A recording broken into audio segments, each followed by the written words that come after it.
thing looks freaking crazy. Rewind.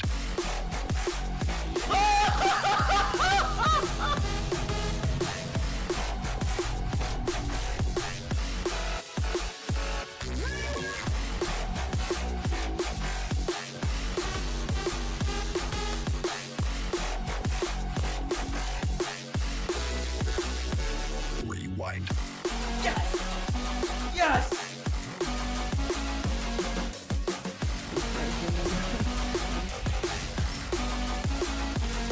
$69! $69!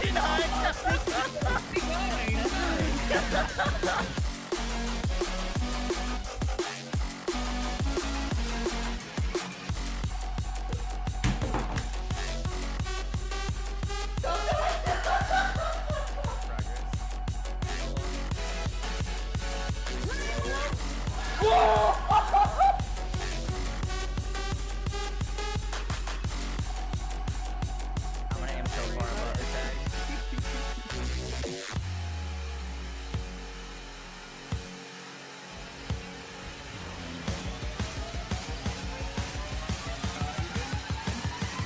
Rewind. I don't have superpowers yet, do I? Oh, he's got big eyes. Wait, superpowers! Do it. One shot him. Oh my god, you did. Wait, you one shot Cole. Rewind. Yo guys, what is up? Yo guys, what is up? Yo guys, yo guys, yo guys, yo guys, yo guys, yo guys, yo guys, yo guys, yo guys, yo guys, yo guys.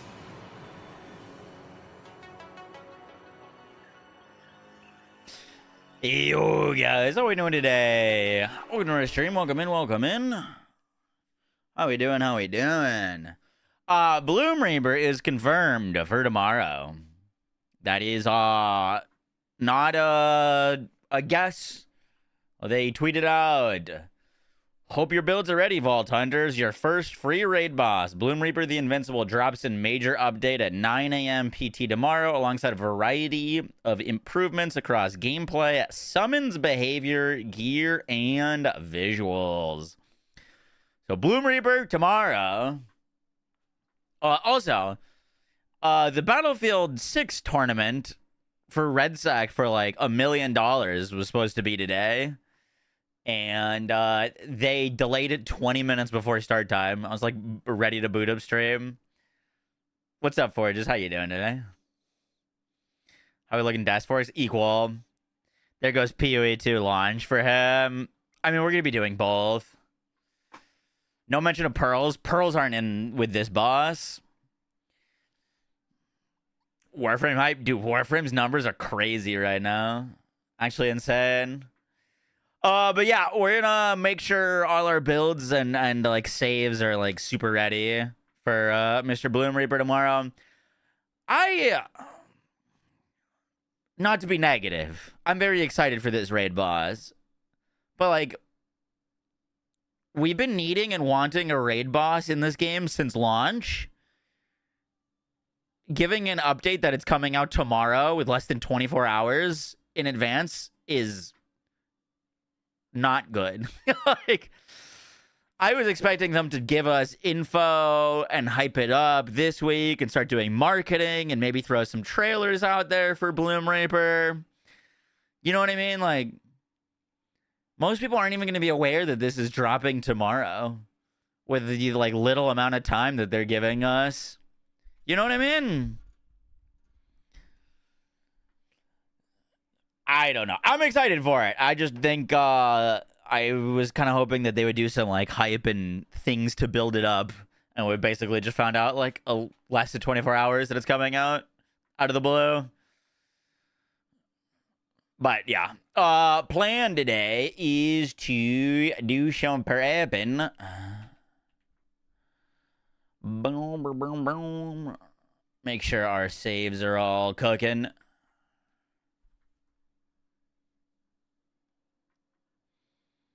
You had no idea this was happening tomorrow until you hopped in the stream? Yeah, I mean, they announced it like an hour or two ago.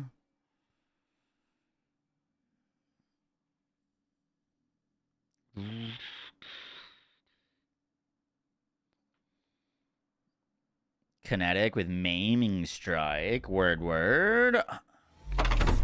Gearbox.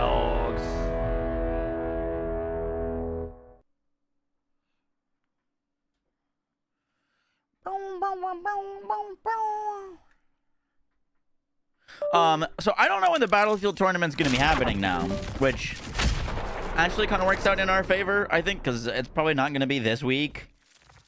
And it was originally going to be launching on top of the Path of Exile League as well. So should be able to just play PoE on the league start day now, which is very good. Just an FYI to give you an idea just of how chaotic things are about to be, though. Tomorrow is Steph's birthday, and I have like things I need to go pick up for her birthday. I've got things getting delivered. We've got a dinner reservation. It's the Game Awards. So it's going to be very hectic tomorrow. Very, very hectic. And BLOOMREAPER launching, obviously, which I'll be on streaming. I'm going to try to be on, like, you know, prior to launch.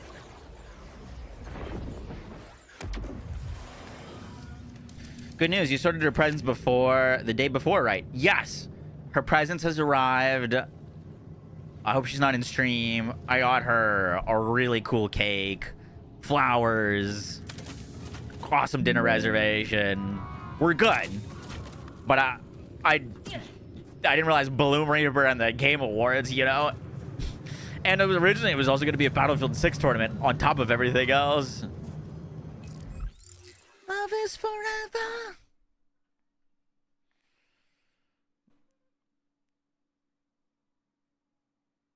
No, not ice cream cake. I got her a cake of a flavor that she's never gotten for a birthday cake before. All right. I'm curious if this boss is gonna be iridium or not. Ready for a snowstorm? Brother got Dubai chocolate cake. That would be very trendy and fun, but no. What build are we taking in first to BLOOMREAPER? I'm thinking Infinite Crit.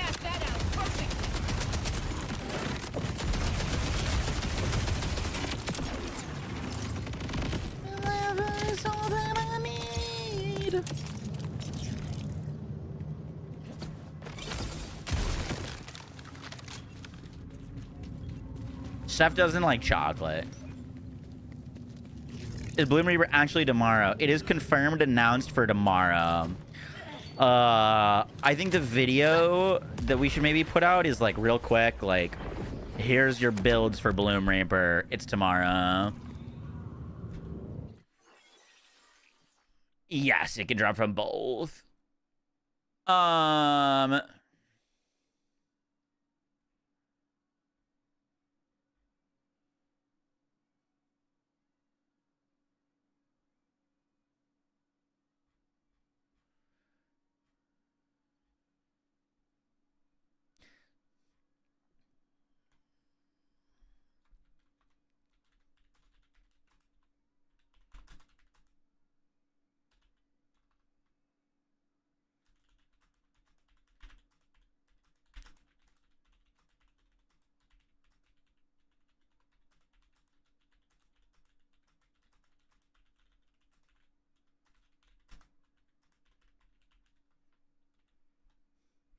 I'm messaging or replying to Graham on Twitter right now, asking if it's going to be Iridium or Cash.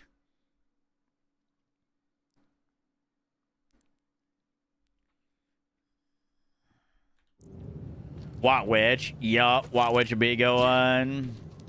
Let's make that video.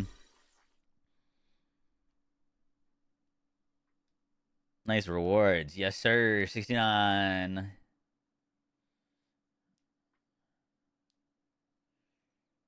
It's free for everyone. It's probably going to be Ranger Rafa, Oh, that's a lot of damage. Infinite Harlow, Watt Witch, or Bleed. It kind of depends. Currently in sight, I have Splash and Dash Rafa might not be a bad idea. It's kind of just worse than Ranger, though. 2 metal forks, 1 plastic fork, 1 plastic knife. I was so confused. I thought we had the clips. Wasn't the BF6 tournament There is one today? fork that Yes, isn't on the Furion. ground. I was literally 20 But it minutes is before on a box. That's which too would long make of a it 4 clip. forks. It sounds like I'm like playing my own stream. 20 minutes before the tournament started, they just decided that they've been having server issues or something like that, and it's getting delayed, and it's potentially delayed out of the year. Like it might be next year.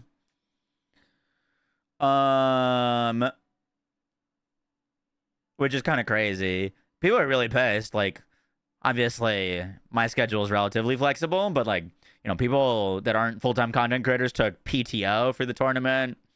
Someone said that they left their wife in Costa Rica to come home early so that they could be in the tournament. Like, you know, it's a big deal for a lot of people. And they canceled it 20 minutes prior to it starting. So, yeah, pretty wild. Venomous, thank you to the 30 months. Appreciate that. How you doing? Already logged 400 hours. Bleedvex and Ranger Rava. W.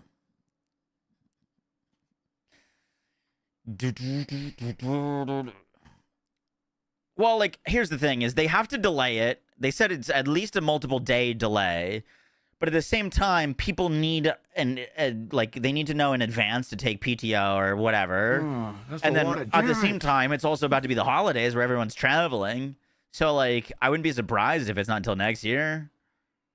I don't mind it because like it was about to interfere with the PoE League. So Stover, I think to the 35 months. Appreciate that. How to prepare farm for Bloom. Yeah, we're gonna work on that right now. Do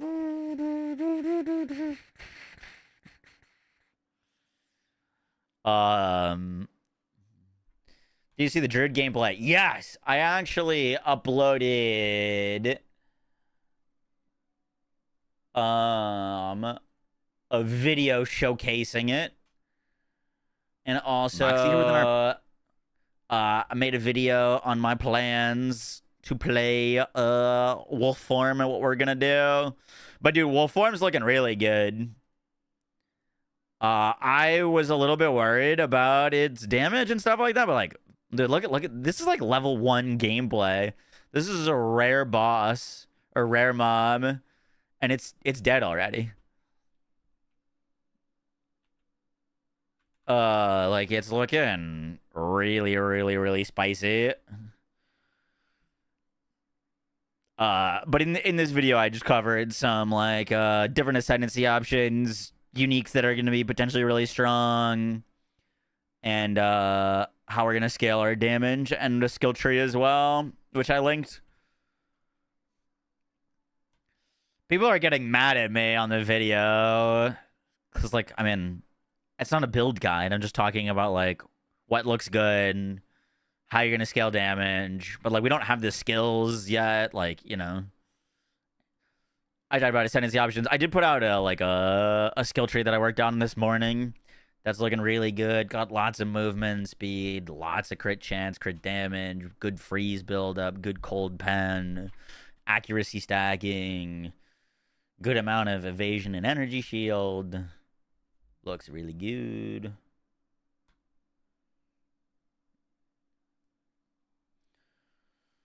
Wonder if you have a build for trouble. Well, they're changing the way that minion AI is going to work tomorrow, so hopefully it'll be a lot better to use. I don't know, Canary. I don't think so.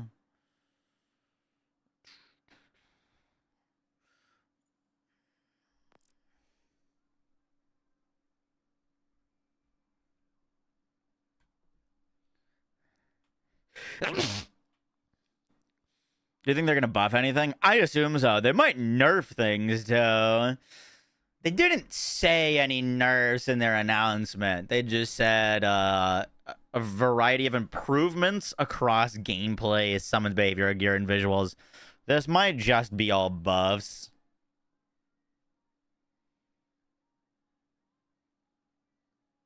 Are nodes you can get? Yep.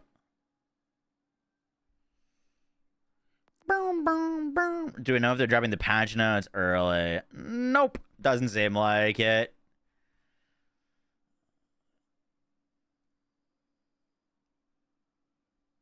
You're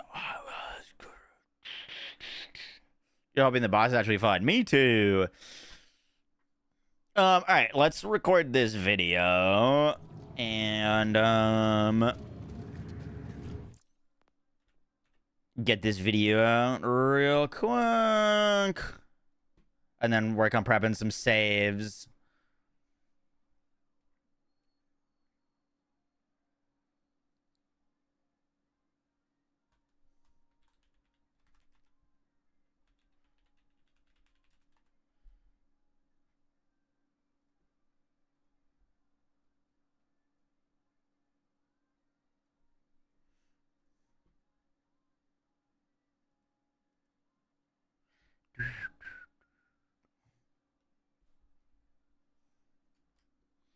Do, do, do, do, do, do, do.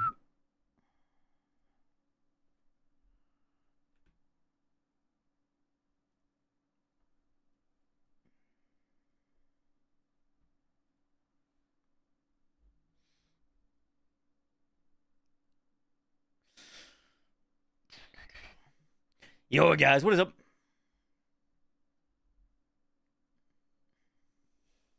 Yo, guys, what is up? Max on our Borderlands 4 video, and today we are... Oh, that's a lot of damage. Yo, guys, what is up? Max on our Borderlands 4 video, and today Borderlands announced that BLOOMREAPER, the Invincible, our first free raid boss, is going to be dropping tomorrow, along with BLOOMREAPER launching. They're going to be doing a variety of improvements across gameplay, summons behavior, which hopefully means some trouble buffs, gear, and visuals.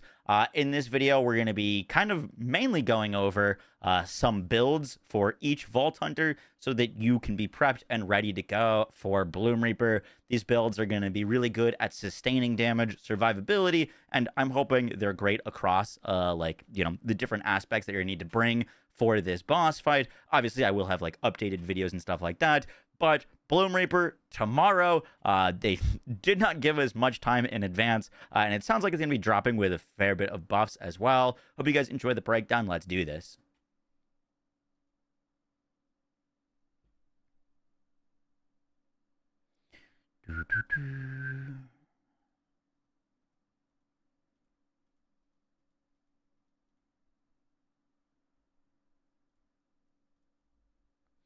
So from the gameplay that we've seen, BLOOMREAPER is going to have some sort of extended immune phase where it looks like you need to kill.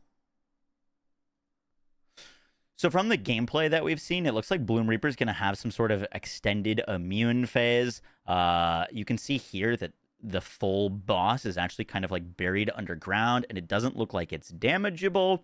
And so builds that rely on like one-shot tech, whether you're using like a spread launcher to shoot once, or you don't have good action skill uptime, you're really only built for like a single high instance of damage, probably not going to be super great here. You're going to want builds that are able to sustain high amounts of damage. There's also basically zero cover here. There's nothing to hide behind. So you're definitely going to want ways to heal and keep up some survivability. And so that's kind of the builds that I want to like just showcase today.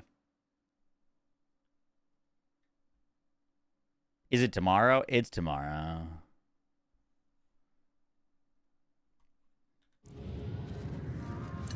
Hey, Boom, boom, boom. this.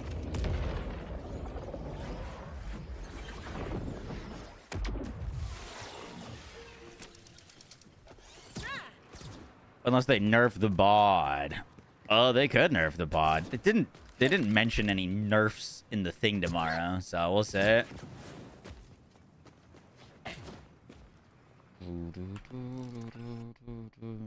They buff the Dark Beast just for this guy. What, he was just like a health bar, right? Vile bar and then a health bar. And Pee-wee Druid. Mugsley, I'm dying over here. It's too much content.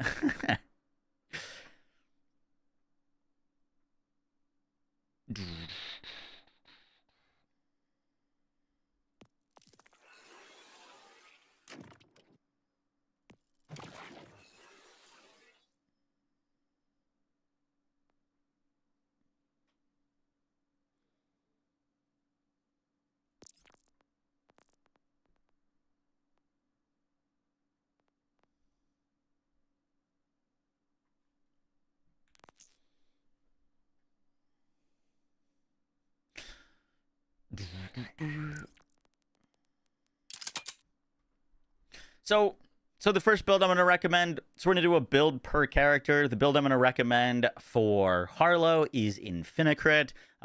Both like Neutron Capture and her like Halo builds are probably going to be great. I think Infinicrit has a little bit more survivability and better like damage uptime. We're also going to be able to stack Halo on the ads. So that's what I'm personally going to be bringing in for Harlow.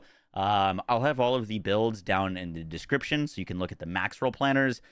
Because obviously I'm not going to do a full build breakdown for every single one. But Infinicrit Harlow, this is the skill tree. We're using a full green tree. With full green tree, we're going to be able to get a good action skill cooldown back from confirmative reality. So if our action skill ever goes down, we can get it back up, which is really, really nice. We're going to be using the Bio Robot class mod for points into sustain reaction. Whenever we kill an enemy or any of the ads in the arena, we'll get part of our action skill refunded. And while our action skill is up, we have 100% true crit chance, increased crit damage. We're going to put 1 point into accretion so that we can lifesteal and a distribution function so we can constantly get our shield back. So we're going to be healing and getting our shield back with this build. We'll also have infinite ammo with critical funding, tons of extra damage with meltdown, and increased uptime of our action skill, plus decoherence for a massive damage multiplier. With that, we can basically use any weapon. If the bod is not nerfed tomorrow, that's going to be the main weapon of choice. Using a sticky bod, we'll deal with vile enemies and also the boss. If it is nerfed or there's any changes to it, I think the Wombo combo is going to be great. Should be good against vile enemies. There's a bunch of other like just high damage weapons. The Queen's Rest, for example, is crazy for bossing. The Convergence is also really good against vile enemies. Bunch of different options you could use on this build. It's a big hitbox, so things like the Root could work really well. For the rest of our gear, I'm probably going to be rocking a War Paint for the damage boost. I use an Artillery Fuse so we can hit enemies with radiation damage to proc our passives. Bio Robot for uptime. Watts for Dinner for the extra damage. And then depending on what gun I'm using, I'll swap around different enhancements.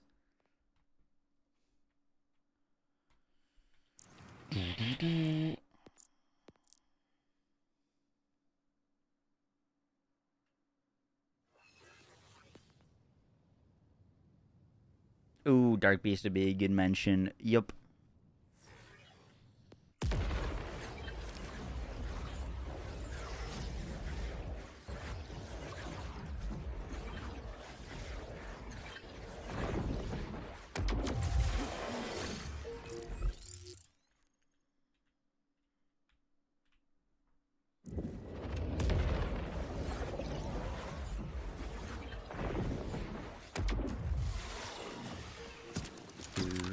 I'm not usually one for pickup lines. I might shift around our Rafa skill tree just slightly. To be honest.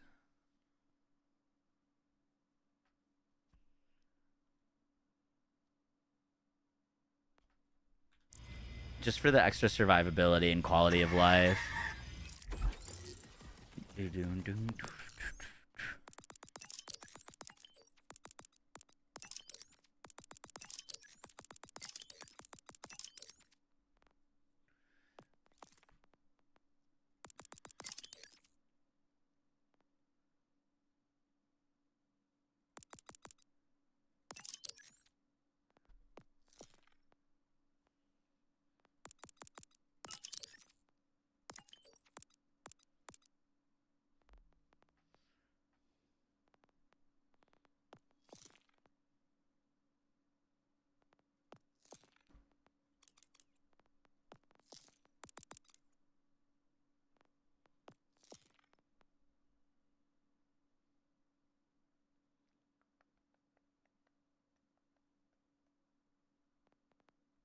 Oh, that's a lot of damage.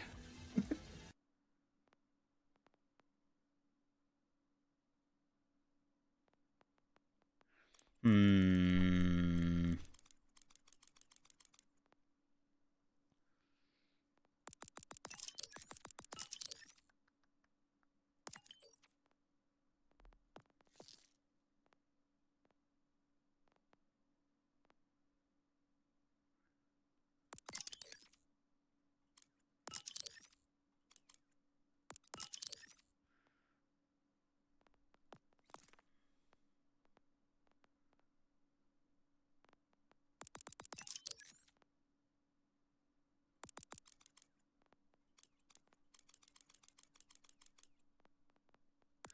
I'm not worried about our damage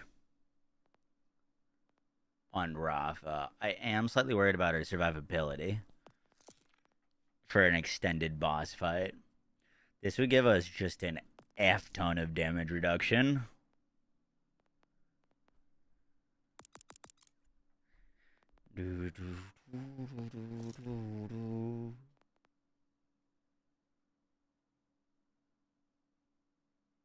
Like with resilience plus shield barriest, this being affected by overdrive and our overdrive increases, we're gonna be really tanky.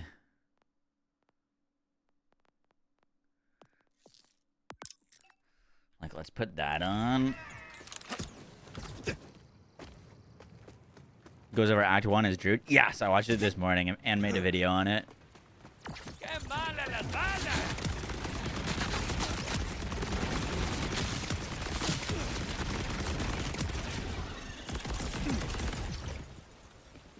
Boom, boom, boom.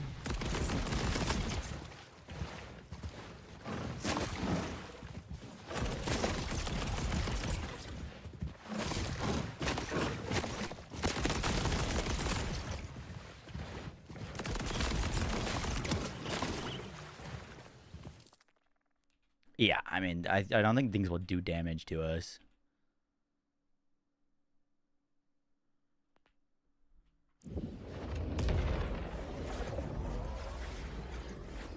Level cap raise tomorrow? Nah, they wouldn't level cap raise on a boss. But we are going to get UVH 6.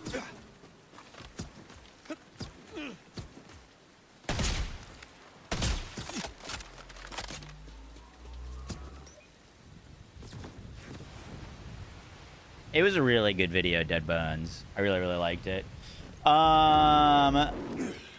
Reaper Reb, thanks for the 52 months. Zangzi, thanks for the Twitch Prime. And Mikey, thanks for the 23 months. Wish you and yours happy holidays. Thank you, thank you, thank you. Also, the old Peace Quest in Warframe Was pretty good. I've heard very good things. I've heard very good things.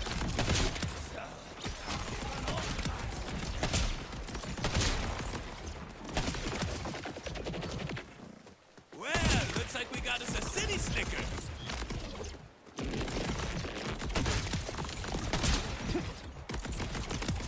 Six soldiers dead ahead.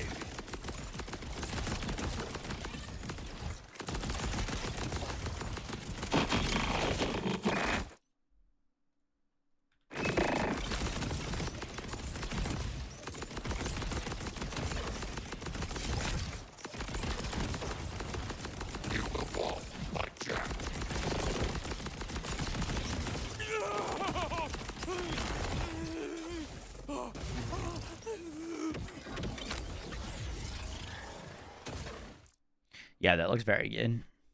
I mean, he literally he couldn't even break through my shield.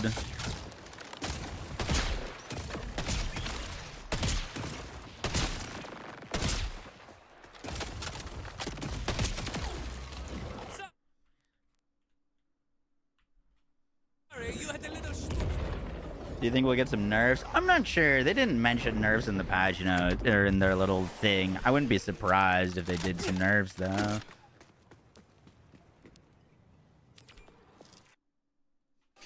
For Rafa, I'm going to be recommending Ranger Rafa. However, I have changed his spec specifically to basically be unkillable for this boss. Our most recent Ranger Rafa update that I did, I liked a lot. It gives it way more damage. But like, I'm not really worried about damage against this boss. I would be worried about getting like chained down and getting killed. And this setup, I would be showing some gameplay right now. You basically on UVH5 sit in front of elite enemies and take literally 0 damage. They can't even get through your shield. So this is basically an unkillable Ranger Rafa setup that does sacrifice a tiny bit of damage to, you know, literally never die. So the skill tree for this is going to be, we're going a little bit deeper into Red Tree to get Shield Barriest. All of these scale with overdrive bonuses, so this goes to like 200% shield recharge rate and delay, which is super nice. Juerga to keep our action skill up. And then the big thing that we're changing is we're picking up Resiliencia. This gives us damage reduction. This damage reduction is scaled by overdrive bonuses. It does not update like the rest of the skills, but this will basically make it so that we can't take any damage. And then while this is up, we also are getting crazy shield regen, so enemies like really can't like you could basically sit still and not die, which is really nice. And then in the Red Tree, we're basically going for the exact same setup as the old Ranger Rafa build, putting 5 points into Brain Dump for the stacking crit chance, putting some points into Jacques, I always pronounce this incorrectly, so we can stack up our overdrive bonuses, deadline for more fire rate and reload speed, also Dada, which is going to give us 150% gun damage, and I think Ranger Rafa is going to be really, really good for this boss. Most bosses in the game, you're not killing mobs in between, and so Ranger Rafa doesn't really ever get to activate Saltado to double all your overdrive bonuses. On this boss, we know there's going to be tons of mobs, and so you're going to be able to keep up your Saltado and stack up your Jacques, so you're going to have all of your overdrives stacked, and I think Ranger Rafa is going to be one of the strongest builds to bring in for the rest of the gear. You could basically, once again, use any weapon. I'm going to be bringing a Bod, unless it is nerfed. The Golden God's great. Dark Beast is really good. Once again, any sticky kind of weapon. And then I'll be rocking, most likely for this boss on Rafa, I think I'm going to go for a triple bypass. That way, if our action skill ever does go down, we can get it right back. Also, extra healing. I'll be rocking the Dancer class mod, a Watts for dinner, whatever enhancement I need for the guns that I'm using. And then probably, specifically on Ranger Rafa, I'll probably use a crit knife just to get the true crits that the crit knife allows, because we will be losing some true crit from our skill tree, and that will be our setup. It is confirmed to come out tomorrow. Yep.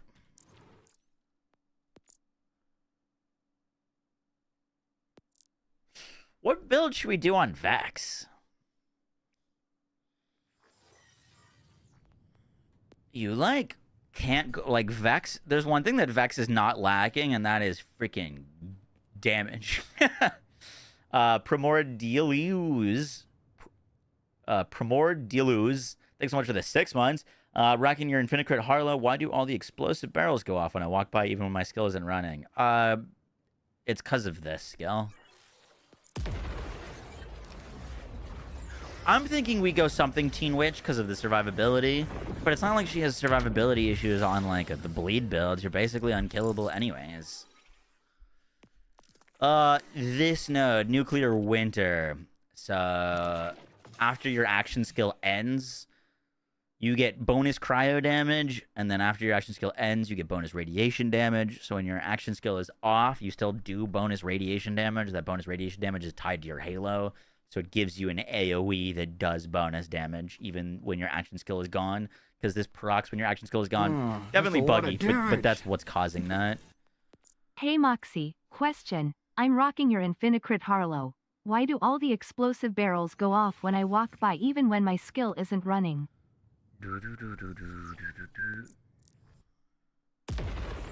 Bloodshot Vex with Timekeeper Shield, super tanky. Yup. That is definitely a very tanky build. Bum, bum, bum, bum, bum. I think I'm going to recommend Teen Witch, though.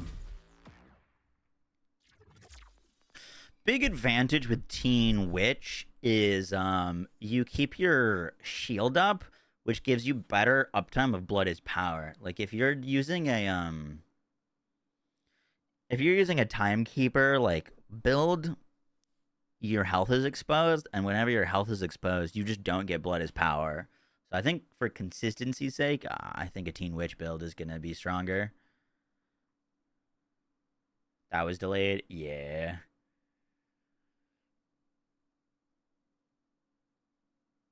Basically, the most updated Ranger Rafa. It just kind of depends if you need survivability or not. If you're having trouble with survivability, I would use that. You're unkillable on that setup.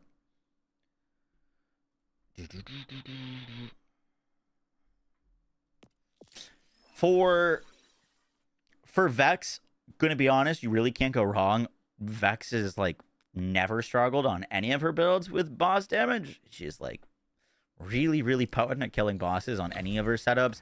Personally, I'm gonna be recommending Watt Witch for a few reasons. The first is the Teen Witch class mod gives us a bunch of survivability, gives us extra lifesteal. It's gonna allow our shield to be constantly up.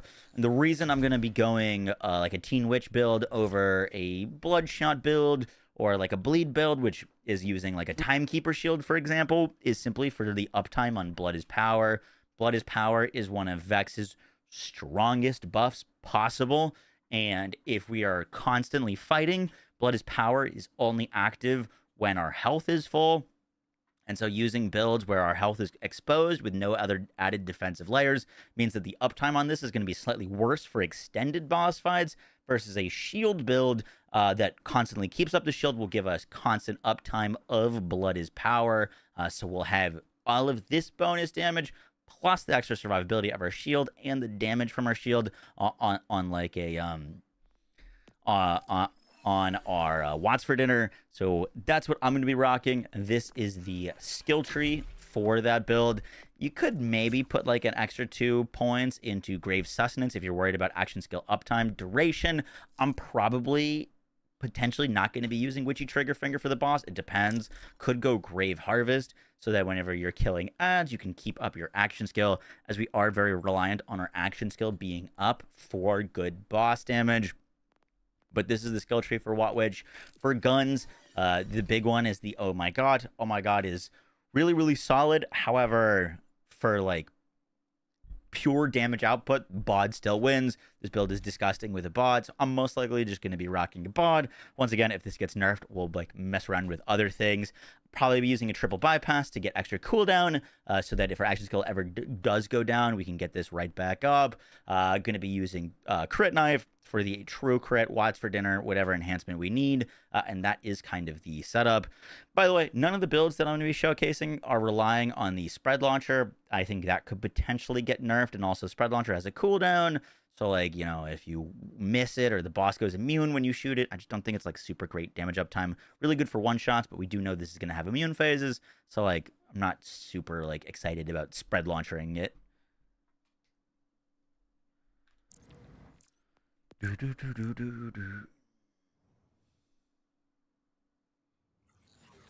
No, Andy, we haven't heard anything on that front.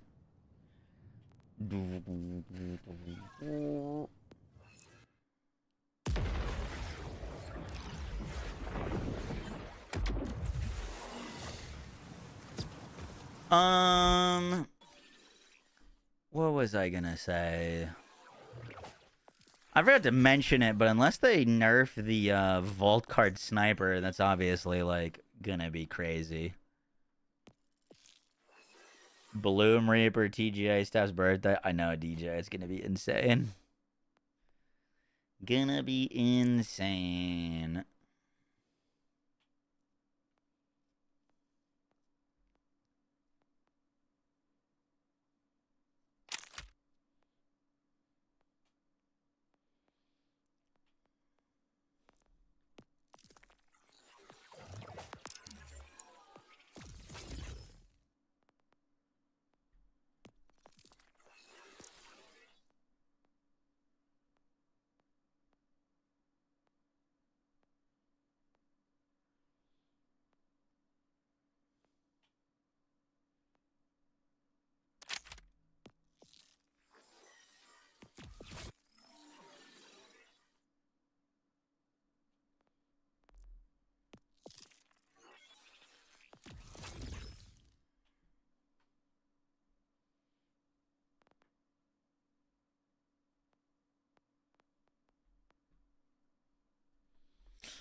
SRS Plato, thank you for the 3 months. Appreciate that. Thank you, thank you, thank you. Update is confirmed for tomorrow. When does TGA start? I think 7:30 EST.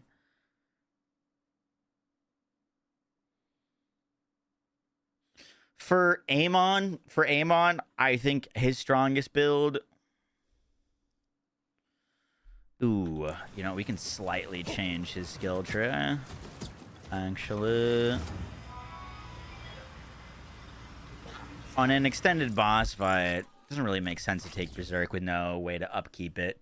We don't need this. I wish you could just like respec individual points.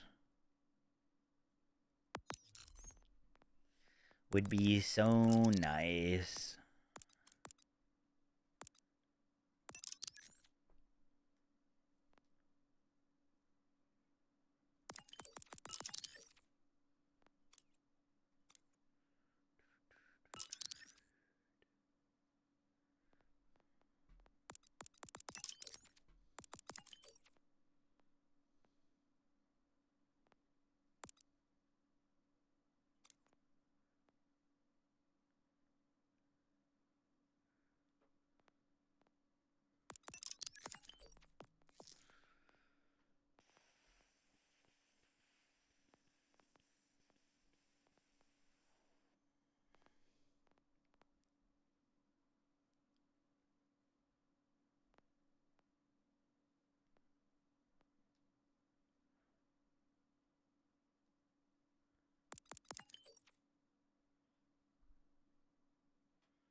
I like that.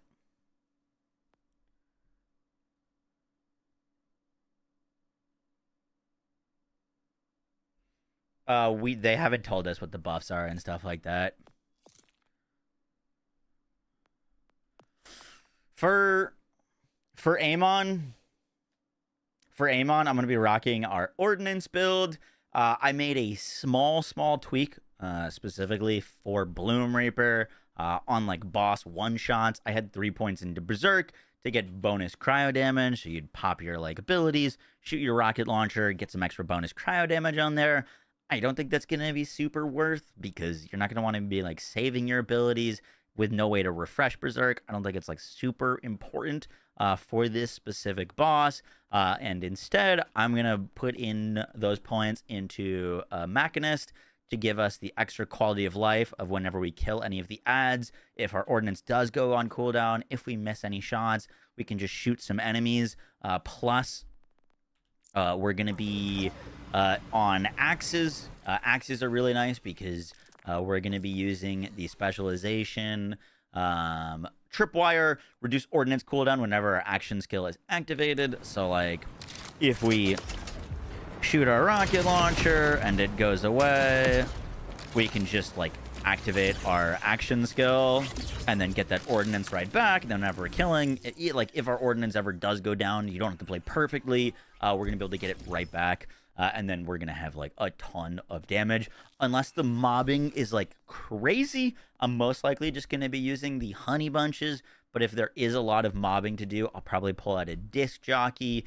Disc jockeys are just ridiculous on Amon. Could potentially use a bottled lightning as well. But this is the skill tree. Basically, the idea behind the build is with our ordnance, we're going to be proccing blackouts. Blackouts give us tons of ordnance damage based off of shock. Plus Tail of the Comet. This is going to give us cryoprocs. Those are both going to feed into Primal Surge to restore our shield and ammo so that we get really good uptime on our ordnance. And then in the red tree, we're going to be getting Catastrophe, which gives us crit chance from our shock and crit damage from our burning. And whenever we're applying those shock dots from Blackout, we get Electrical Fire, which basically doubles the damage of Blackout. We do know that this is a health bar enemy, so getting free burn dots scaling off of Blackout is going to be massive. And then we can get some extra, like, ordnance damage, status effect damage, stacking up more status effect damage, more gun damage, and some extra, like, shield regen and some movement speed. Should be really, really solid.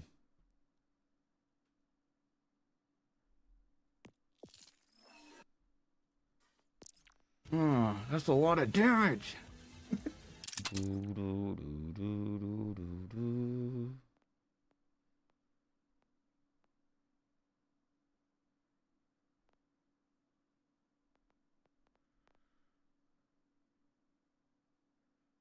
Ah, Moxie's mom. Thank you for the gifted subs. Appreciate that.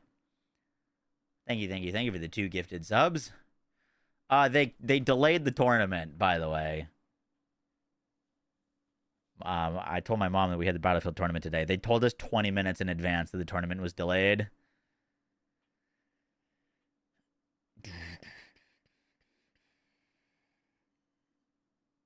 You're very welcome, Saruman.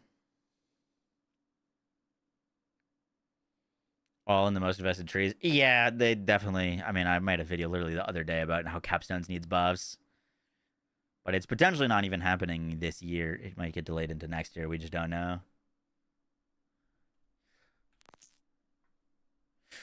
For, like, the gear and stuff...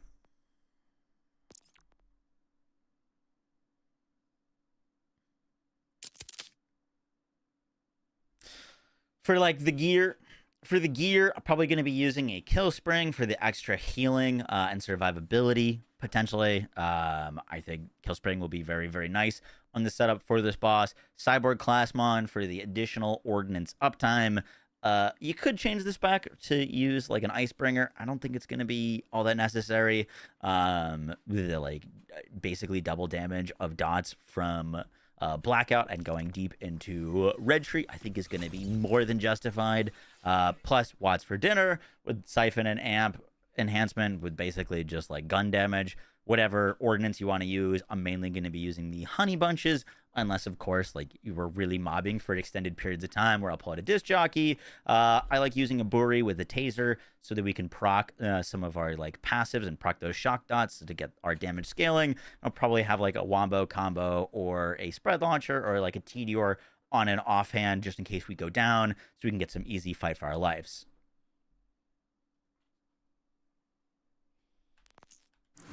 That is everyone. Cool. Guys, that's going to do it for the video. I hope you enjoyed. Pretty crazy that they're giving us less than 24 hours notice for BLOOMREAPER. I really was hoping that they were going to like hype it up a bit more and do some marketing, maybe drop some trailers. Oh well. But BLOOMREAPER will be dropping tomorrow. I'll have coverage and be blasting it a lot of tomorrow. It is my wife's birthday tomorrow, so I won't be able to play all day, but should be really, really fun. I hope you guys enjoyed the video. I'll catch you on the next one. Take care. Bye.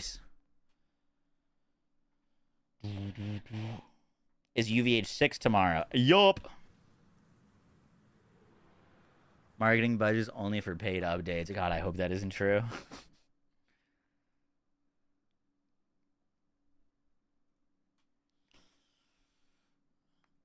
Bum, bum, bum, bum, bum. Is it confirmed it's dropping tomorrow? Yep, they tweeted it out. I messaged them today because I haven't heard back. I did pick up my medications for them today, though. It still really hurts. Like, it's quite painful. What's this clickbait? I don't believe it. Read it and weep. Hope your builds are ready, Vault Hunters. Free raid boss, BLOOMREAPER, drops tomorrow. What's coming with UVH6? BLOOMREAPER. What else that is happening on UVH6? We don't know. I did Sonic. It was really good.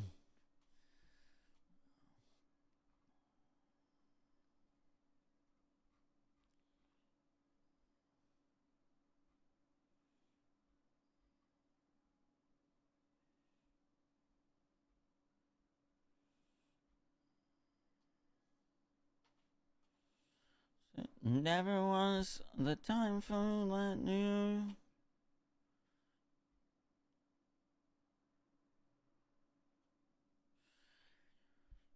Is there a dedicated drop location? Alternates for bossing? Bottled Lightning is pretty good. What's the name of the Malawan launcher that works for bossing? I'm blanking. You can slap on basically any ordnance and be good. What's the Malawan Merv launcher's name?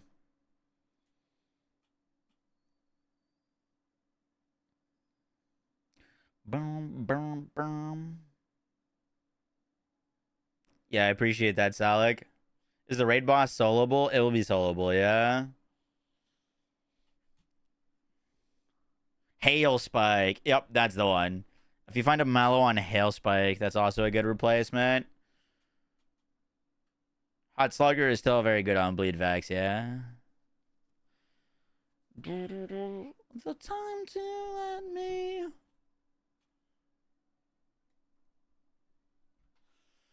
All right, let's throw this video together real quick.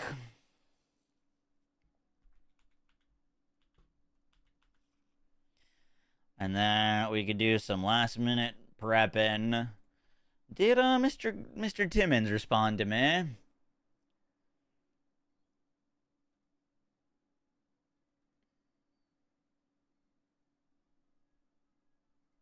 Hey, we did get a response.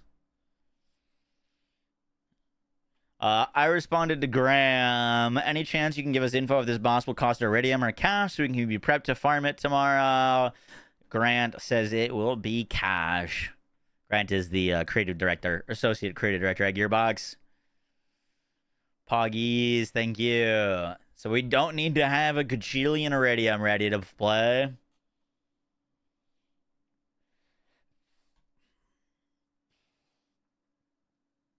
Graham's gonna start billing you. Dude, I was spamming him with questions before the game came out. I was like, I'm so sorry. It's okay if you don't answer all of these. Here's like the notes from my phone of like 22 questions I'd like an answer to.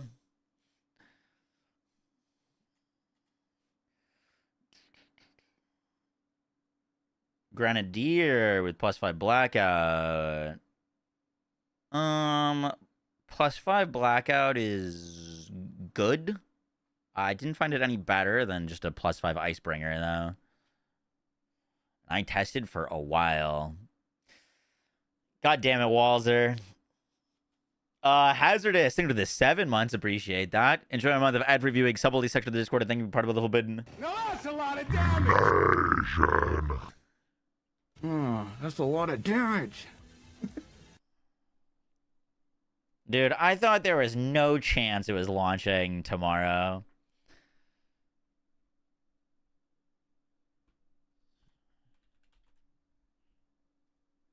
Surely no chance.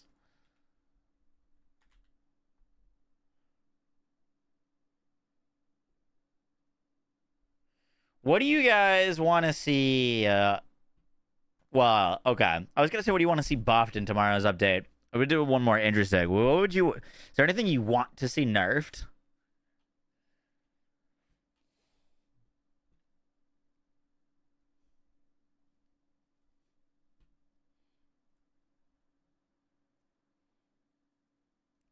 Amara, egg you. Let me put this video together real quick, because... Not really relevant, unless it goes up today.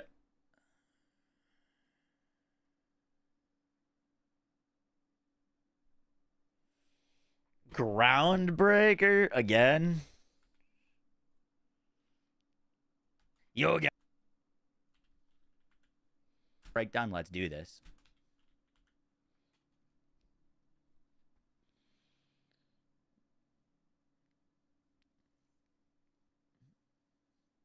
Stickies. So from the...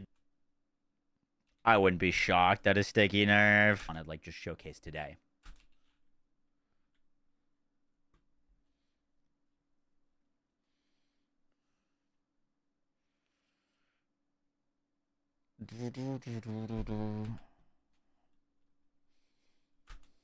So the extra damage, and then depending on what I'm using, I'll swap around different enhancements.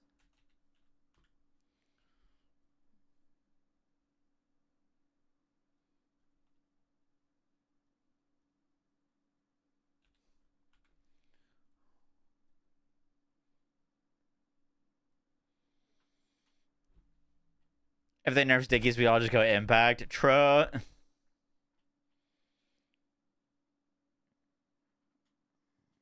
Bum,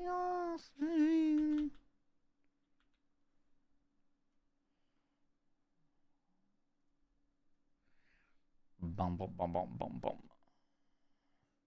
What's your thoughts on the amp up time on a Guardian Angel? I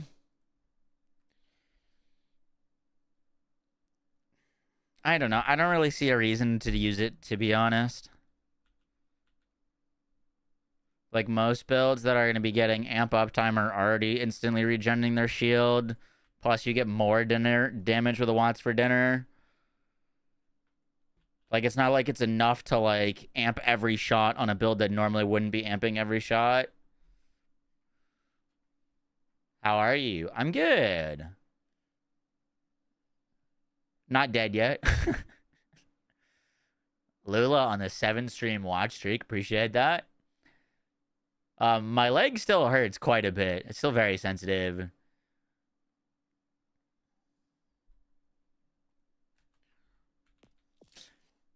For builds with boss damage.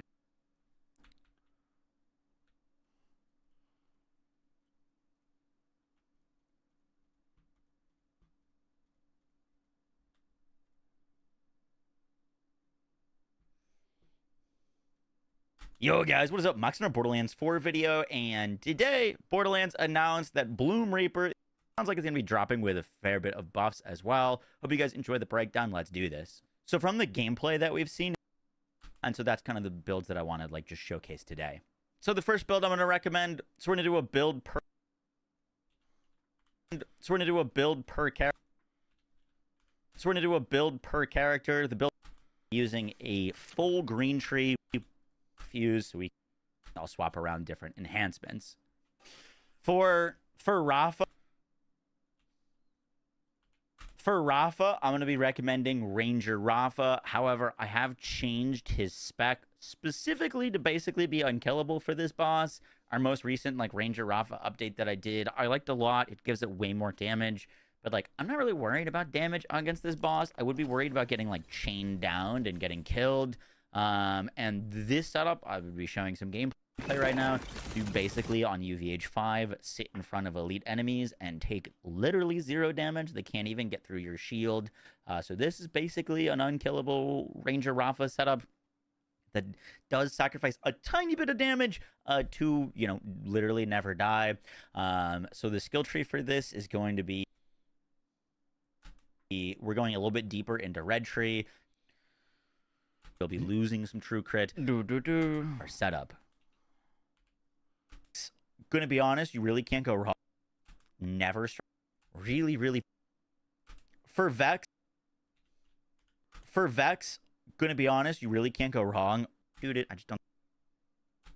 For Amon,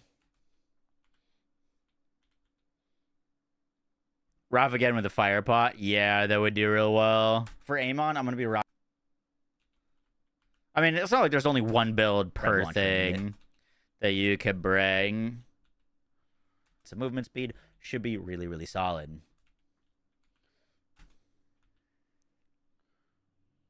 For the gear,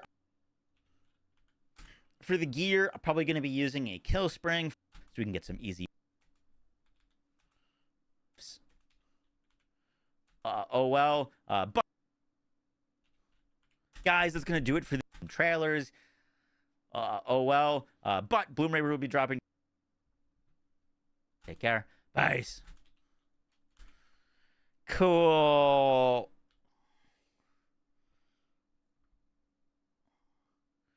Video pretty much done.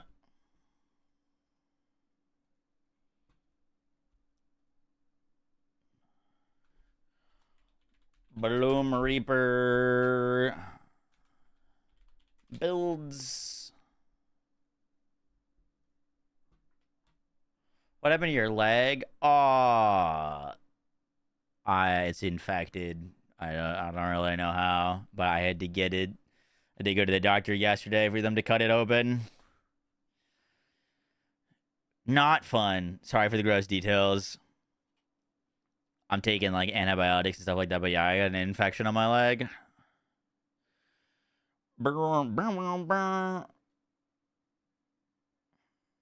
Then go to PoE2 League launch. Yup. Do you know if we're getting UVH only loot? We do not know. We do not know. Not yet.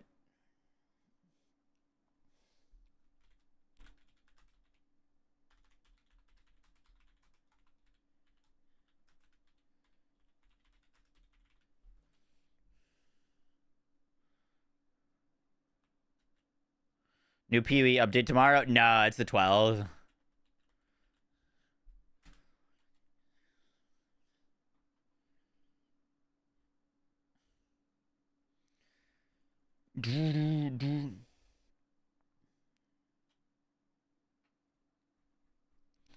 Is it still draining? You know, it still has the original bandage on it, so no, I don't know. I haven't opened it.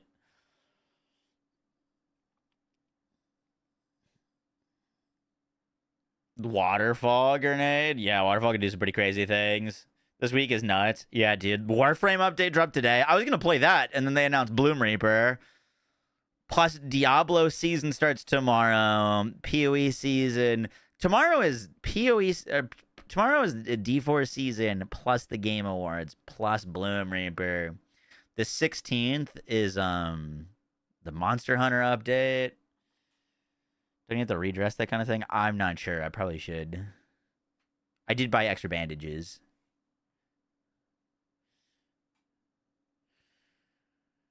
Could test your builds on Rock and Roller. Oh, that's not a bad idea, actually. Where is Rock and Roller again? See...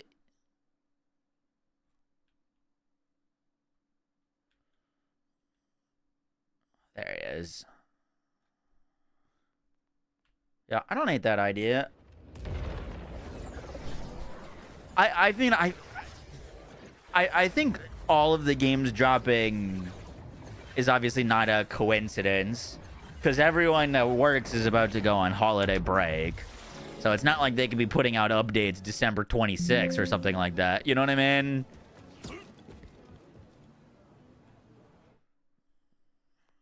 Plus, people want people on their games before the holidays.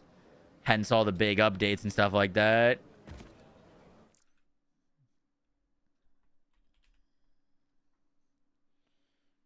Am I going with Harlow first? Probably, yeah.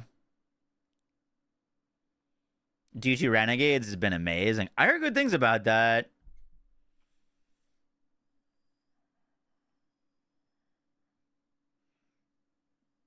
Honestly, get rid of the leg. You only sit in a chair anyways. He gets it.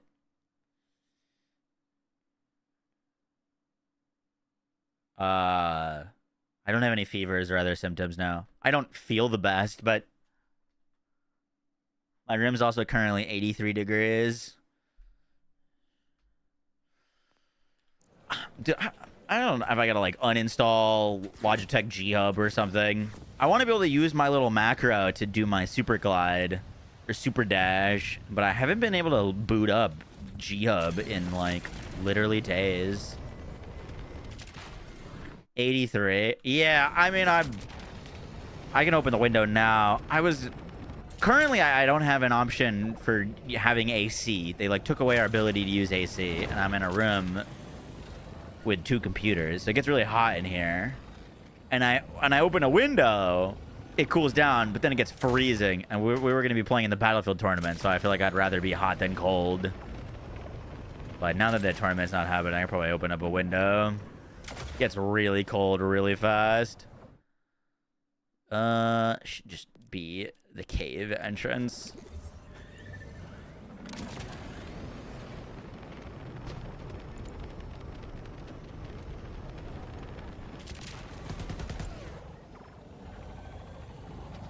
Brum, brum, brum, brum.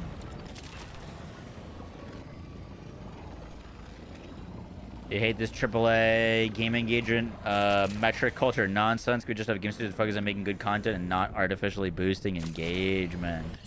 What are you talking about? You don't want your 14th login day reward?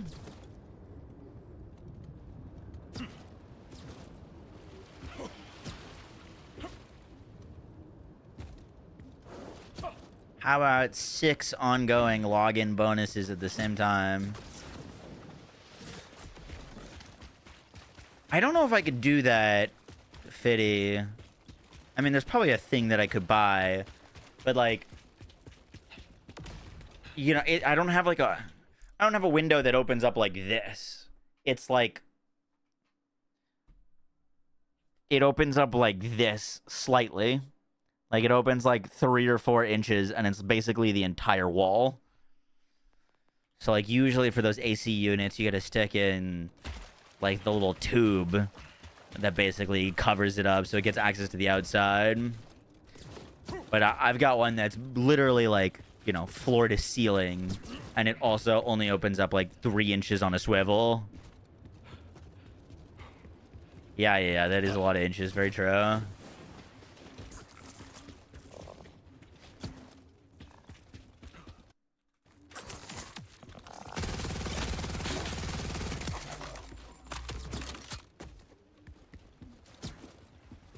These past few days, by the way, has been the longest stretch that I haven't played Borderlands. I've logged into Borderlands 4 basically like every day since launch, except for this past week. I think I went like a whole week without playing. It was like, you know what I mean? Like, why?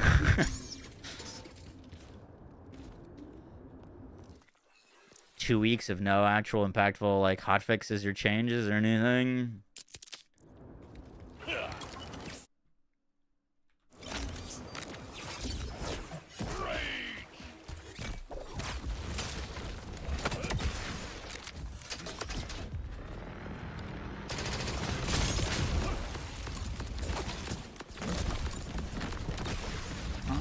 Summer creeping in.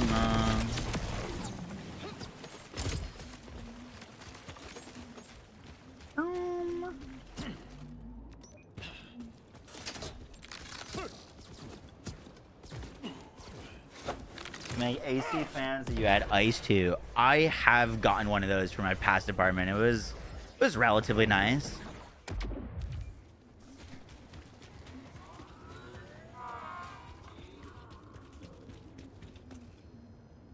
You just use a splash weapon.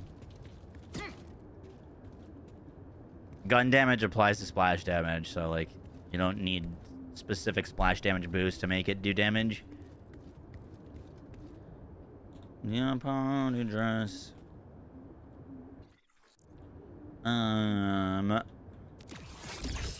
Let's do that. That.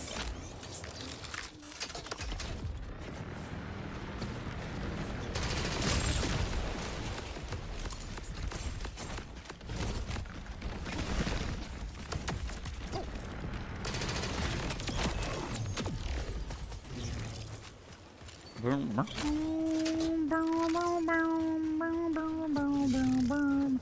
wonder if for a one-shot if it makes more sense to stand a little bit further back so that all of the projectiles have a little bit of space to break the vile armor and then hit him.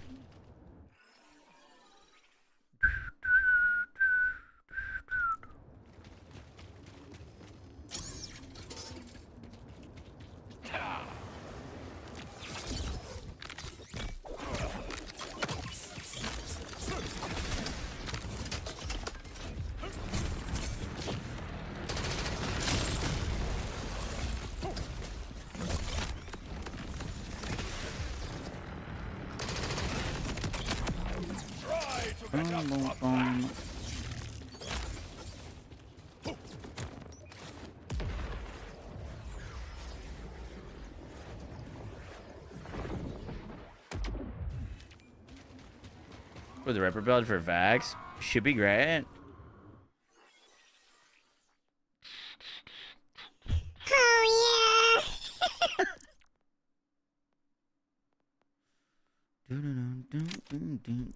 Just curious.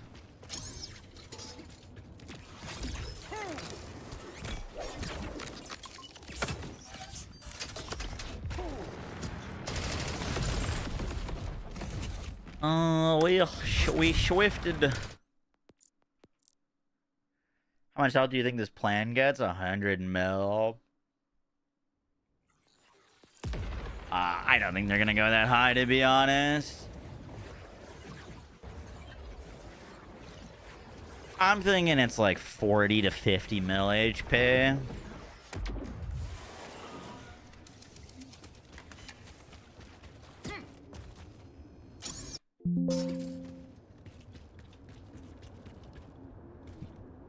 We'll see. I'm very curious what it ends up being.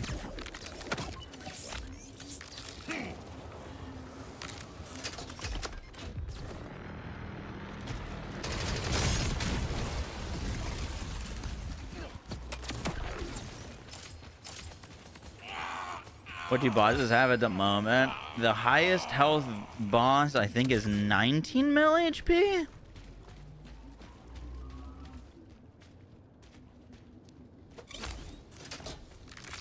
So, like, at least double that would be pretty good. I'm not saying it doesn't need more, but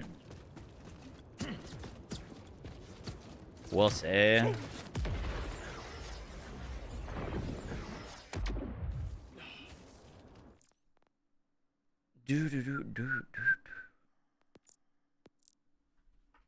Raid boss drops tomorrow. Yup.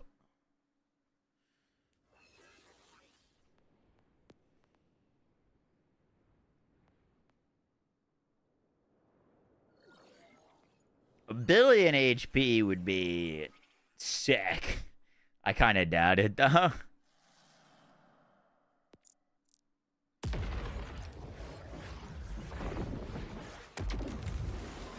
I think the fight will definitely last more than 30 seconds. It sounds like it's gonna have, like, stages. I mean, maybe you can kill it in the very first stage that it spawns, we'll say.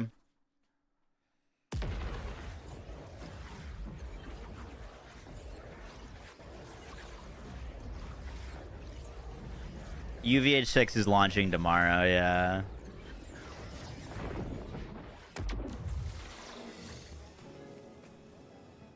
It is, by the way, confirmed to cost cash to fight against. So you will not need to come in with like 10,000 iridium to be able to go play it for a few hours.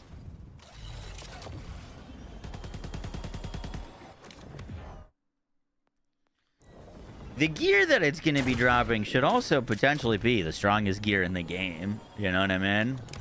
So that's exciting.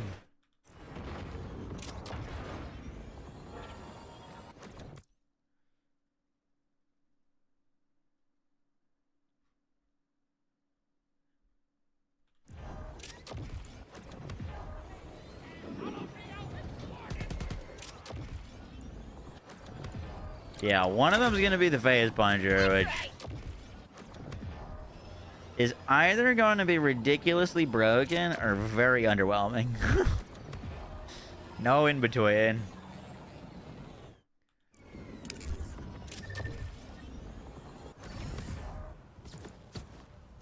Will you be watching the Game Awards tomorrow? Yup. I'm so excited for them, dude.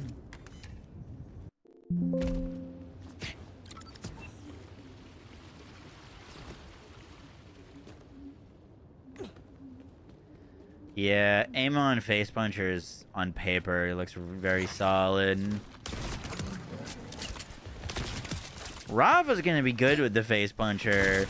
The only thing about Rafa is like you won't be able to use arc knives with the face puncher because you can't shoot a gun while you're in arc knives. So you're gonna be using like Peace Breaker Cannon's face puncher.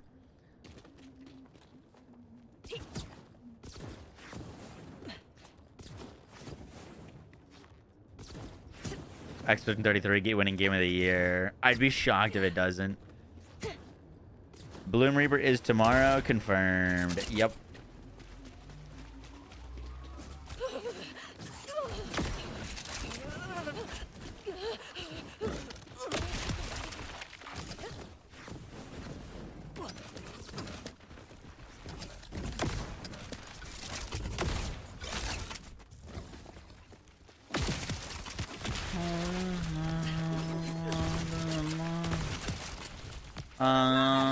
Why am I lost?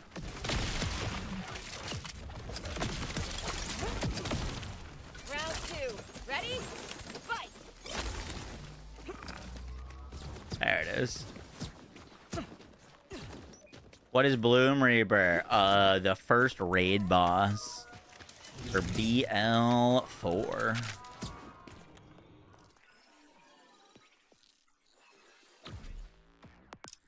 First raid boss.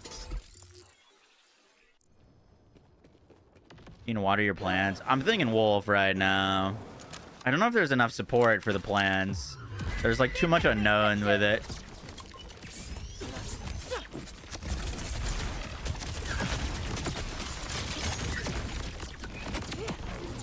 Beautiful.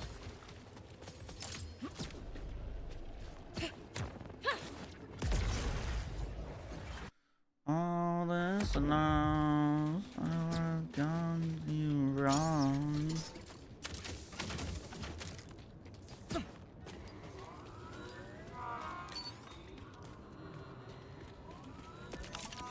They don't let me cut on folks, though.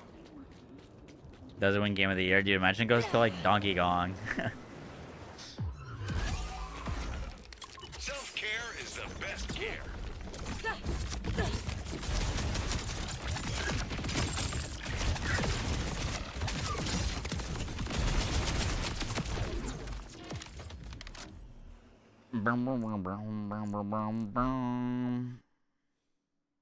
You're gonna play the new D4 season too? I was planning on it until they put it the night before PoE. Like, I just don't think so. There's too much going on. I would have if the D4 season was right now. I'd probably be on that. Love a good switch up. Raid boss confirmed tomorrow. Confirmed tomorrow. What am I farming? YouTube footage.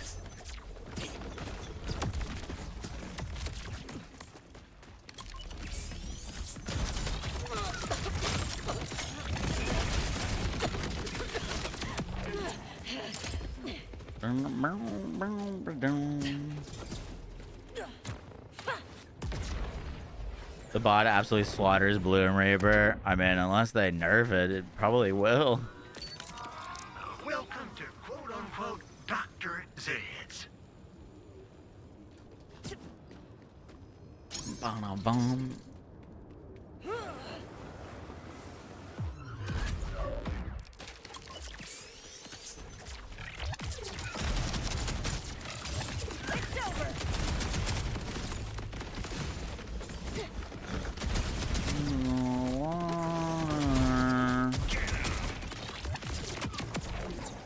Sorry, not sorry.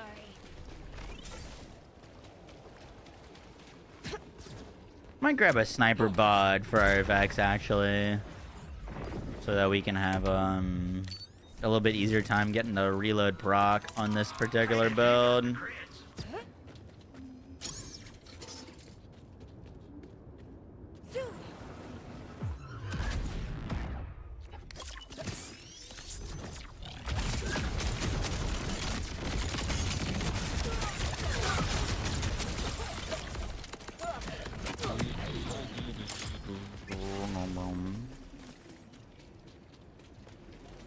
Is this White Witch? It is indeed.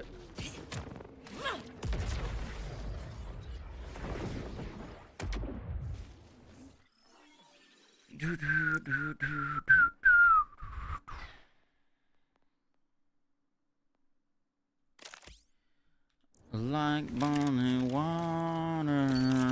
I got the sales.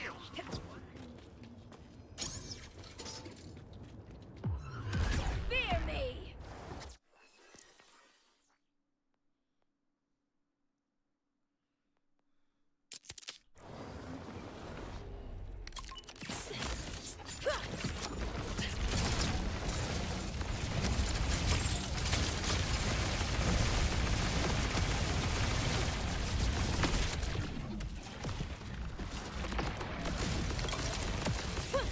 Behold.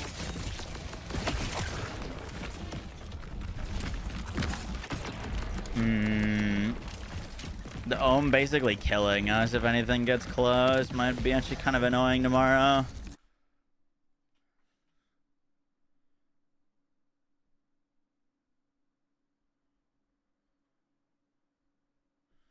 This is very top left of the map. Here comes the water.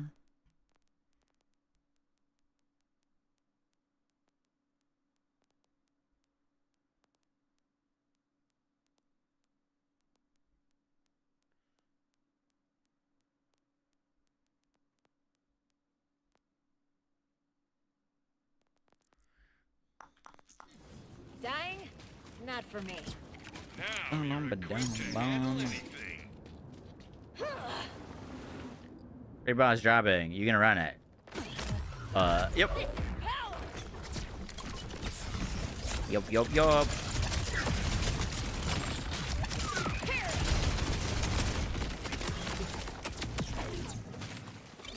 What in the hell?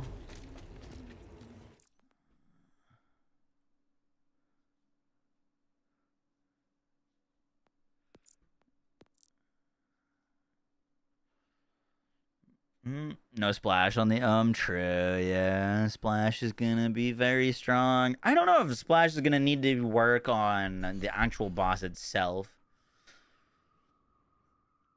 Like, I don't know if we're gonna be needing to use splash on the boss, but it's surrounded by vile enemies that splash will be very helpful for.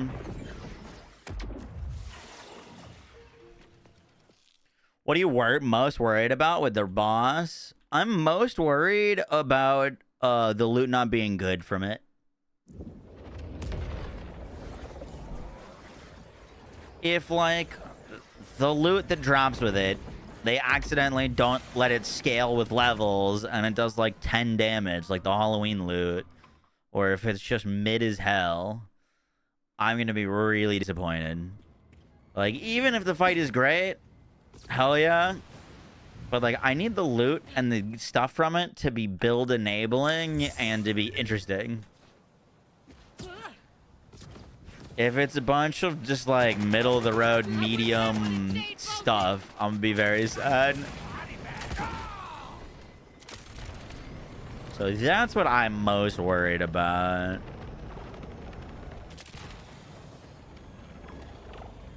I'm not too worried about if the boss is, like, too strong or too easy or whatnot. I feel like they can deliver on a cool fight. I'm not too worried about that. I am worried about the gear though. Time for a change of pace. My expectations are of Borderlands 3. I am expecting to get the same kind of quality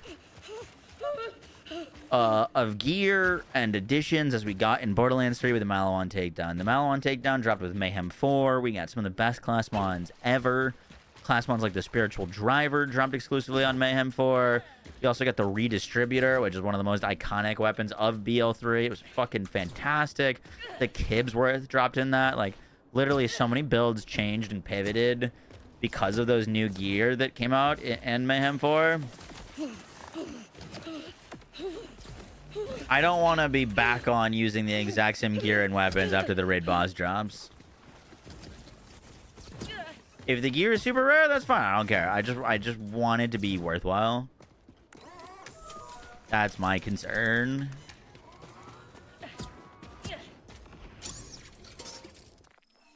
What you said.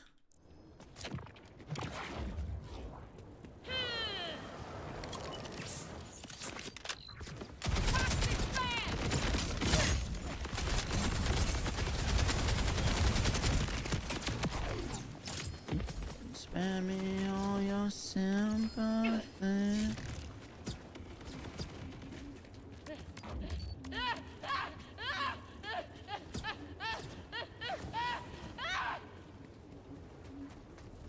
They'll be mad. Oh yeah, I mean, we're gonna find a way to be frustrated regardless. Well, I got the sales for what?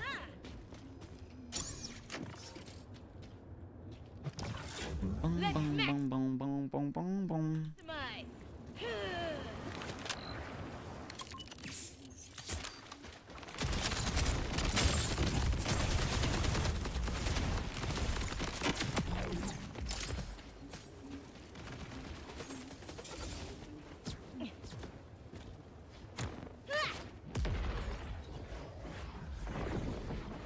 Yeah, masher pistol would be sick. See, they don't let me cut on folks. Putting you in a deep freeze.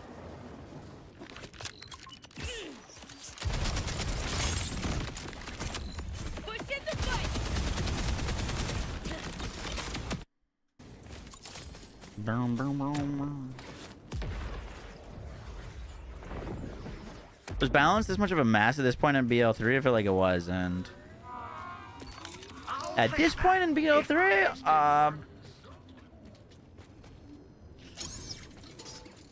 at this point in BL3, half of Rafa's skills didn't work. Did I say Rafa? Zane. A lot of Zane's skills didn't work. He couldn't really fight anointed enemies because he relied on cryo. It was pretty bad. And then this was the update that fixed it. So, like, they dropped the redistributor. He got the Seeing Dead class mon. Zane was definitely struggling. Game was kind of dominated by the Cutsmen. I wouldn't say balance was great at this point in BL3. Definitely not. There weren't any, like, unusable skill trees, though. If I remember it correctly. You know what I mean? That's my biggest issue, is we've got, like, Trouble being borderline unusable, 0 Point Harlow being borderline unusable. I don't remember it being, like, you literally, like, can't use this skill tree in the game. But we didn't have Mayhem scaling yet. So, like, Digiclone wasn't very strong yet. Iron Bear wasn't all that strong. Like, Mayhem scaling hadn't been implemented yet. Mayhem scaling wasn't until, like, I want to say takedown number 2.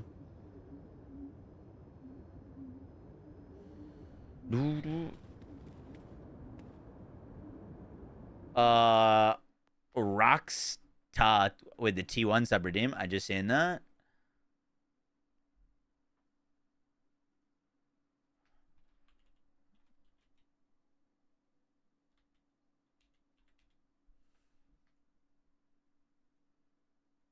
Boom, boom, boom. Anyone that could have found me, I'm glad it was you. Oh, that's a lot of damage.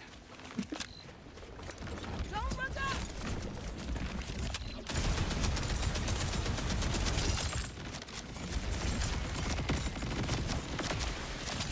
I told you it was unstable.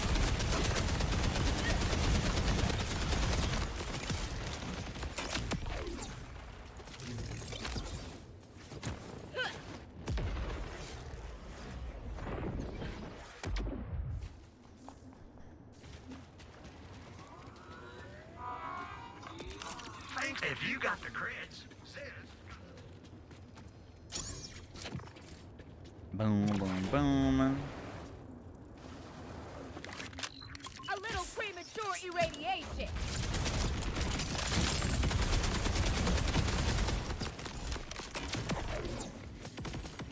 Yeah, pearls are that's not a with lot the of raid damage. boss. I think I might have said in a video a while ago that they were dropping with the raid boss. I was wrong. They're not till next year. Hyperspace Cowboy, I think, for the 8 months. Appreciate that. Hazardous, thank you for the 7 months. Plato, thank you for the 3 months. Thank you, thank you, thank you. But do you expect anything with UV6, like new firmware, legendaries, or possible bros? I'm absolutely expecting new legendaries. I'd be disappointed if we don't get new legendaries.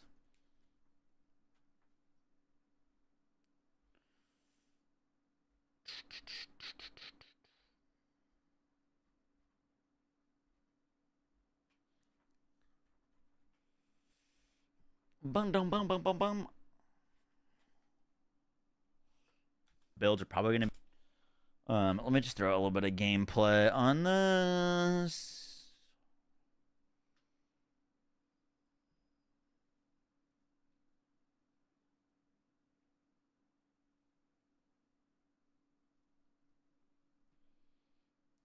Okay. So we're going to do a build per character. The build I'm going to recommend for Harlow is Infinicrit. Both like neutron capture and her like Halo builds are probably going to be great. I think Infinicrit has a little bit more survivability and better like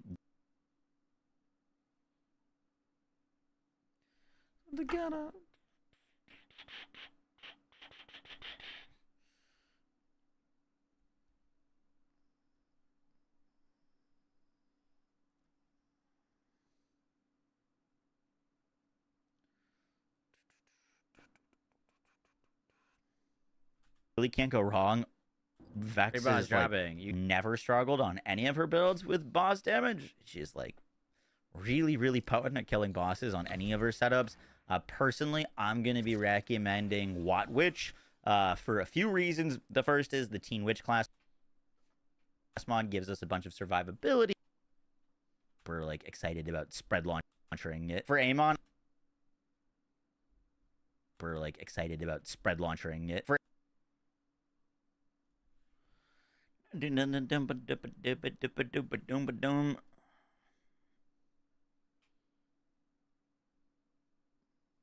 we gotta get this video out like ASAP. Oh, is that crashing?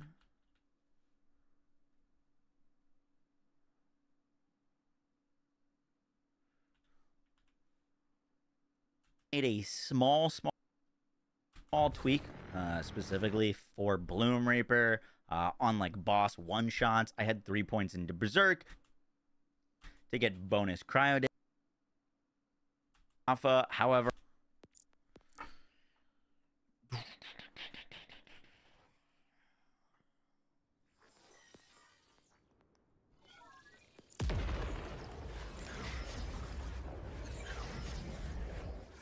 one pearl with this update. Hi Darth, how you doing?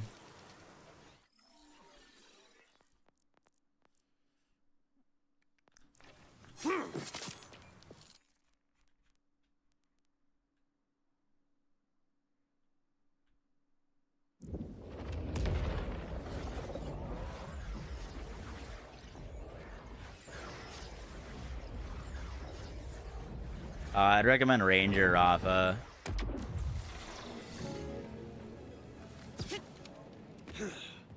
Ranger Rafa.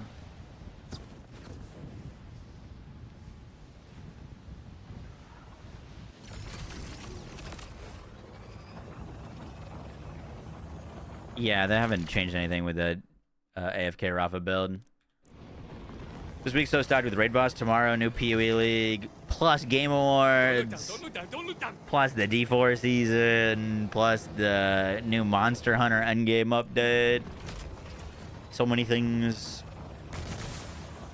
They're literally all, like, everything's just so stacked on top of each other. I was so sure that Borderlands wasn't going to drop a Raid Boss tomorrow.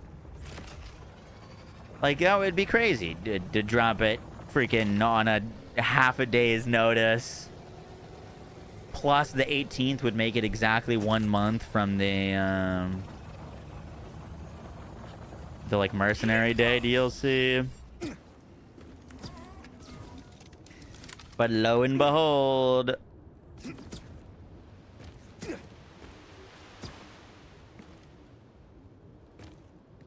you know, play Borderlands 4 while watching the Game Awards? Oh, we're just gonna be watching the Game Awards. Probably gonna be playing Borderlands. Pause playing Borderlands for the Game Awards, and then go back to playing Borderlands after the Game Awards. I'm gonna be like watching though. Game Awards will have my full attention. Not a gamer. Well, I'm gonna be streaming the Game Awards. I feel like it'd be weird to be like streaming it and showing it to you guys while also like playing Borderlands on another monitor, not paying attention. If I wasn't doing a watch party, I'd probably do that.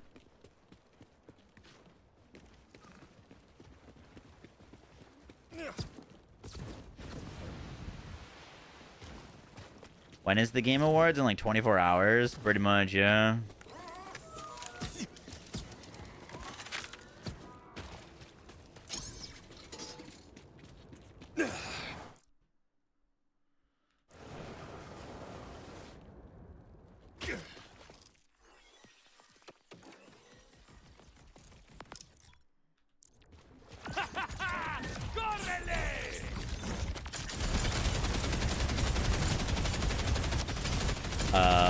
I forgot. We don't need to use that on Ranger Rafa. It's too much ammo. I knew you could do it. Kill BLOOMREAPER 8 times over.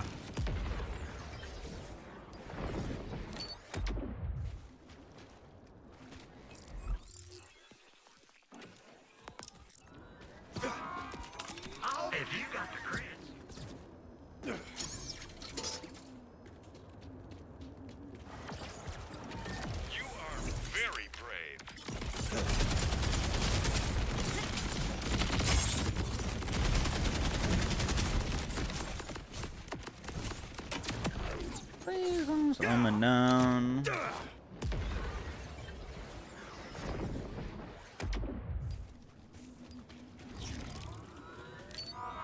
Account-wide SDs. Yup, that would be really nice.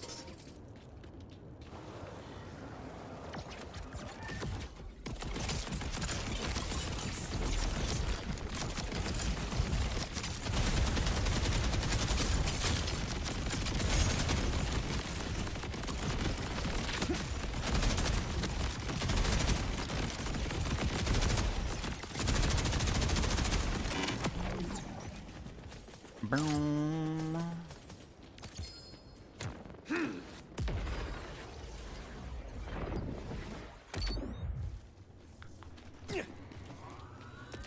Sleep on diagnosis. Boom, boom, boom, boom, boom.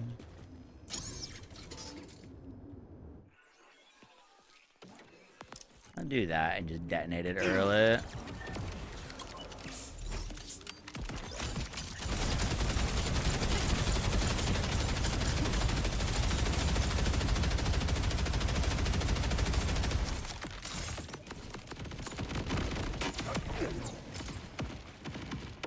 Boom, boom. Big Tarny postponed. Yup. Pretty interesting idea to deploy a patch literally hours before a $1 million tournament. Certainly one of the decisions of all time.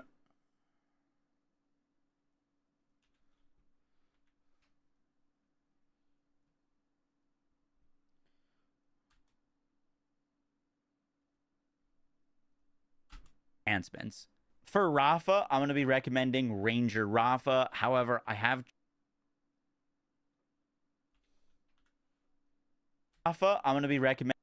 Ranger Rafa. However, I have changed his spec specifically to basically be unkillable for this boss. Our most recent Ranger Rafa update that I did, I liked a lot. It gives it way more damage. But I'm not really worried about damage against this boss. I would be worried about getting chained down, and you basically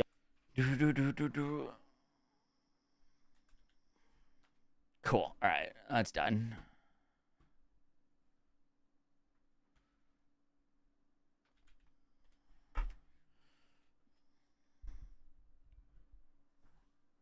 Leaving side quest till you're level 50? No, there's no point in leaving side quest at 50 because there's no unique or rewards on doing side quests. There's no weapons that you get for doing side quests. There's no reason to save them for 50. Oh, that's a lot of damage. UASUUUH, dude. Your side quests, you need to do side quests to get the XP that you need. So there's no point in saving them.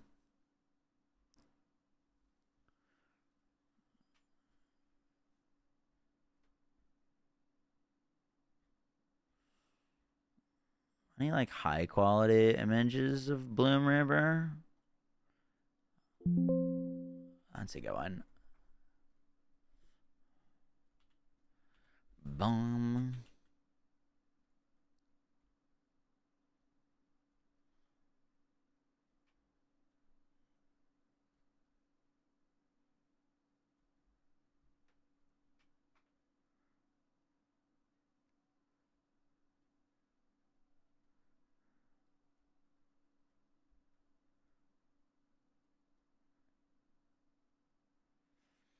Hmm.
Boom, boom, boom, boom, boom.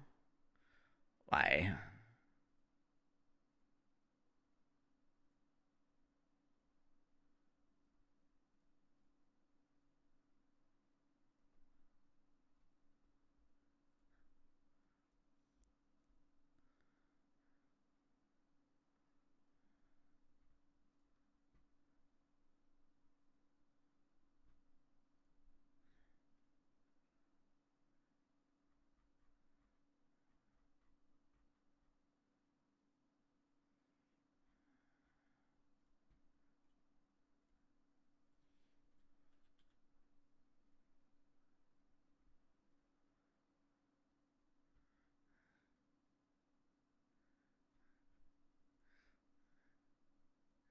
Update comes out right on your birthday. Hell yeah.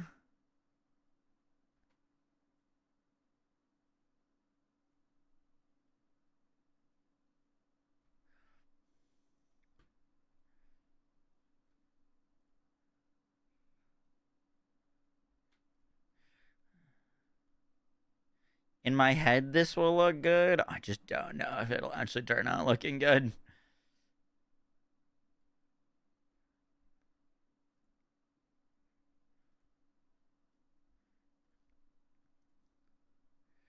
No, no, no, bom, bom.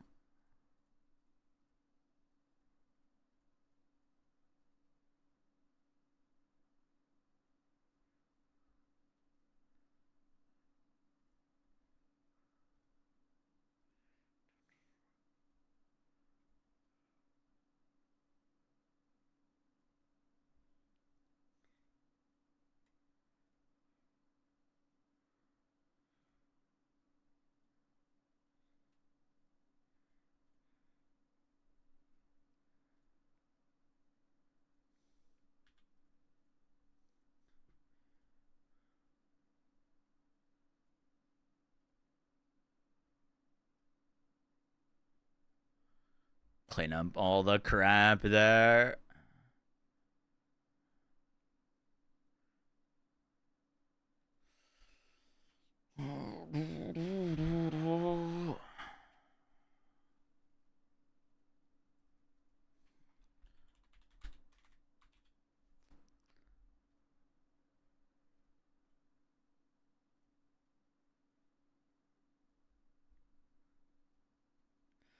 Bum, bum, bum. It's still crazy that Conan O'Brien version of this game with the boss and the lead before launch. Oh, that was such a mistake. I do remember that. They like had to take it down and then change the boss.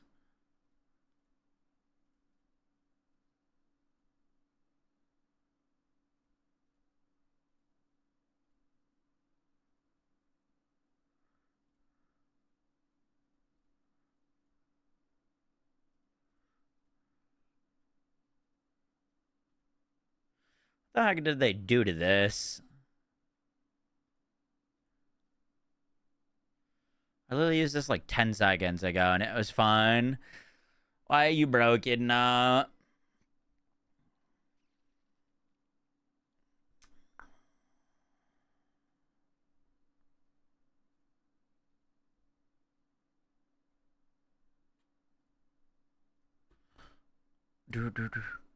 Oh, I started raiding the boss. Hi, Stone. How you doing?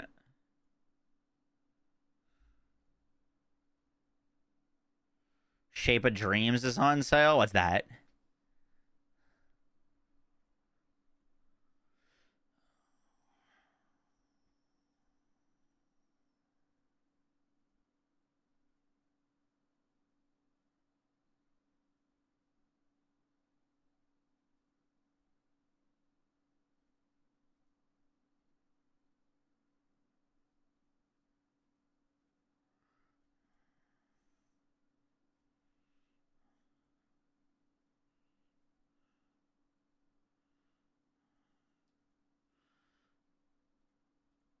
What the fuck did they do to this?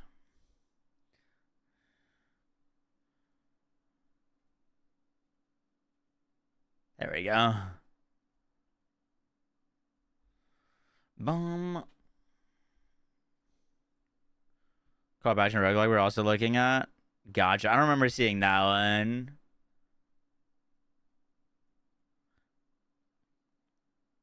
Okay. Down's looking better.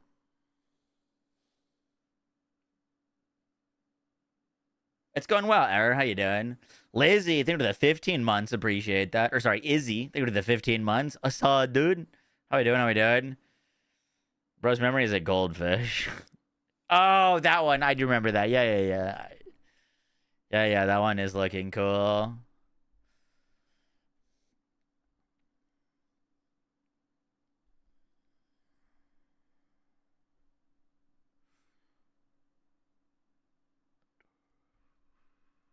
Hopefully, Amen gets more buffs in the Crucible tree. Yup, I agree. I agree.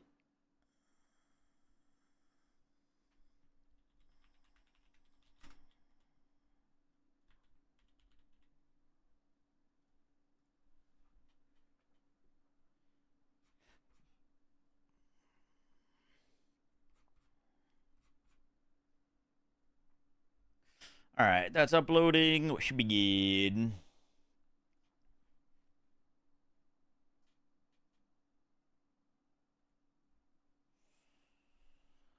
Bum, bum, bum. For the first expansion for BL4 at the Game Awards, I was also kind of riding that train. It'd be a really good time to show it off. Show off the expansion and maybe some cash gameplay. Would be pretty sick.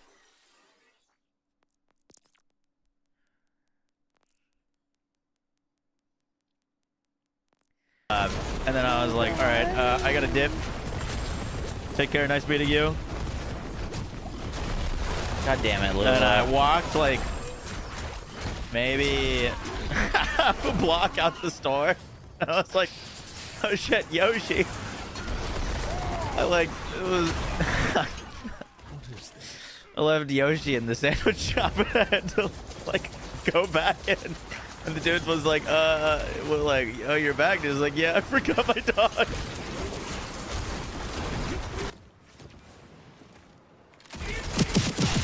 Thank you for that. Was the songbird any good? I mean, it was good when it was bugged. Now that it's not bugged, it's all right. All right at best. Okay, so we know that this boss is going to cost cash. I'm going to honestly farm up a little bit of money because all my characters have like 2 million gold. I don't usually like hoard cash.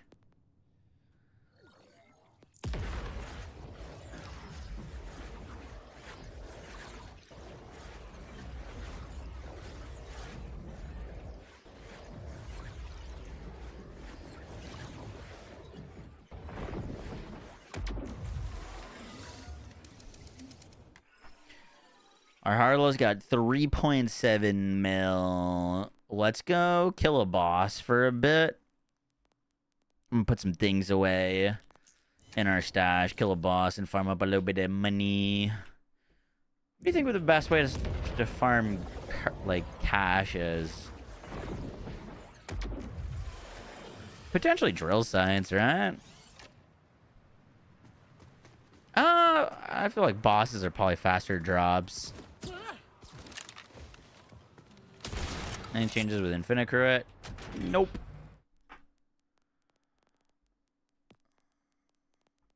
We're not gonna need that. We're not gonna need that.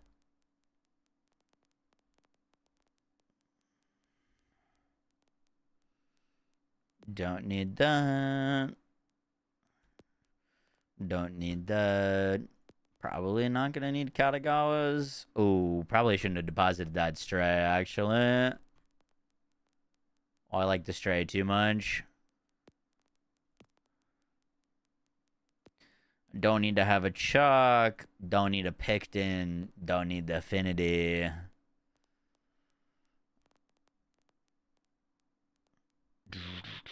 Probably don't need a linebacker, although it's pretty decent for vile enemies. I don't need a hard point. Definitely don't need a bully.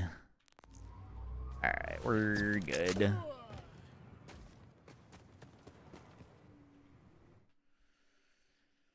What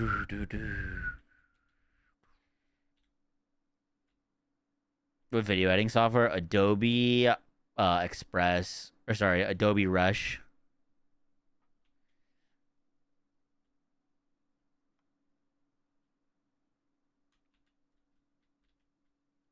Who should we kill? Doesn't really matter.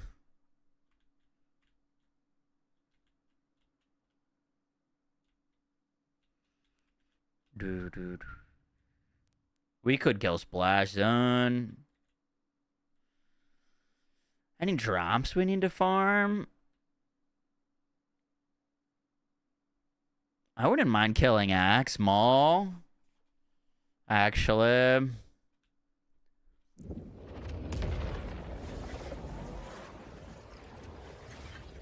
The bud that I use on all my characters is like not a particularly great bud. Like it's I use an SMG sticky bud, but like that's a lot of damage. it's a 371 times 5. This could theoretically be like almost twice as strong.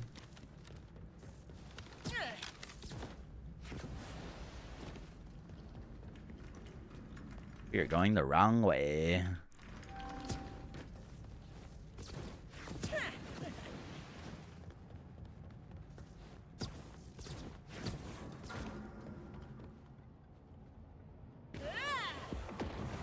Yeah, Foundry Freaks do drop a lot of stuff. Don't waste my time today.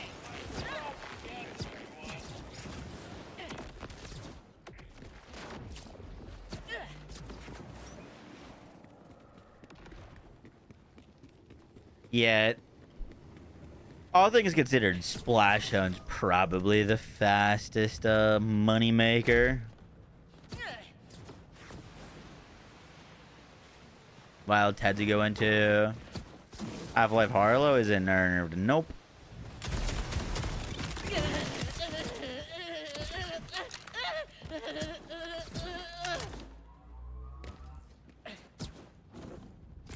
Bloom Reaper confirmed for tomorrow. Yup.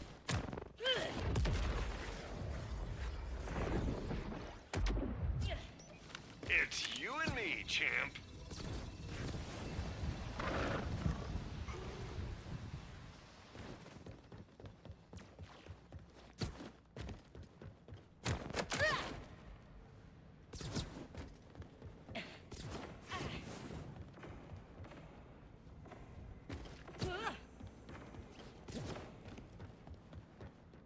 I just did a goddamn circle.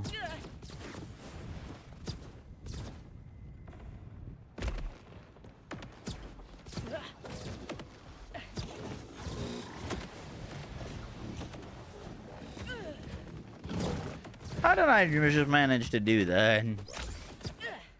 I just went entirely in a circle. Huh.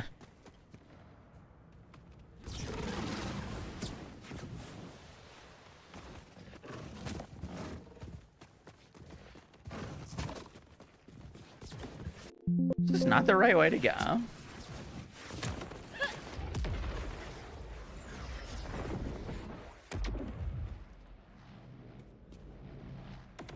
No, it's definitely not the right way to go. Huh. Hope it drops like 1K iridium. It freaking better.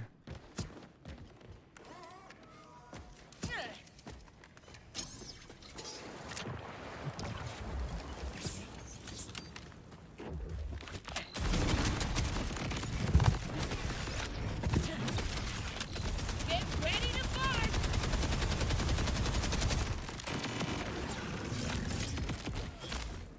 Boom, boom, boom, boom.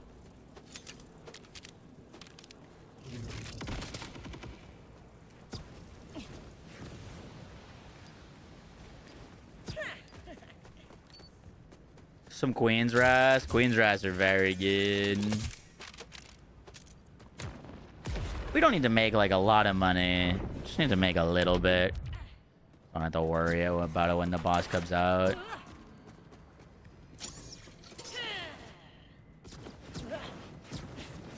Ooh!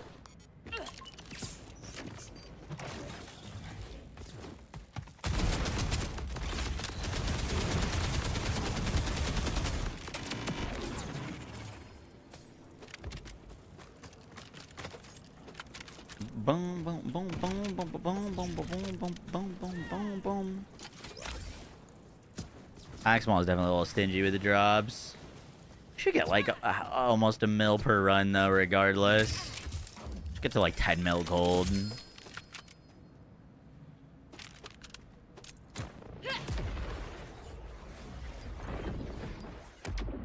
Do you not have enough money to respec? Nah, there's no such thing. It's always a percentage of your money. You can't get locked out of respecking. I just want to have money for the boss. We know the boss tomorrow costs cash. And all my saves are like, have a few mil. You're gonna love this.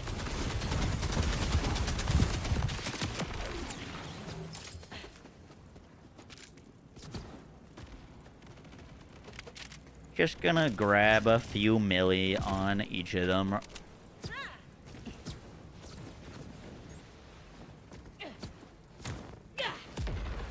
Still waiting on the Switch 2 version. Oh shit.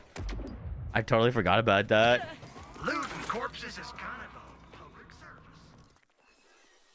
We were at 2 million. We're already at 6 mil. Sweet, if you've got In like 3-4 kills.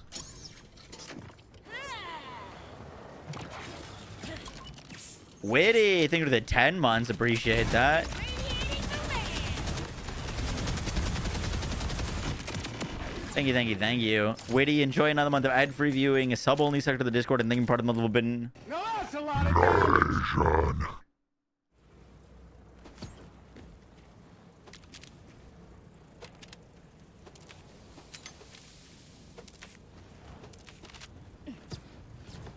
Why is my cash low? I just don't really pick up drops to sell. Never found a reason to have a ton of cash besides like Murray's vending machine.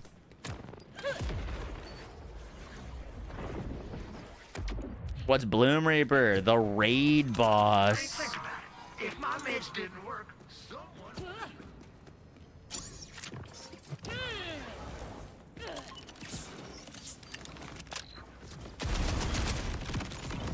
Just being supportive.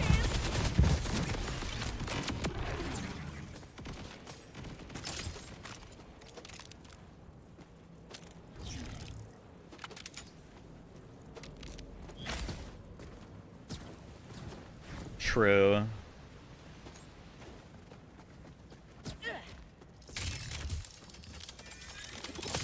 Stone, who's been your favorite vault under?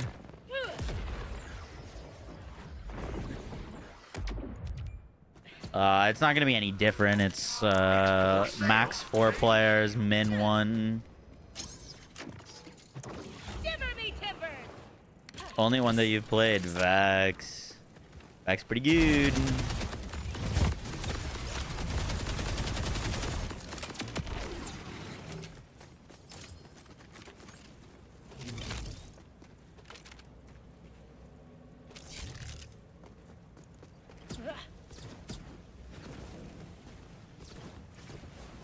How much money do you think the new bosses cost? I'm imagining it's probably going to be the same amount. It'd be crazy if like every run cost like a mil or something like that. It could. But I really doubt it. They specifically said that they never want you to like not be able to farm something. So regardless of what it cost is, it'll probably drop enough to like more than recoup the cost of the fight and some.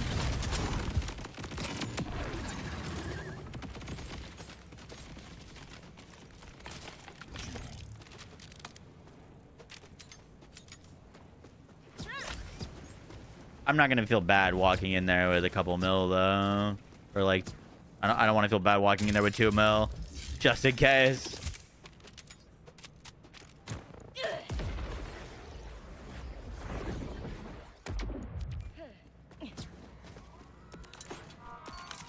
Well, I got the sales for what ails you. I made this just for you.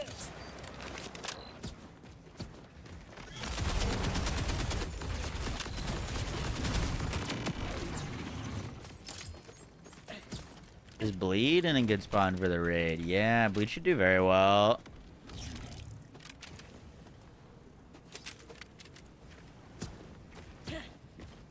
You can solo it.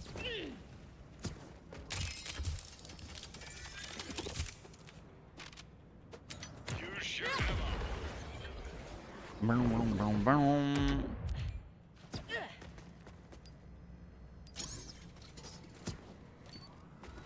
Let me guess. No, remember, mental health is also important.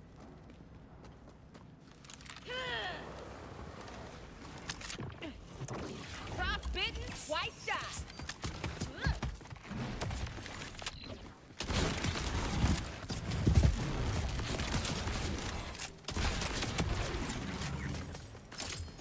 Boom, boom.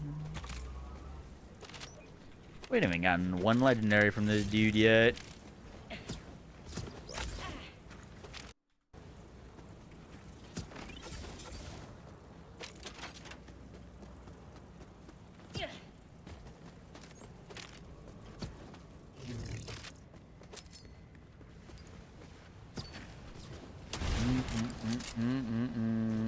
What character?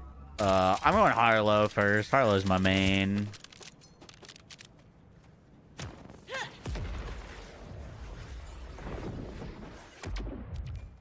Gonna go Harlow first. We'll take everyone. All the characters against it, though. But yeah, Harlow first. I don't think Harlow's gonna be, like, necessarily the strongest for it. I guess we'll see, but I just like Harlow.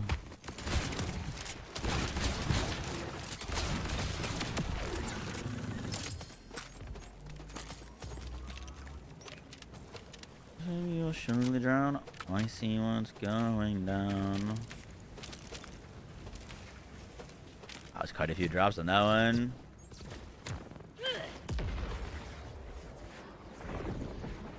Bod will always be 3% if it rolls with stickies. Gonna come looking for they don't let me cut on folks no more. Imagine to make Blue Tree Harlow usable. That would be wild.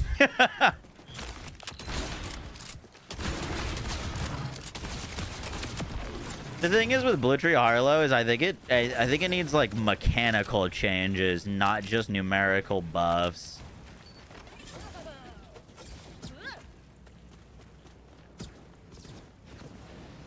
Will be good. I mean, we just know it's got immune phases. We've seen it be immune. So I think anything that requires a bunch of setup to do like an infinite amount of damage is not going to be like super I great didn't against see you it. playing No Rest for the Wicked. Smiley face. Oh, I'm sure I'll just think of it. Why didn't you play No Rest for the Wicked? I played No Rest for the Wicked on launch. I don't know if I made a build guide on it, but we beat it, did the end game. I think I did post my build. I didn't love that game, to be honest.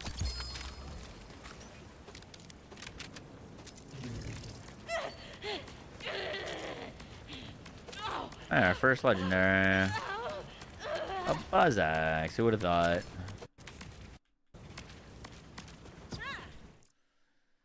Did I make an Rest for the Wicked video?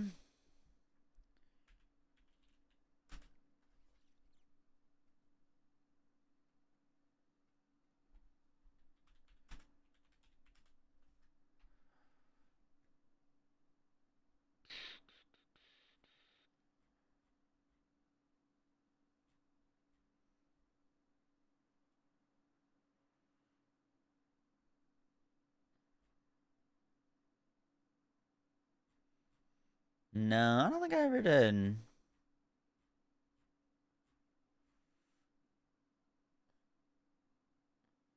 Uncomfortable.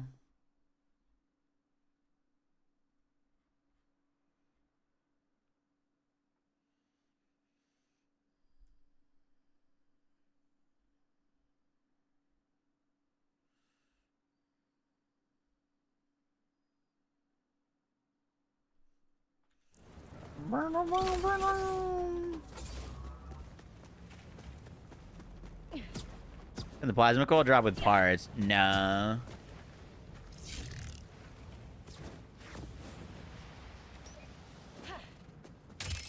What if there's a bug and my build one-shots the boss? I'd probably be pretty disappointed.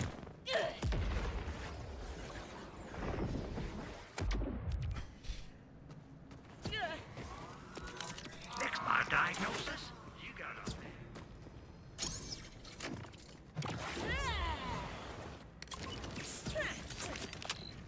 Toxic flame. I don't know about you guys, but I'd personally be disappointed if you could one-shot this boss. As in, like, not that it needs enough health to not be able to be one-shot, because, like, there's no realistic amount of health that they could give it. You know what I mean? With, like, the double-dipping Inferno stuff, like, there's no amount of health that they could give it that we wouldn't be able to one-shot it. Right? Just not possible. But I'm hoping that it is some immune phases and some mechanics, so that even if you have infinite amount of damage, it still takes more than a few seconds as a fight. Looting corpses is kind of. I got to. Oh, you'll be. If that makes sense. This is for you. Like, I'd be more disappointed that it's able to be one-shot via... There's no mechanics, no immune phases, no stages like that. Versus just like, oh, Gearbox didn't give it enough health.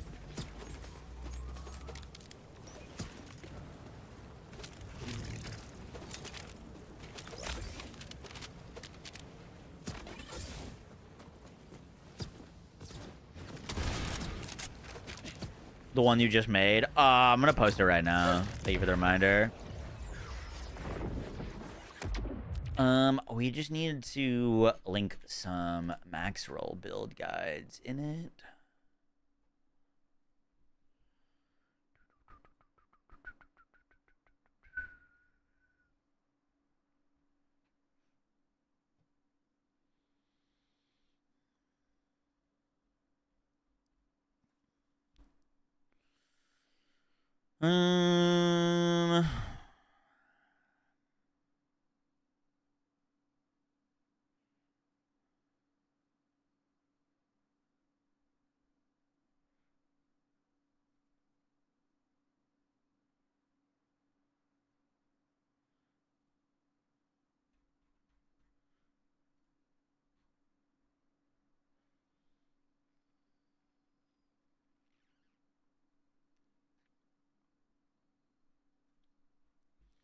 I don't wanna love no more.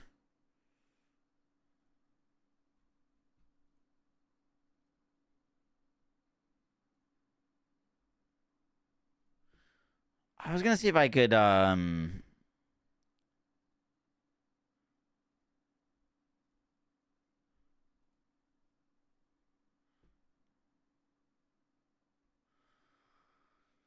update these without breaking everything.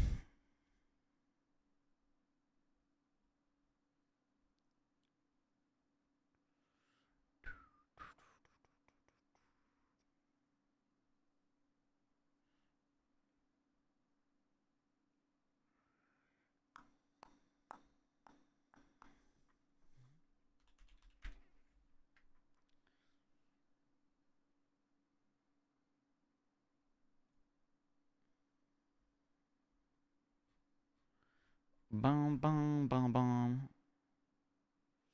Elemental Eater on the raid boss. That would be a choice.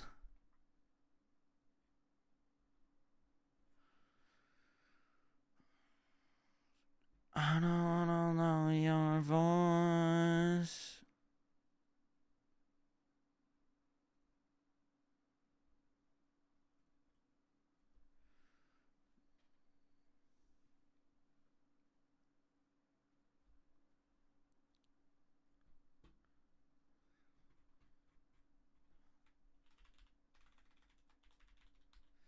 Infinite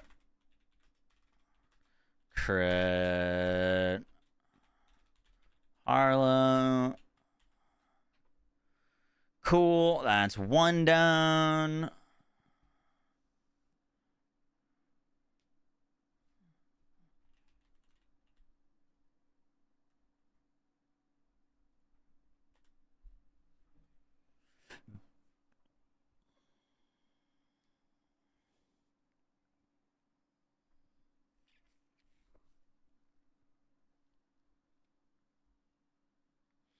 I'm gonna change this for the boss. It's gonna change the other planners, which is gonna be annoying, but I'm just gonna change it real quick.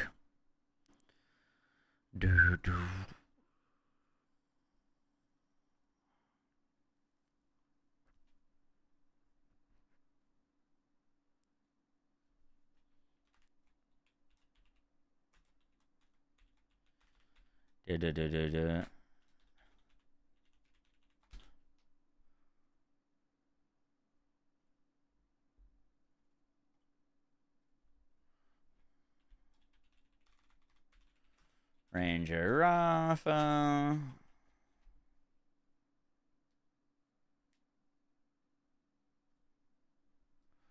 We need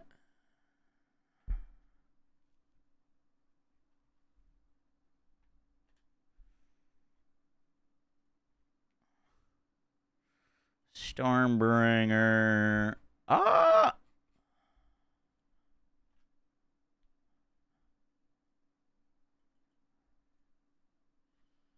What in the hell is this? No, I don't want to sail the Royal Caribbean.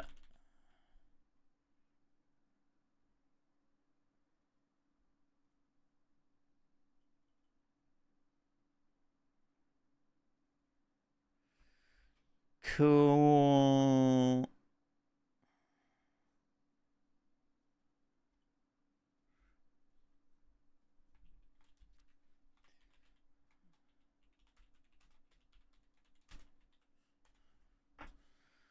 And then what? Which is not changing at all.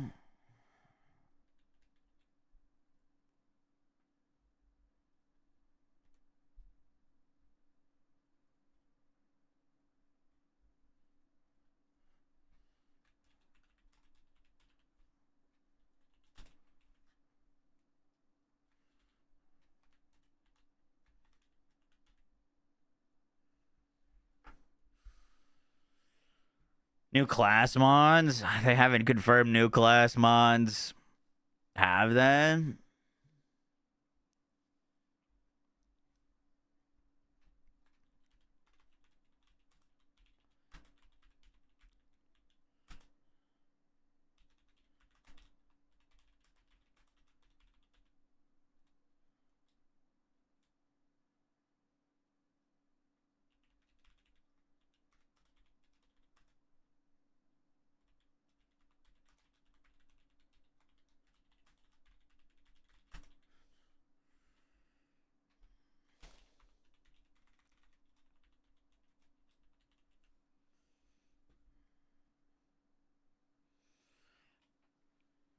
Are we getting new class mods? I freaking hope so. My expectations is new class mods. They give us new class mods. All of my expectations are what we got for BL3. I think the support for BL4 should be better, if not equal to the support of BL3, and so far it has not been.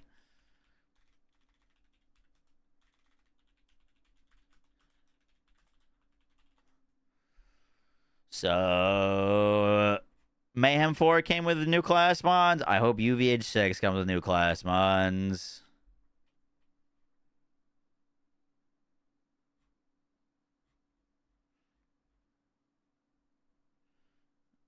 Like the tournament today.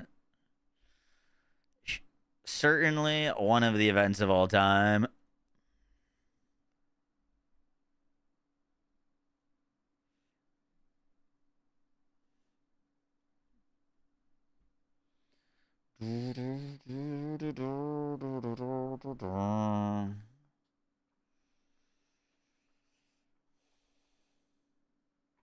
We don't care about the actual mod. Yeah, partly. Lil Pajera, why did I did respond to that. Thanks for the 2 months. Thank you. Why is this not loading?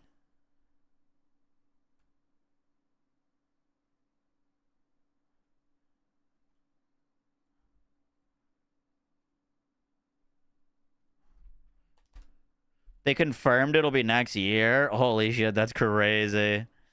Oh, I gotta look at that chat. I bet people are fuming.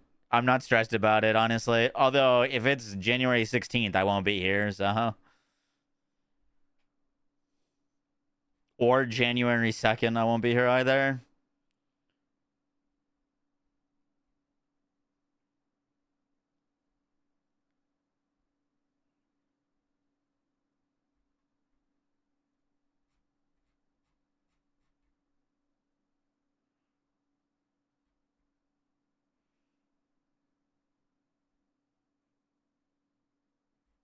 Oh, I think, yeah. Did they outright say that it was next year, or did it just be like we're the thing about like committing to it like next year or something like that? Is the note that you're talking about?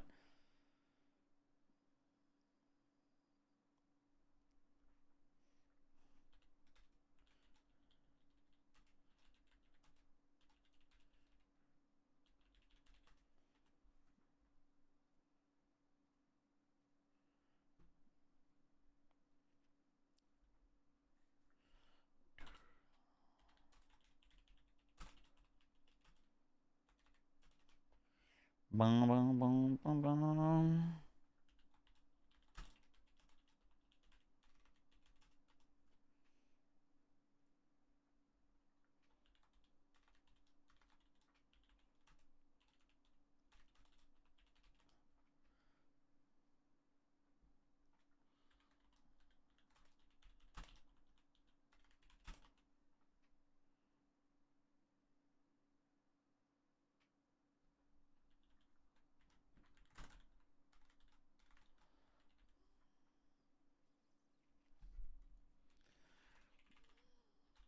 Yo, guys.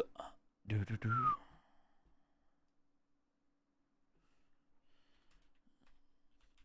Today, Gearbox announced that the new raid boss is dropping tomorrow. This raid boss will be free for all players. Let's break down everything we know so far and some of the best builds to take into the fight. Hope you guys enjoy the breakdown. You know what's gonna be really interesting is like we thought we were all really geared and ready for like Wotan, and then like Wotan was like literally until like I remember going into Wotan, and you know it was definitely like a bit of a struggle. Like it was a tough fight, and then we like got the new things on Mayhem 4, and then it became easy. Do you think there's a chance that we go into this and be like, holy shit, we're not ready? Like we just don't have the damage? Because I feel like we felt pretty strong in BO3, and then it wasn't until we like updated everything basically for Mayhem 4 that we were ready. Like I remember a ton of builds specifically being made just to take that down. Like you needed the like Cutsman, or people were doing Teeter chucks just to be able to do enough damage. Obviously, like later on, it became super easy. I remember we were like stacking Anarchy.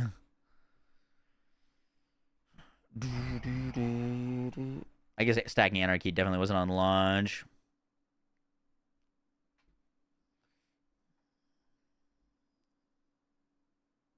All right, that should be good to go.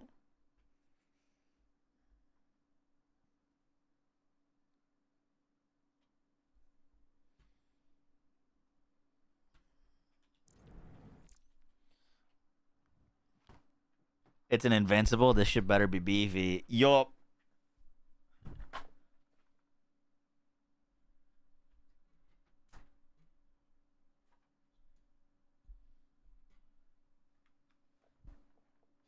All right, I gotta open my window a little bit.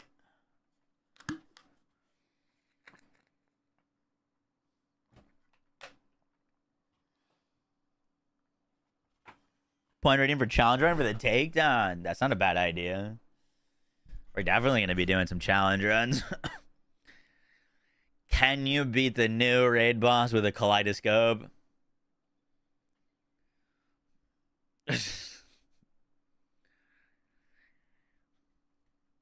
What was this message? Delay the Red Sec Lead Series in all regions.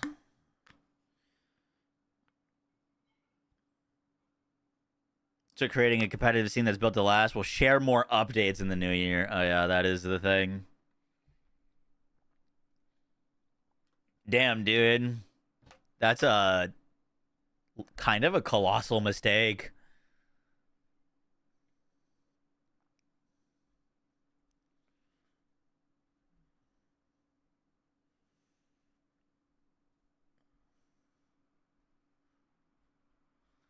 I'm imagining they're not getting great feedback on that.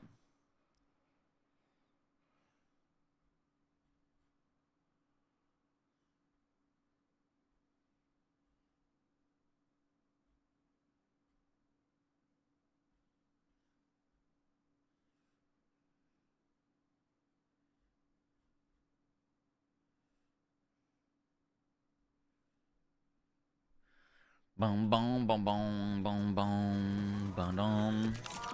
Doctors always appreciate you. Imagine needing new firmware to replace Deadeye 3. New firmware would be interesting. I'll save a bullet for There's whoever comes confirmed 5 new dedicated drops from BLOOMREAPER. 5 new dedicated drops.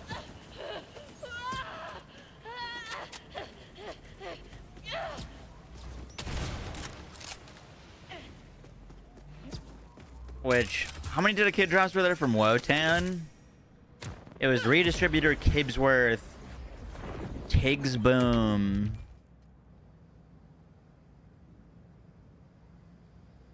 I guess the new classes could technically drop from Wotan, right? You just didn't really ever farm them from Wotan. It was 3 guns. I don't remember any new shields or anything. But the rest of the drops that added with the update were Mayhem 4 exclusives.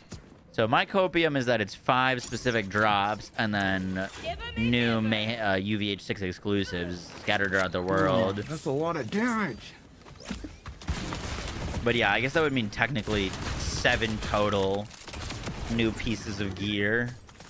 4 class mons, 3 weapons.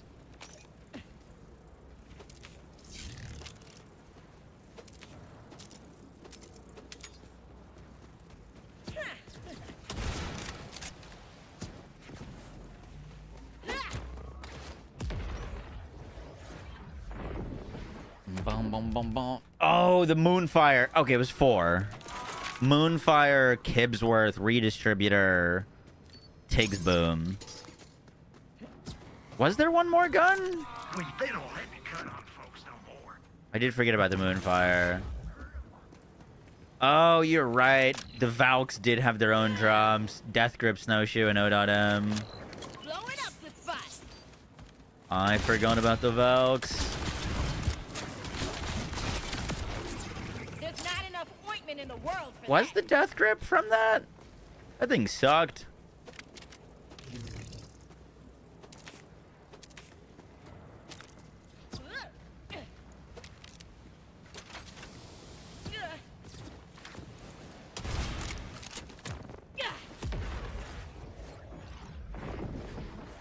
It is different though, because like one's a takedown versus a full raid boss. Just so that if they think about it, if my meds didn't work. Yeah, I'm at 240 FPS right now, but that's with frame gen on.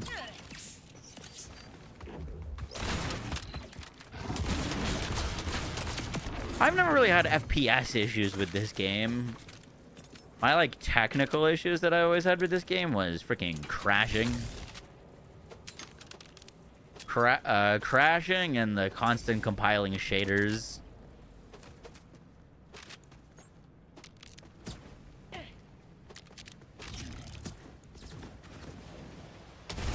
Oh, is added with Hema.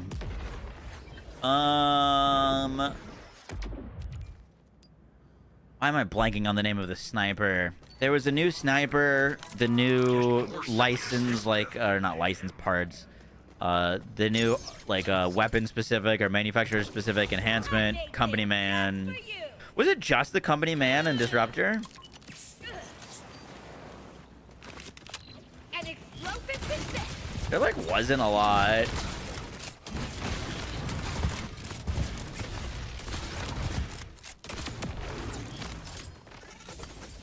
There was a lot of different variations of the company man, that's a but lot I of don't really damage. know if that counts for anything.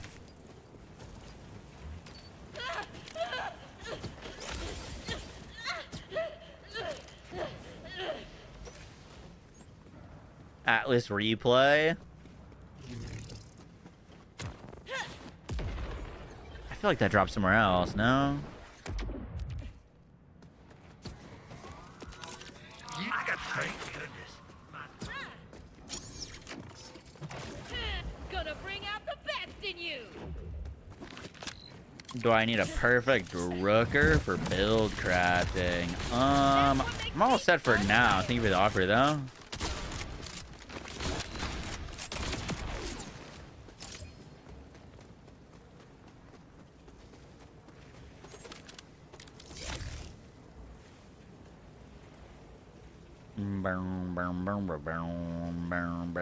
I mean, that's not terrible.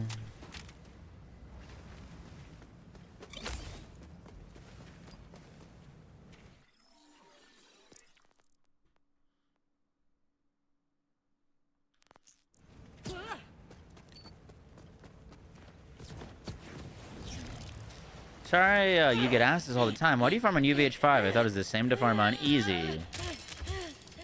You get more XP, Iridium, cash on UVH5, and you also have a higher chance for additional parts to drop on gear.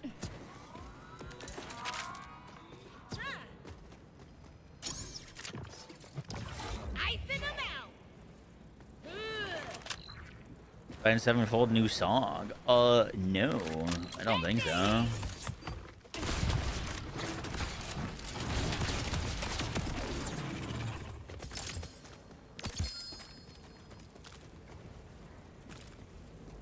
I also, like, I don't know. Even if the drops were better on easy, I'd still farm on UVH5, to be honest. Like, I don't know. Still using Biorobot. Yup.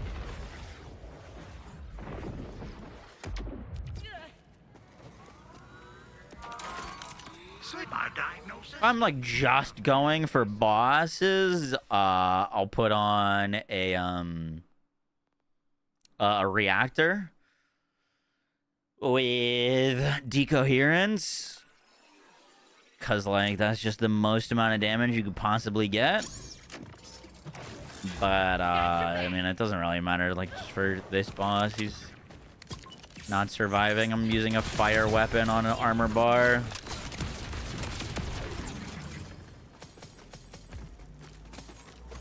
But reactor slash physicist with 5 into decoherence on basically any Harlow build is going to be your most damage. What would be the mission for UVH6? They're either going to let us just pick UVH6, which I think would be kind of lame. I'm imagining you need to kill BLOOMREAPER for the mission to unlock UVH6. No one's gonna cook. Welcome to quote unquote. Is UVH6 tomorrow? UVH6 is tomorrow, yeah. A little premature irradiation.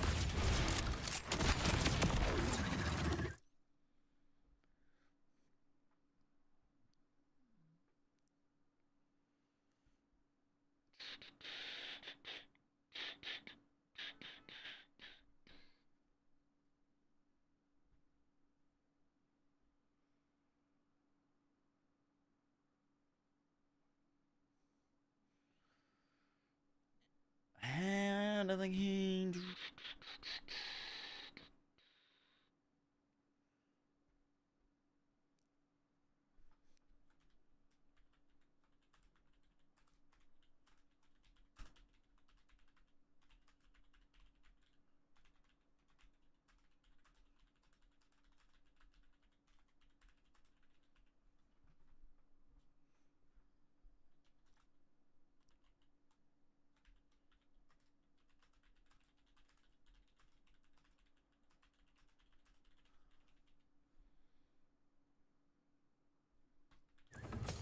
Boom, boom.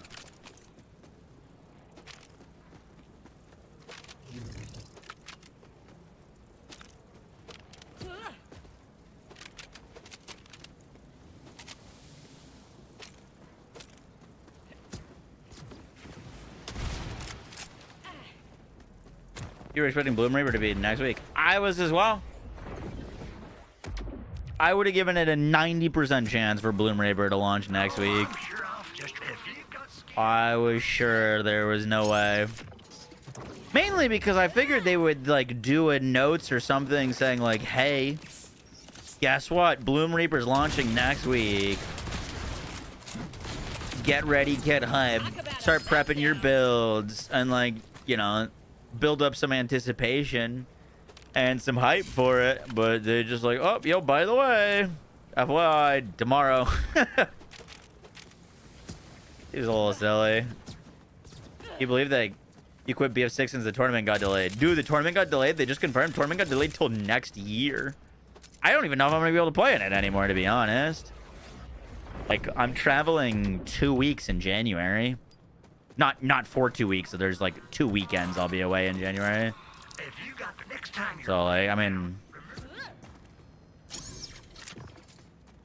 yeah. Like, I'm gonna be honest, like, I think it's gonna be a lot of fun and I'm excited for it, but like, I wouldn't like pick the BF6 tournament over like PoE2 League launch personally.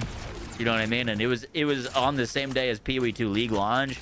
We were gonna have to, if they didn't delay it, we were gonna have to play the PoE launch for like 30 minutes and then have to go on Battlefield, which I was like, I don't know, I was trying to think of ways to get out of that. So glad we can just grind the PoE League when it comes out. What tournament? I was invited to compete in a $1 million Battlefield BR tournament.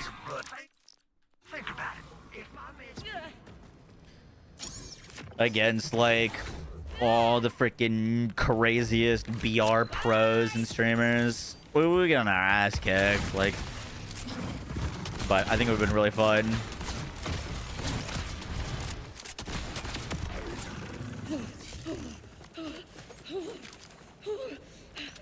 We were gonna be going against like Shroud, Landmark, Tim the Tatman, Burnt Peanut.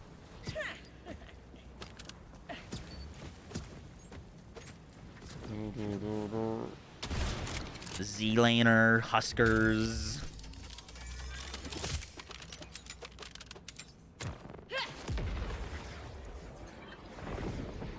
No, that's very different. I played a lot of Battlefield. Let me guess. And I was saying, I mean, I don't think it's crazy to say I would prefer to play the PoE League launch than Battlefield. I feel like Stone Mountain is gonna win. Stone Mountain is in our bracket.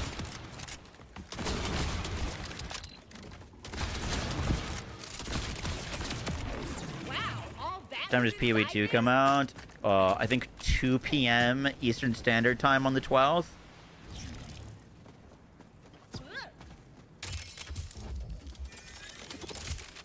Well, I definitely wouldn't have gotten to last place. No. We got too good of gamers on our team to get last. I don't think we would have won. Scavenge some gear, huh? No pun. Oh, you'll be back. But you get a decent amount of money if you come like anywhere between like 1st and 8th place.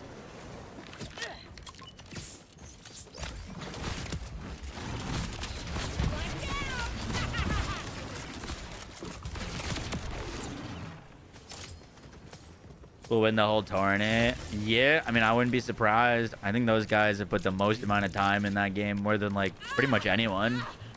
Like I follow them, and I remember them tweeting out like that they were like #1 in the world for like kills and wins and playtime and all those stats.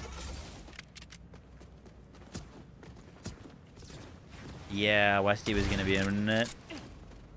Game Awards tomorrow, just straight BL4. We're watching the Game Awards. I'm not. Dude, I love watching the Game Awards. I'm very excited for that. I wouldn't miss that. Doing those watch parties for those big like shows, I have a lot of fun. We'll do a little bingo board beforehand. Remember, I like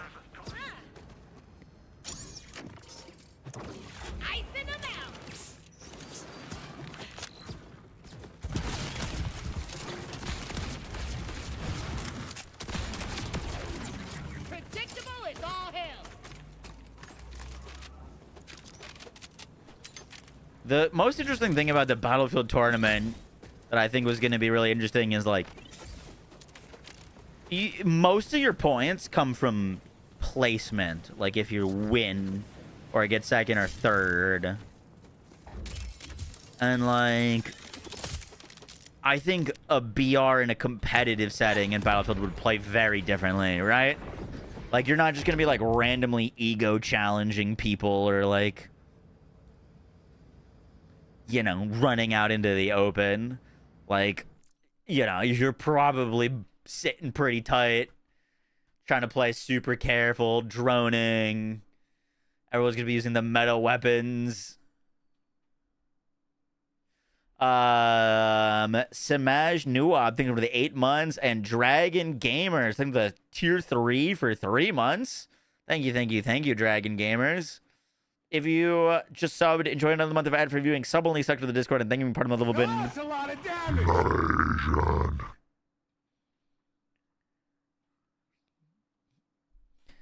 Boom, boom, boom, boom, boom, boom, boom.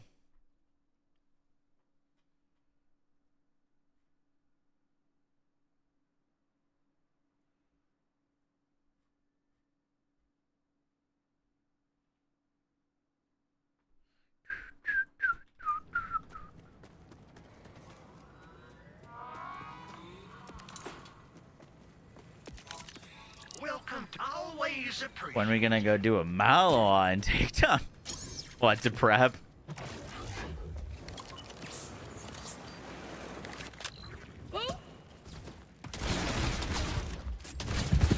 Go fight some I Hemovorus. found the smoking section.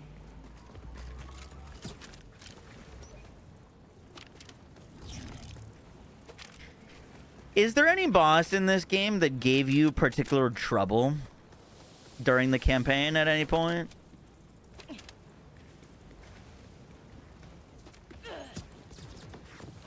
Wotan is my homie. Wotan is the homie.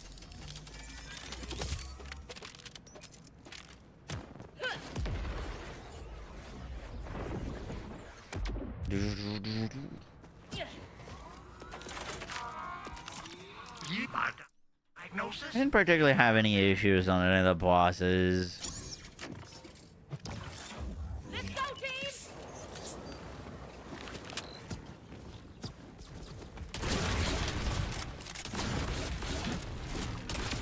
Neutron capture is pretty ridiculous for the campaign.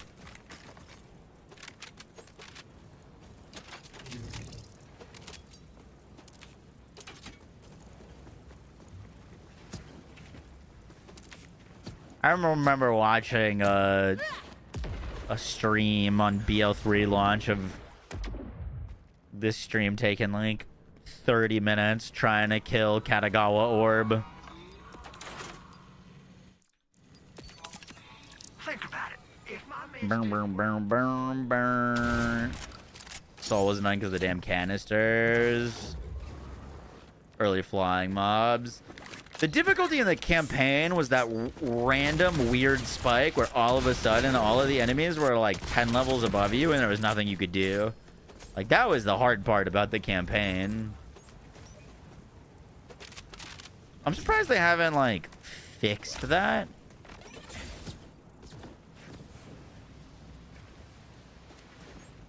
More problems with Shadow Pelt. We kept dying to his mechanics. That's cool. I like that. Boom, boom, boom, boom, boom, boom, boom, boom, boom. Wanna see my new invention?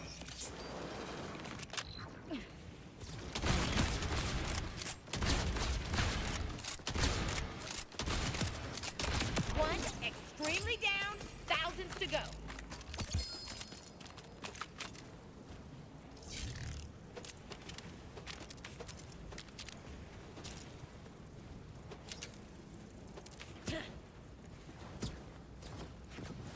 You can neutron capture snapshot a kill drone. I did not know that.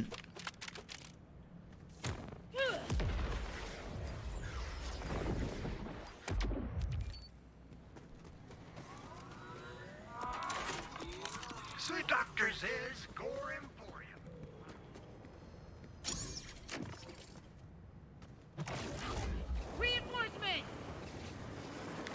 I do remember the soul fight my first time taking a bit, just because I didn't have like a build quite online. I didn't realize on soul when I first fought him that you needed to shoot like not his armored areas. Just raining damage and I'm like, fuck, he man's invincible anywhere. By the time I was at Callus, we were cooking with too much damage. I remember we just fried her.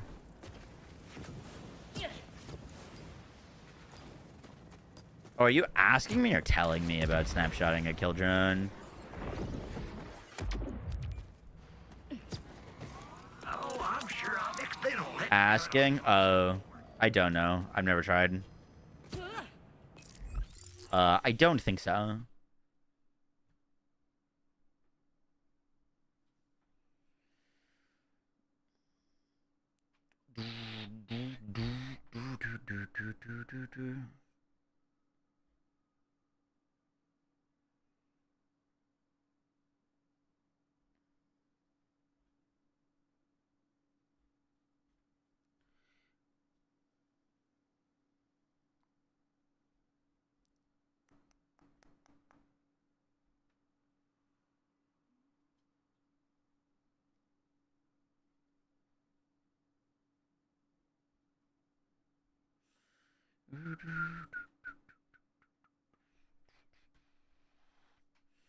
You have a small space to stand in. Yup.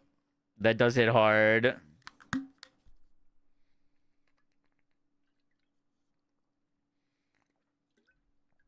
Boom, boom, boom, boom, boom. Just watch your previous video. Is there any news, leaks of a bod nerf or just an assumption? Just an assumption. I wouldn't be shocked if they nerfed it, but it doesn't sound like from their tweet that they're doing much balance, like nerf-wise. Yeah, give me 1 second. What's up, Yoshi?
Nerf all the builds the day the raid drops. Very gearbox of them. They could also, like, not nerf anything, see what's overperforming or what's killing the raid boss too quickly, and then nerf it. But, like, I think they know what the outliers are. There's definitely been a whole lot less nerfs, I feel like, in this Borderlands game than BL3. Like, the only things that they've really ever nerfed are things that are bugged to do too much damage, right?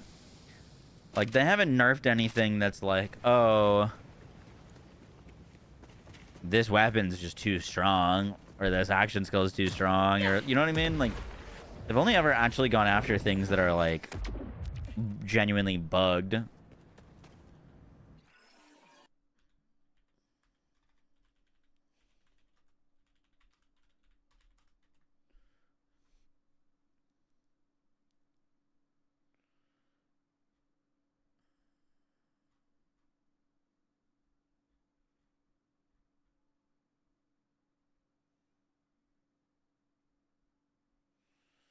From everything.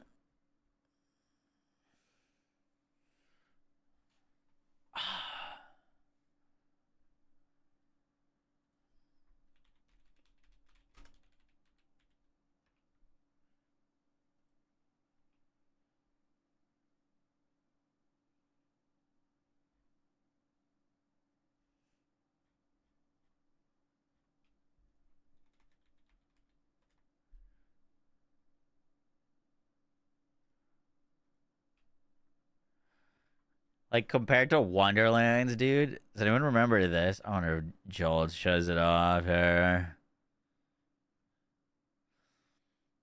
This was like one of the first patches to Wonderlands.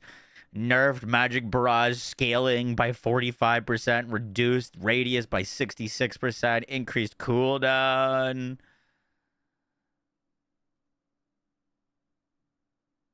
They nerfed the liquid cooling by like 80% of its damage.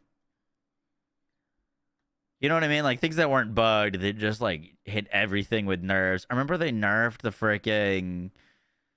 They nerfed a bunch of like Jacob's pistols. But it was like crazy numerical nerfs.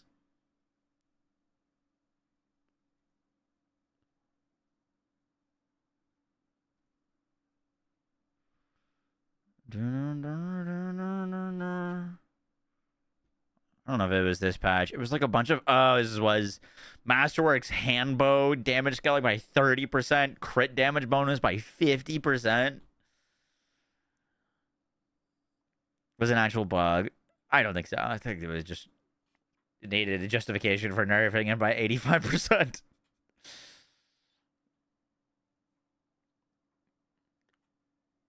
Reduced Ruby spike damage by 30%. Pookie's Chew Toy, which was used for speedruns, by 28%. Like, that was literally, like, our first patch. We haven't had anything like that for BL4, which, you know, is probably a good thing, but they've definitely been way less nerf heavy.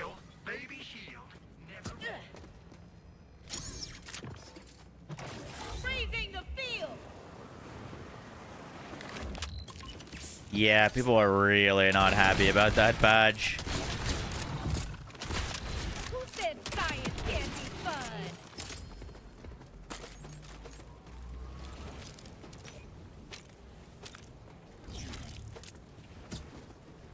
It is a little crazy to, like, launch a game with a bunch of weapons and then, like, 2 weeks later, nerf a bunch of the things that the game launched with by, like, 80%. You know what I mean? Like, what happened that the gun was 80% too strong? How is that possible?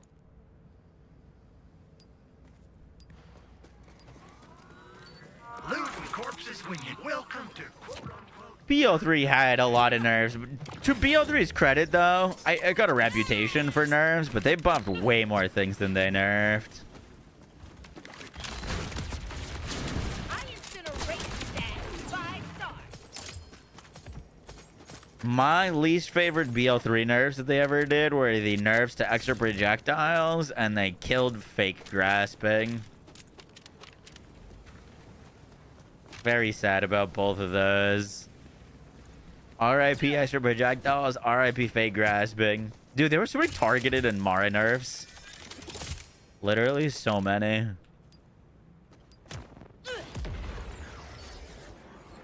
My thing with fake grasping, I was like, okay, fine. Like, they didn't want us spamming action skill start annoyance and, like, all these action skill end annoyance. got the meds.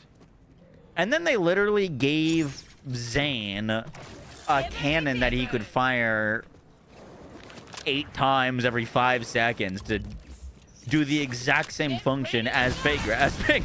You know what I mean? Like, They literally gave Zane something stronger than fake grasping after removing it from Amara. I was like, what the hell, man?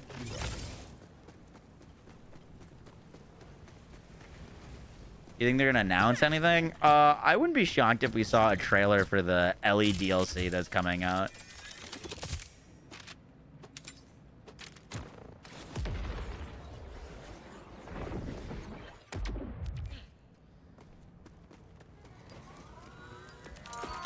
Just think about it. If my meds didn't work. Just because I care. The Cutsman nerf. Yeah, Cutsman nerf was rough. Dude, you know what was a rough one? Was the freaking Crossroads nerf to shoot 3 pellets instead of 4 on the weapon that's about shooting 4 pellets because it's called the Crossroads. Still to this day, I think the worst nerf they ever did. And then they just never changed it. Just for the rest of the game, just always shot 3 bullets instead of 4 on the freaking Crossroads. Boom, boom, boom, boom, boom. Let me take that off your product. See, that wasn't so bad. By the end of the game, Zane was so disgusting. Yeah, Zane went from the worst to the best. All right, we got enough cash on her. Let's go farm some cash on one of the other Vault Hunters.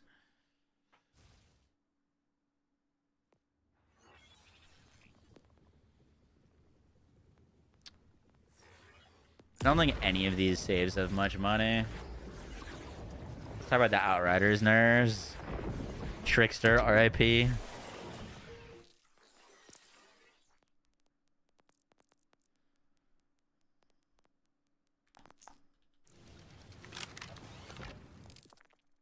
They'll be announcing a new Divinity game tomorrow.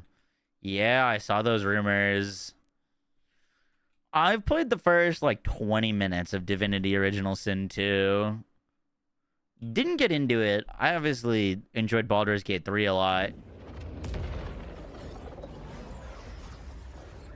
I don't know what the difference between the two games are, I guess, or, like, what sets Divinity apart from Baldur's Gate. They both seem like turn-based games with, like, role-playing in classes and stuff. But it's made by the same people, no?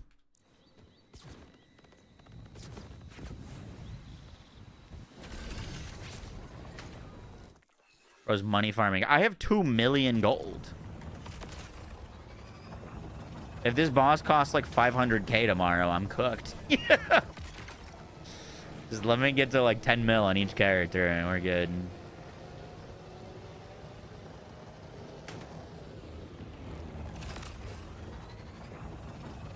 Are we getting pearls tomorrow? No.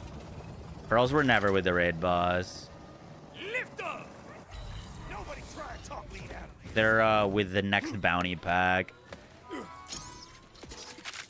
Time to wake the dogs.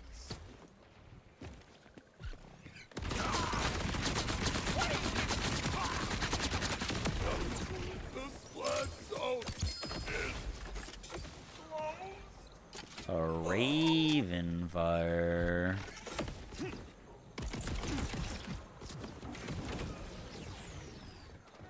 Brand new ARPG or looter shooter? We need those badly. Yes, sir.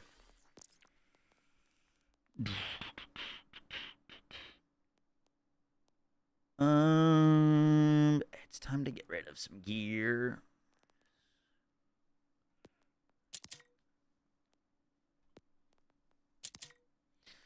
To make space for all of our incoming new toys. New toys.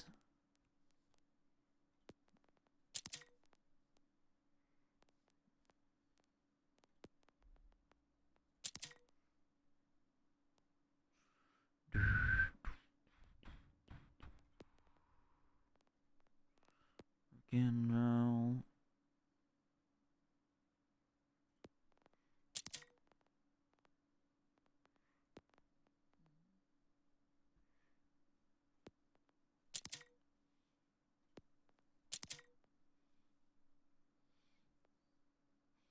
Will your hope die alone? Will you feed on your own? Just turn away.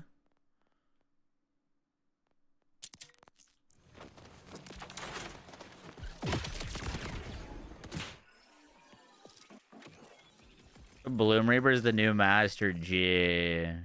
Hell, honestly, hell yeah.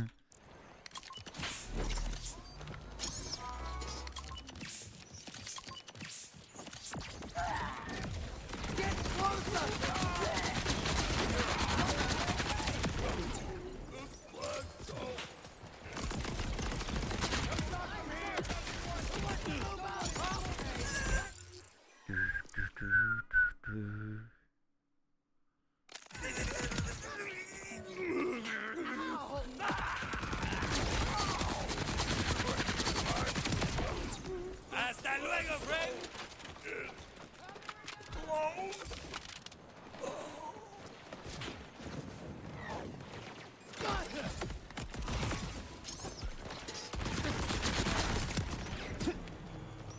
This love is never.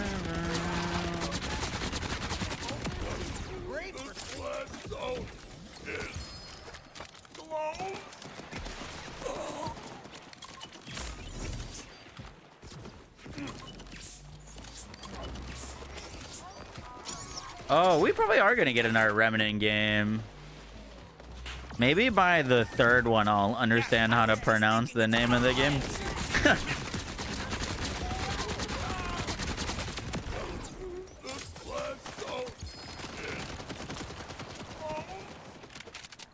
One could hope.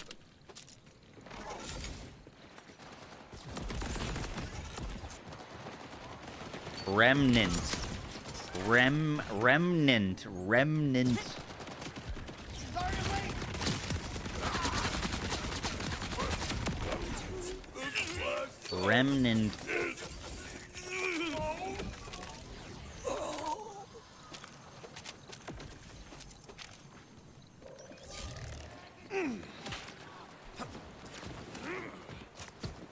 Surely they announced the next Bloodborne game, right, at the Game Awards? Dude, I love the cope for Bloodborne.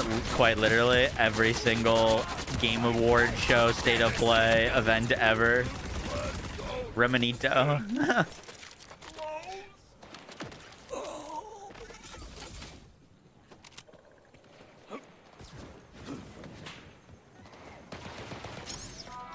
New Elder Scrolls revealed, surely.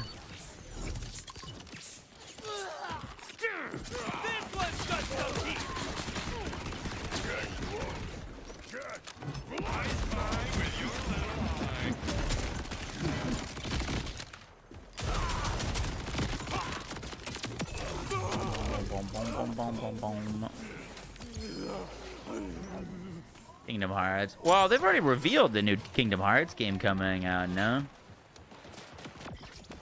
Barrels are hot.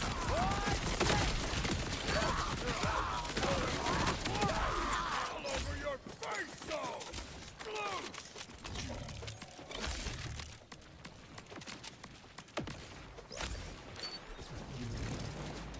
I thought Trickster got buffed. Oh, it did eventually. They nerfed it out of the gate then.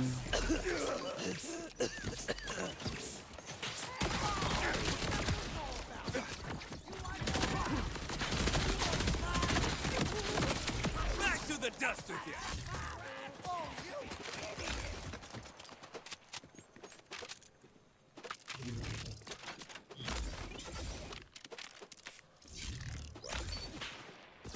3 years ago, they showed a teaser. Dude, I hate when games do that. I'd rather, like, I don't know. I like the 6-month marketing cycle. Reveal the game 6 months beforehand. Do a crazy amount of marketing and hype build-up, and then launch the game. I hate when games, like, show off something and then don't come out until, like, 4 years later.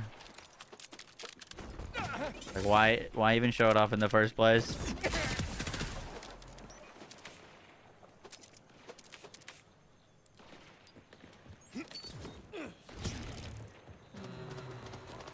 New class for D4. I'd be surprised if they didn't reveal the new D4 expansion. I don't think it's coming out early, though. That'd be insane.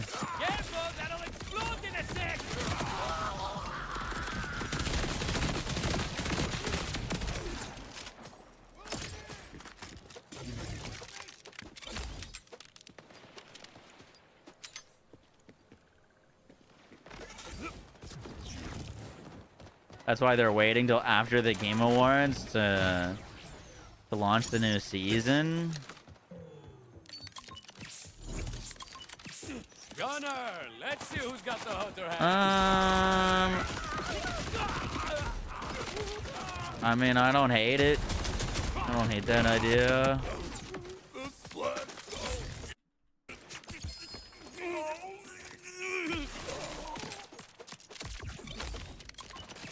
That would still be crazy to shadow drop a whole ass class / expansion. Oh, you're thinking the class comes out early, the expansion comes out later.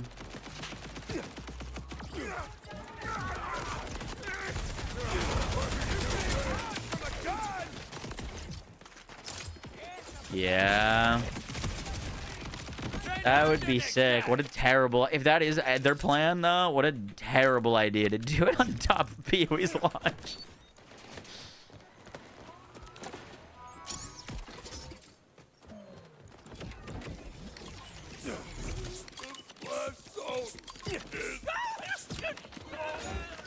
This one's got some heat. The thing where you protect me. You must really want to keep that close.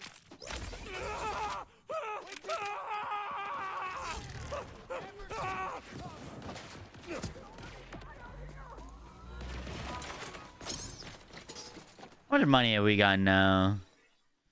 Nice. We're at 13 mil. We started at 2.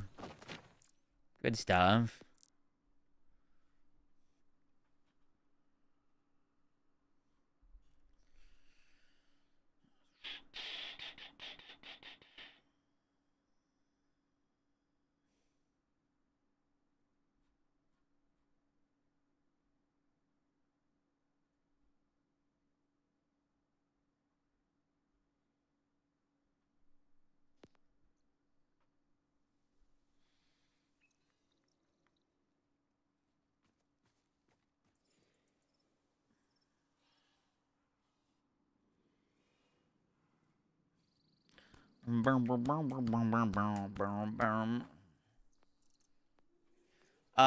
Let's get all of our characters. Oh, you know what? Watwitch doesn't have any currency yet.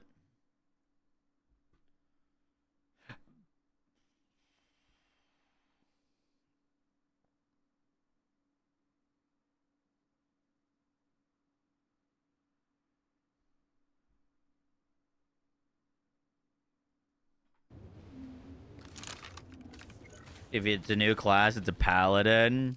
Would you be disappointed if it wasn't?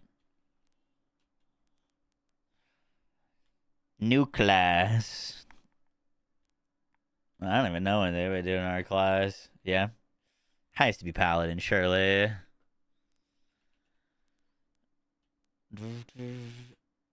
If they do launch a new class, oh fuck, would I log in? I would jump into a new D4 season on a new character. Like, I think that'd be a lot of fun. But the timing couldn't be worse. You know? Like, I'd be so down for that if the BL4 raid boss wasn't on the same day. And also the PoE League wasn't the next day. You know what I mean? Like, if that was the only content for the month, I'd play that for the month. I'd make a ton of builds. I'd be down. I've been waiting to get back into D4. I guess I was saying I'm waiting for a reason to get back into D4. But, like, that timing couldn't be worse.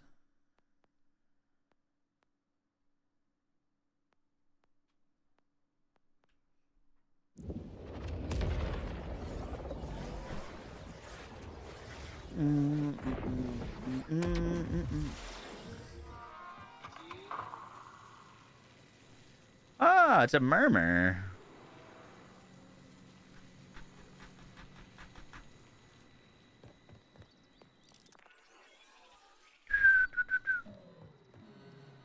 No shit. How many player raid? It's just it's not like a 6-player raid. It's just like it's a raid boss. You can fight it solo or with people. But yeah, the BL4 raid boss comes out tomorrow.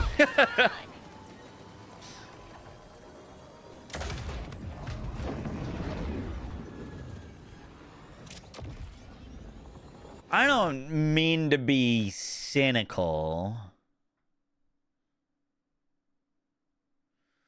but like right now,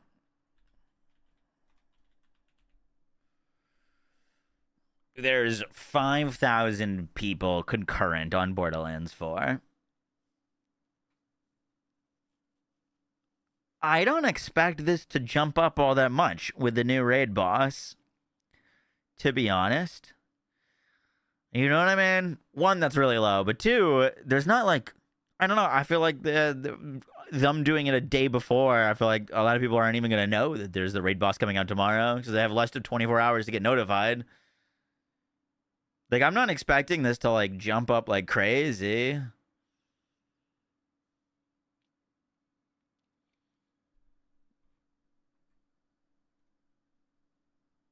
How many people playing D4? It's not really fair for Diablo 4 because most people play that on Battle.net. But there's 3K on Diablo 4. It looks like that jumps up to like 49K on season launches. 34K on their previous season. It'll probably go like 30K something for their new special. It'll go a lot higher if there's a new class. But like,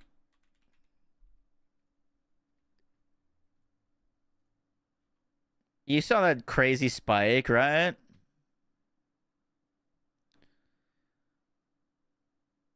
When did they launch the... What day did they launch the Mercenary Bounty Pack that was free for all players? It was November 20-something? Was it this? Thursday, November 20th? November 20th, yeah. Like, literally zero spike in players for brand new free content.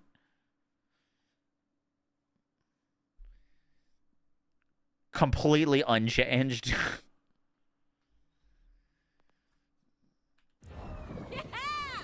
When they launched the Halloween event, it was like 35K. Yeah. Yeah, they did themselves zero favors launching that Halloween event. Bam!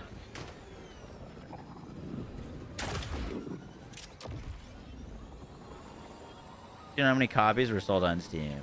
No.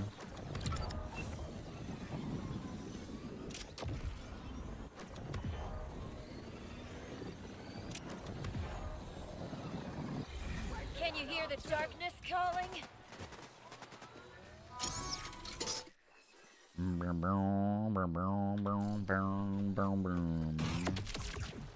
Ow. Man, you're rapping. This'll be easy. There's exit only. Thank you, Barrel. Oh, that's a bummer. We're trying to farm up money and we went down.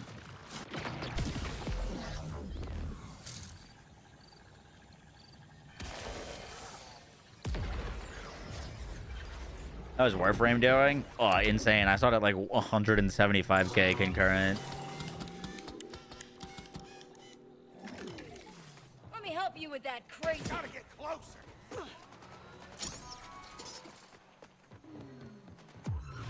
This move is a real killer. Nothing but Same as always.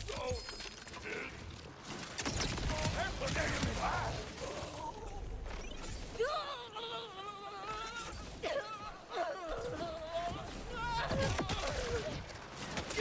shitting me?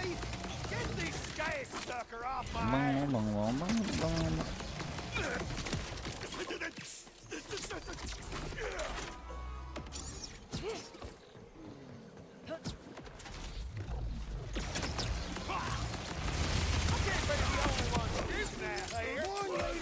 Murder now!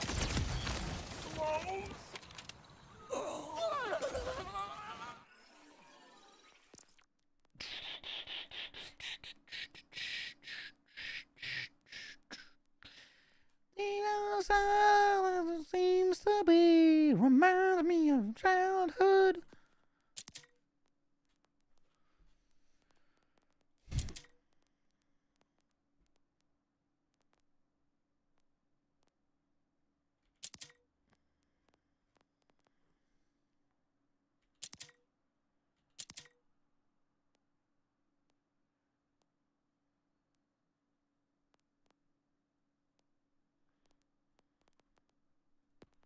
Sweet child of mine.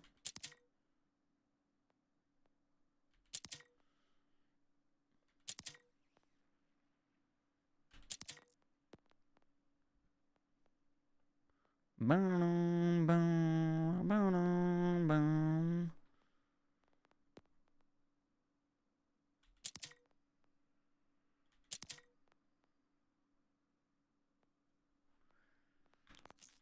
Alright, that should give us some more space. That's a lot of damage. How much money do we have on this character? 2 3 months mil. with the Damage King. Time to push Infinicrit Harlow to her limits. Let's go, dude.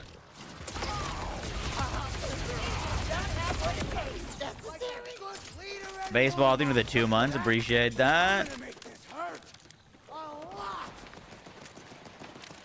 What are the over-under on K6 losing his shit? Not a good way. Oh, no. Hopefully no K6 losing his shit.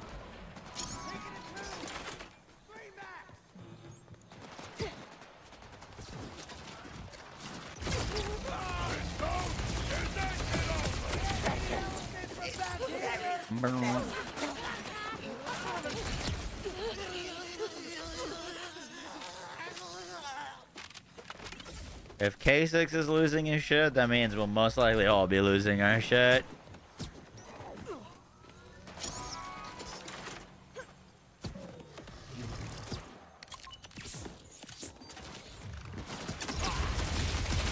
I'm calling her stall.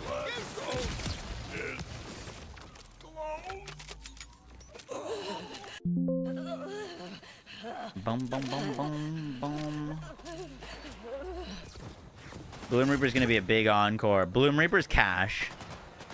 It is a cash boss fight. Is there an actual date? Tomorrow. Oh, if I only had a weapon. The actual date is tomorrow. Confirmed by Gearbox in a tweet earlier today.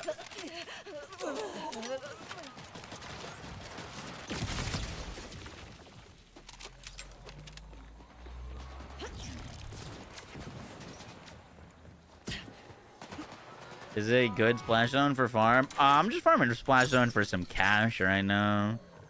Splash zone in general is a pretty good farm though. Depends on what you're looking for.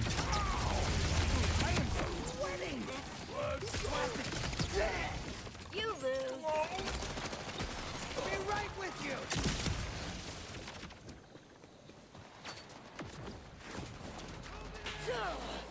Anybody with me?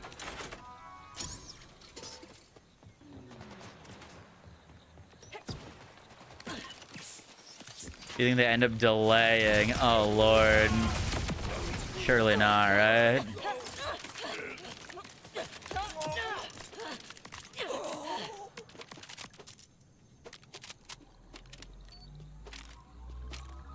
Has there ever been a delay on a major update?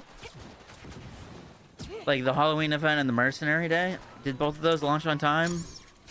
I think they did, right? It's been the like hotfixes before that have been delayed. Little shit.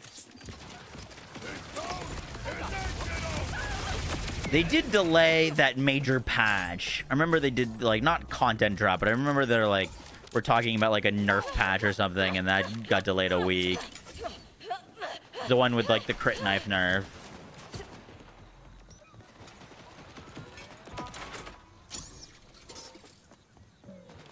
Honestly, if it gets delayed a week, best case scenario. I'll be over here if you need me. Don't. Can't complain about that. At least for myself.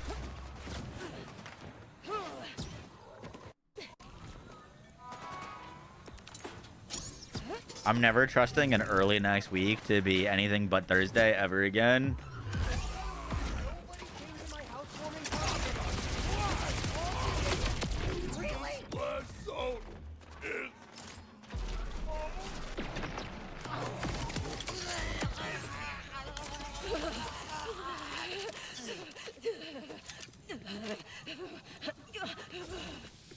Isn't Bloom gonna drop the face puncher? Yup.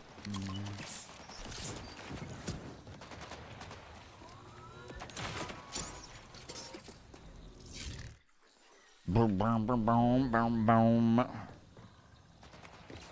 ahead and die, please. Somebody here wants something like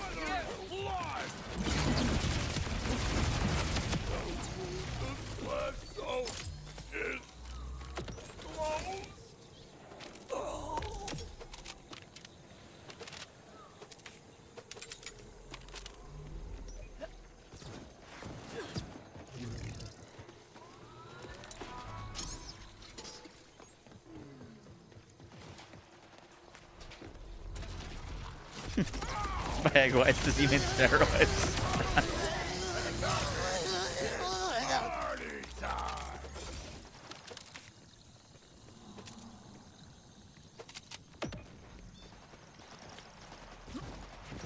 Boom, boom.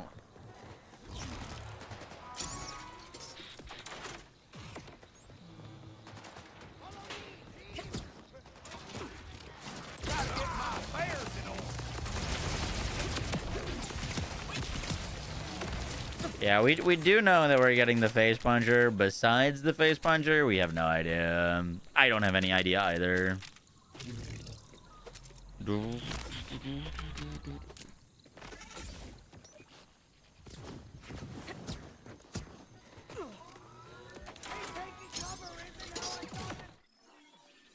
Hey, be nice to each other.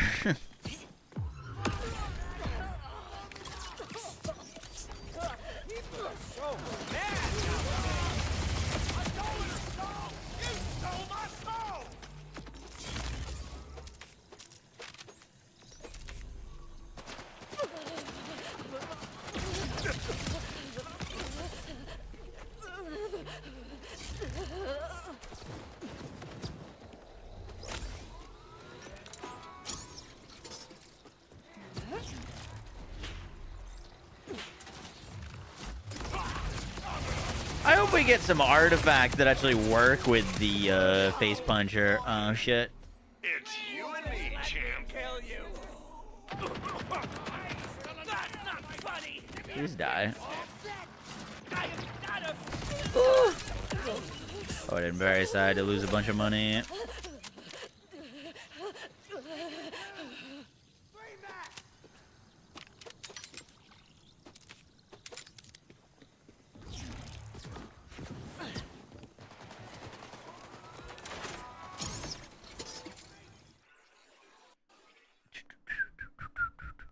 How we doing? We got 13 mil on fags. Let's go get some on Amon.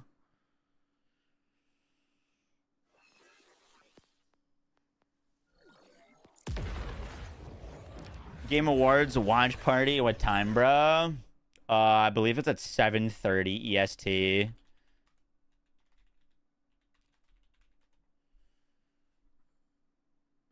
$7:30 p.m. Eastern Standard Time. Yep.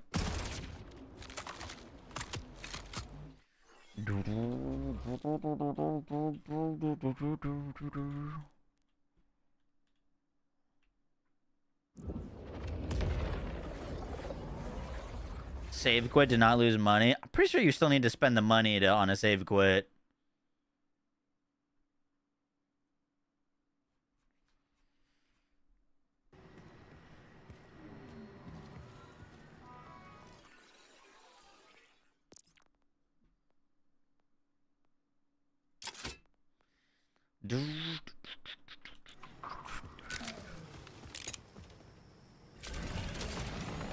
Typically not. Oh, true.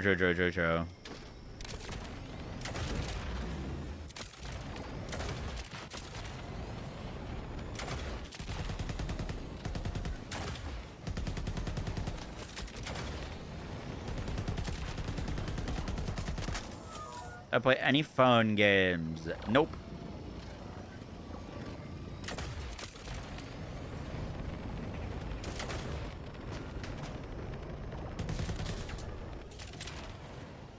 I like browsing Twitter and Reddit. But no games. Play Pokemon Go. I played Pokemon Go when it came out. When like everyone was going ballistic. I had a lot of fun. And then they like nerfed the capture rates or something like that, and I just stopped playing. And like started monetizing it more.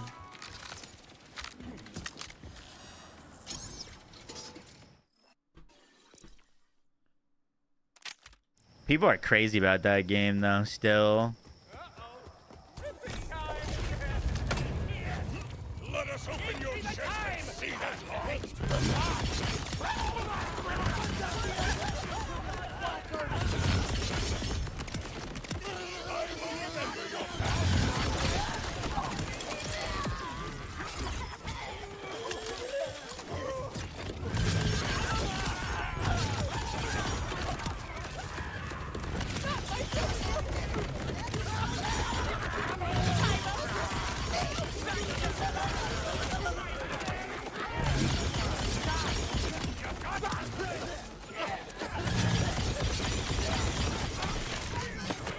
This mother trucker jumped in my face.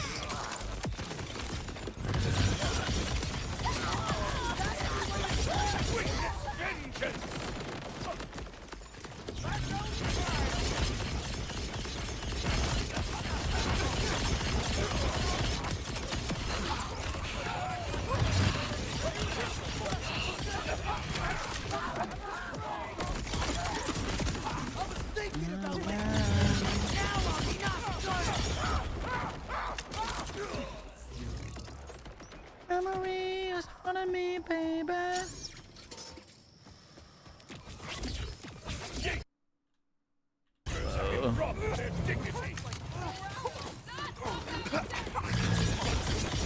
Of the Amara build, Stormbringer 3.0.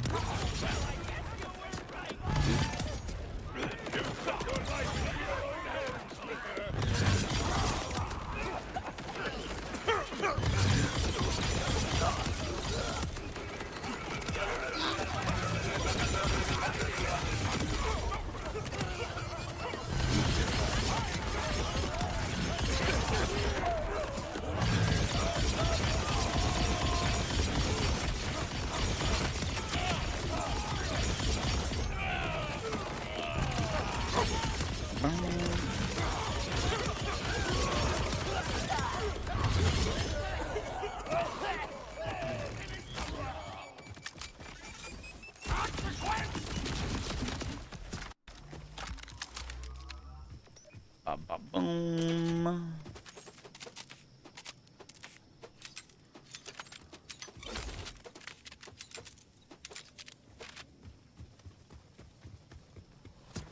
If this game ever comes out on the Switch too, you guys think it ever will?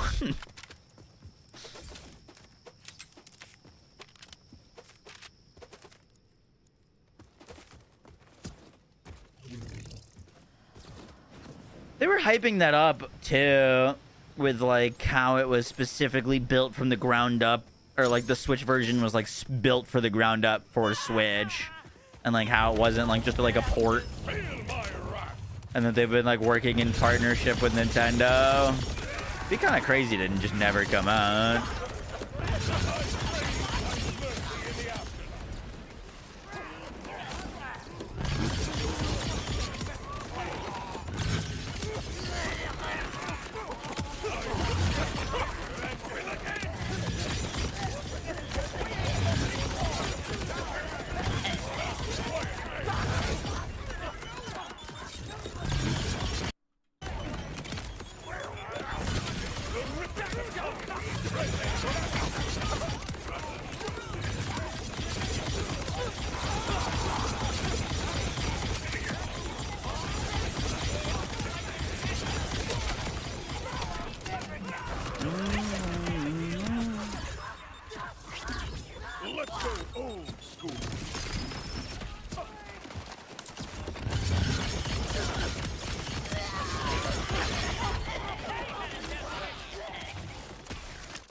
Am I not using a kill spring? Definitely have the kill spring on. I'll help with keeping us alive. Whoa! Oh!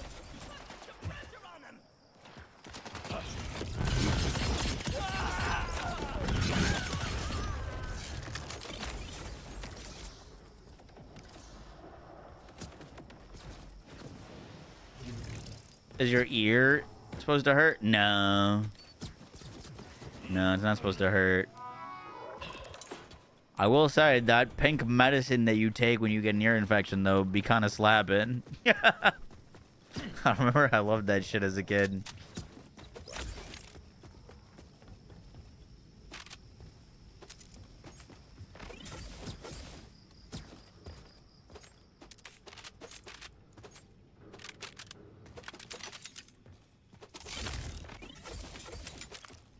Boom, boom, boom, boom, boom.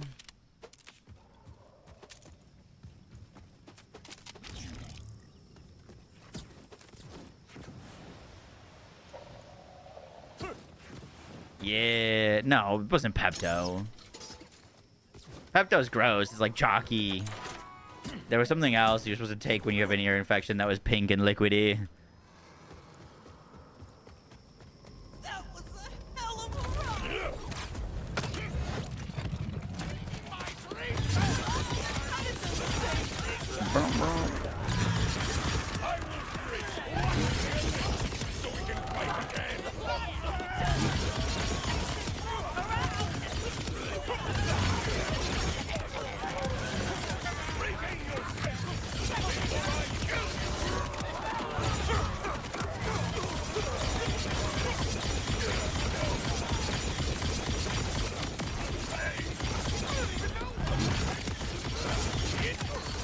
Boom. Yeah, much cleaner now with the kill spring on.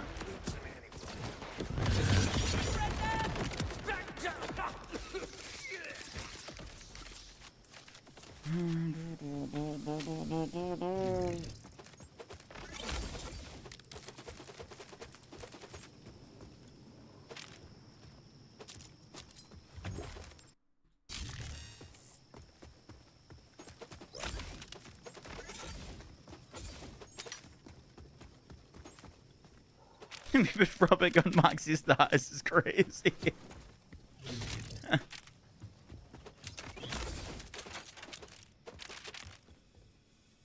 Hey, this is that song from Stranger Things.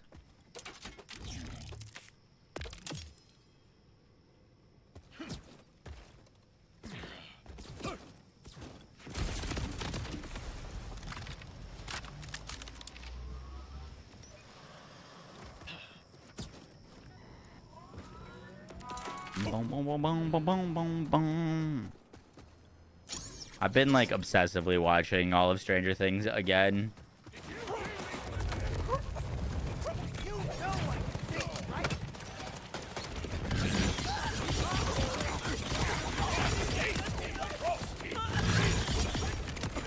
The Stranger Things came out before Metallica. He's learning.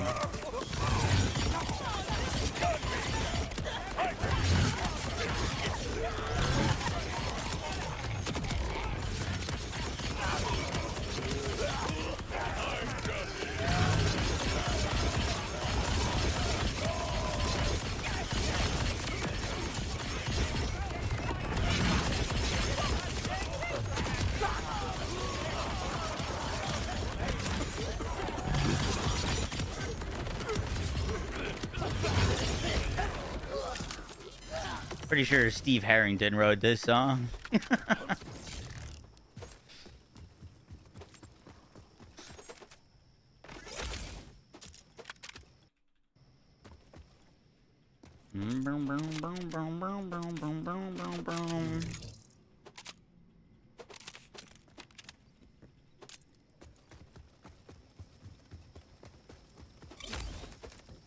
Had no UVH. Yeah. I also just don't think Gearbox really plays as much on UVH. So I'm not too worried about that.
So literally nobody came to my house.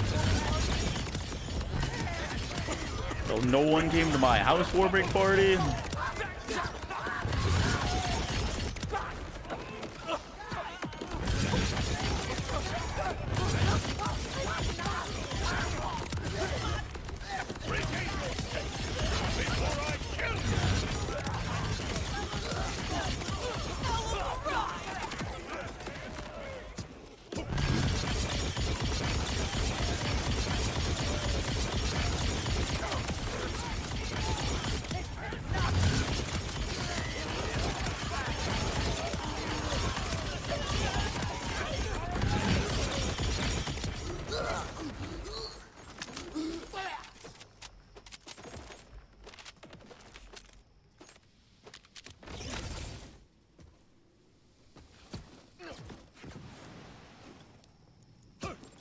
The miter from Warframe, yup.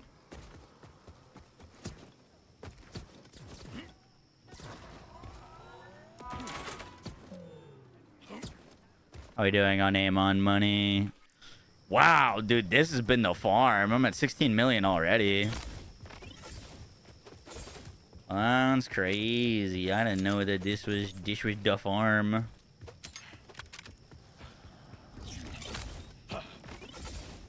Makes sense though.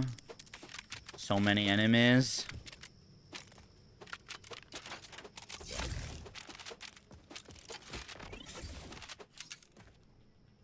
This Amon also has the most backpack space. Because he basically holds no guns and all ordnance.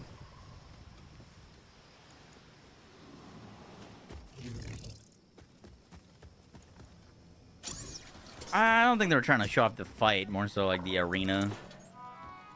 So, you know, we got less than like 10 seconds of like real gameplay.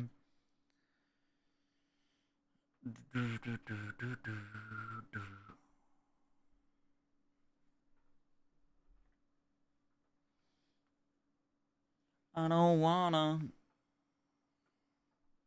Foundry Freaks. Yeah, Foundry Freaks the GOAT.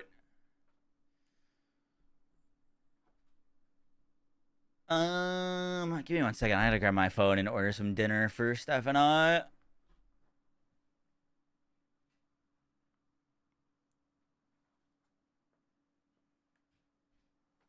Where'd I put this thing?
I found it.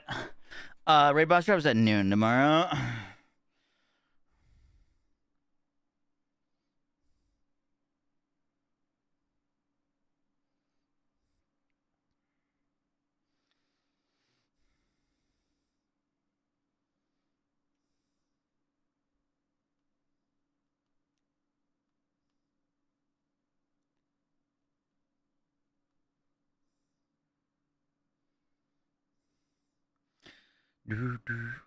Fallout Season 2 starts releasing in a week. I still gotta watch the first season.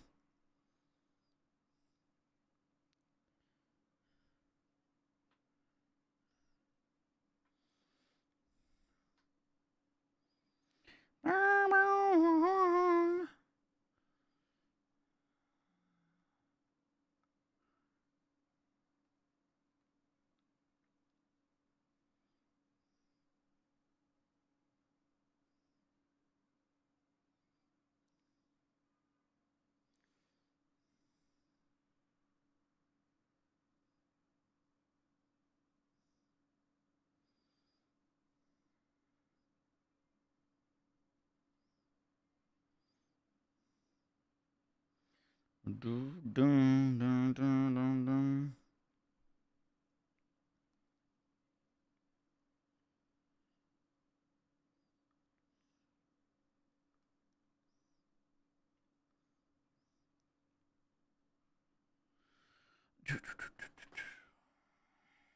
there an update for BL4 tomorrow? Yep, raid boss and UVH segs.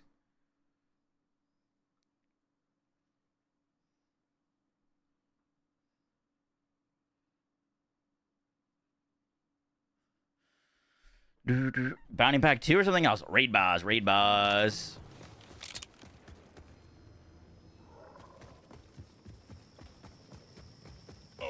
Raid boss plus UVH segs.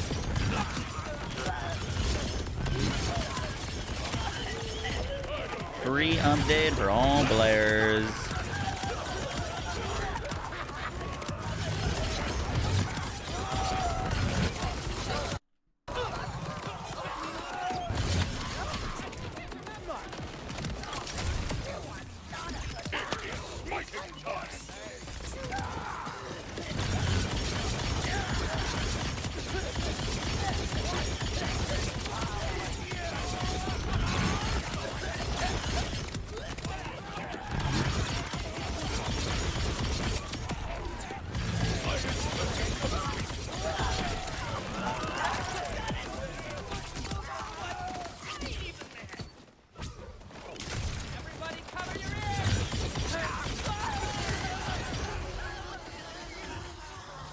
What's that gun? The disc launcher.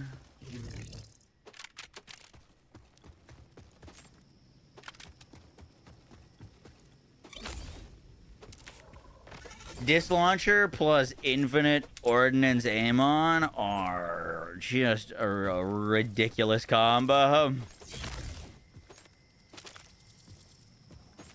Silly, silly, silly.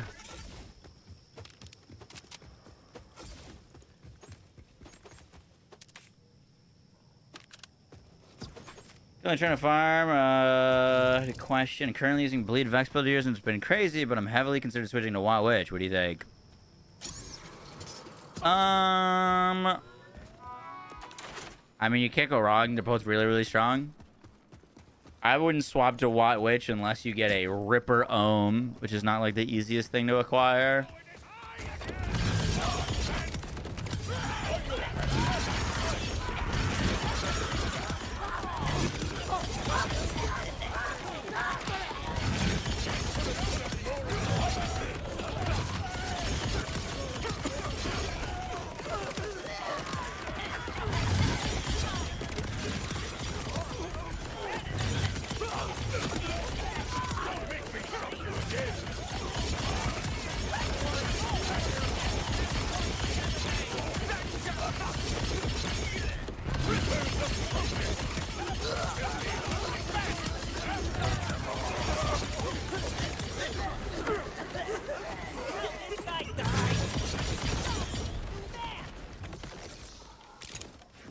So is it true we're getting the raid boss tomorrow? Nope, the title's a lie. I'm scamming. Yes, raid boss drops tomorrow.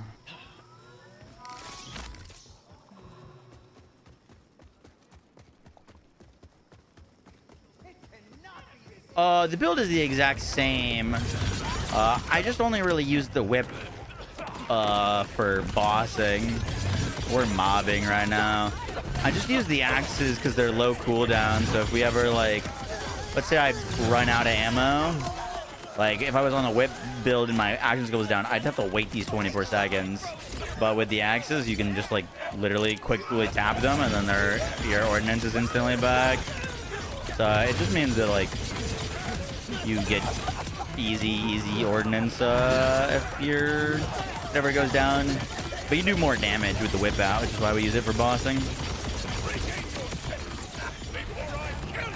But like, for example, if I get like downed by one of these enemies accidentally because they like exploded on me, I can just get my ordnance back really quickly. Don't worry, I'll send your brethren to the afterlife too.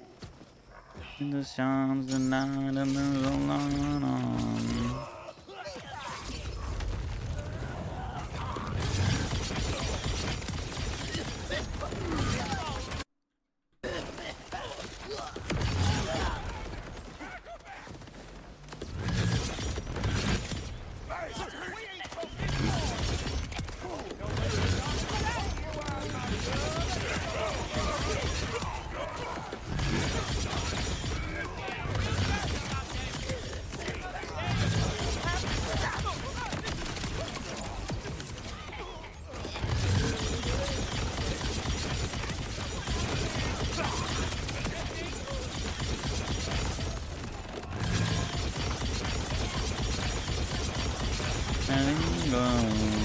By the way, I'm trying to say I'll be there.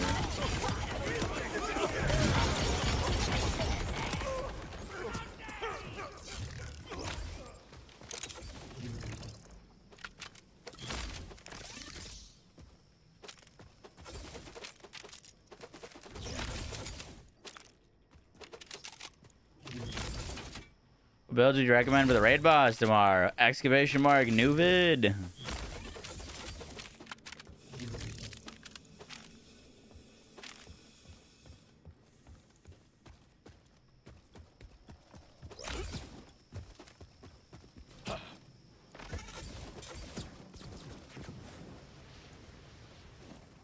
Boom, boom, boom, boom, boom, boom, boom.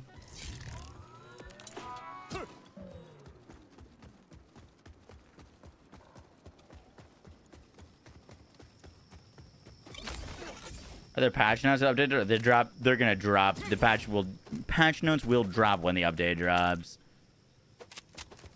I've genuinely in 60 years of covering Borderlands games, I've never seen them drop patch notes early for an update, not once.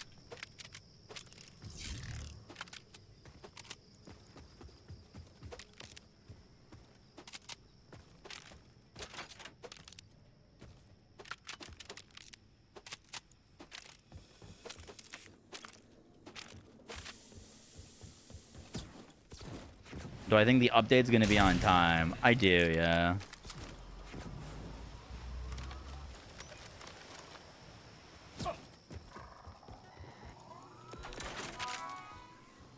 I'm imagining them announcing it less than 24 hours in advance means that they're like, okay, we got it done. We weren't sure if we were gonna get it done this week or next week, but it's done, ready to go. Boom, boom, boom.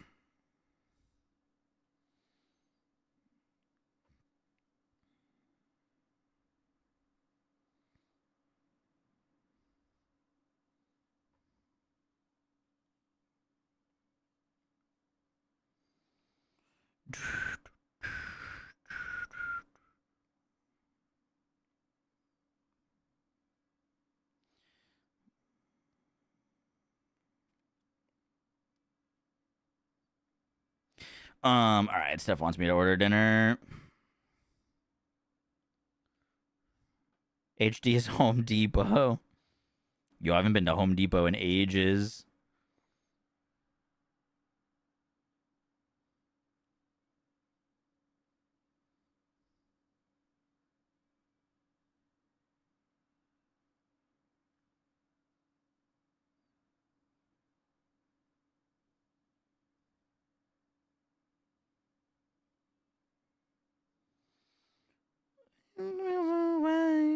Yeah.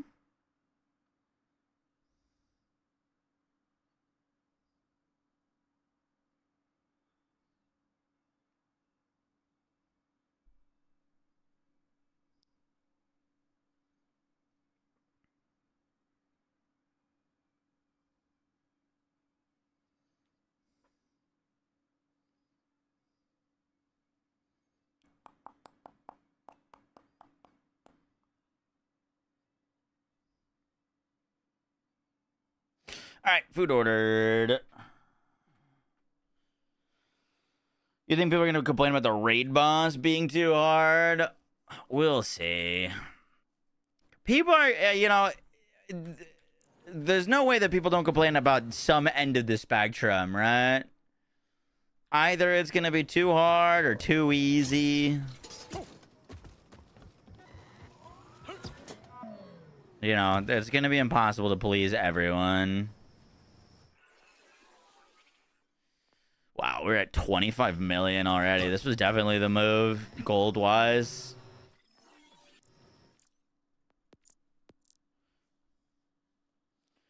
The best for Bleed Vex, Teen Witch, or Scion?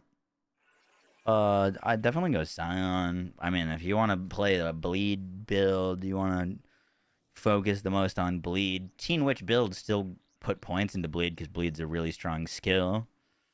But if you want to really focus on Bleed, definitely Scion. If you're going to go Scion, just go Timekeeper Shield and you'll be basically unkillable.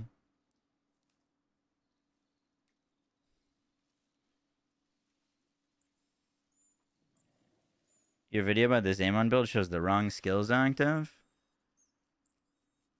What do you mean?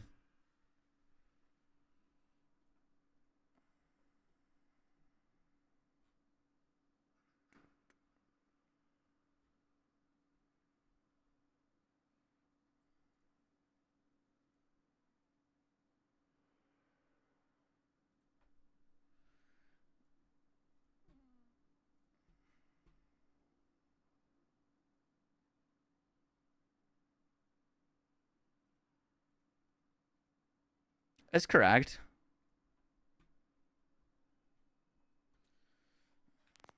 Am I ready for cash? I'm definitely ready for cash. We're not getting cash till next year, though.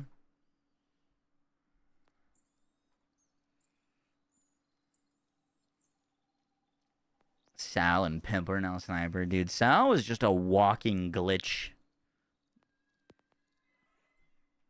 Sal's entire existence was just being a glitch.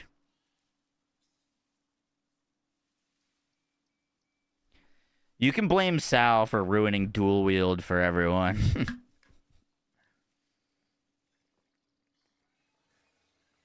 They tried to give Nisha a nerfed version of dual wield and it was still insane.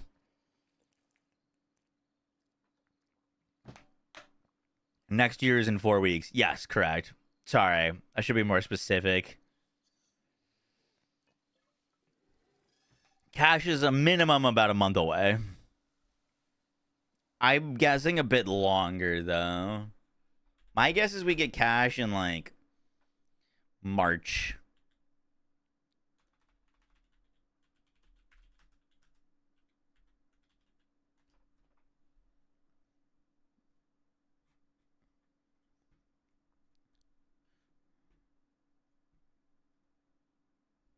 We've got BLOOMREAPER coming out. So Q1 of 2026. Q1 is what? January, February, March?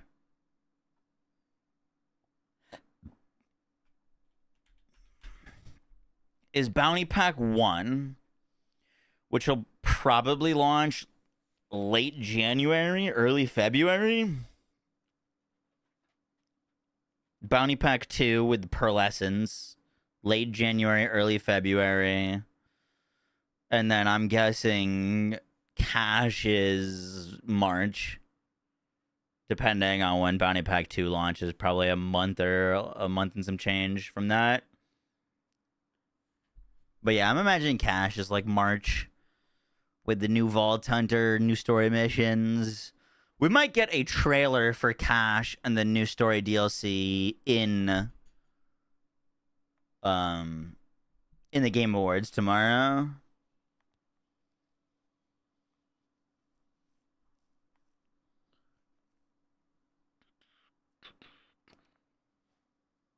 It needs to be way sooner than that. Well, hopefully, BLOOMREAPER with UVH plus Pearlescence will hold us over for a while. Pearlescence is like a really big update, right?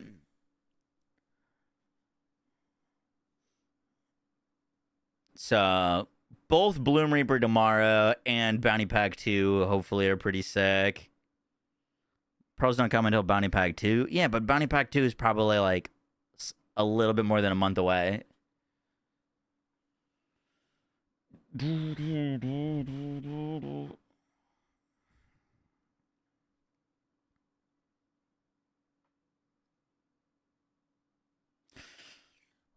Like, within 2026, there's gonna have to be, or most likely, I mean, it's a year of content, but like within 2026, potentially in 2027, we still got another new Vault Hunter, full story DLCs, 2 more bounty packs. Oh, 3 more bounty packs, actually. Takedowns, a second Invincible.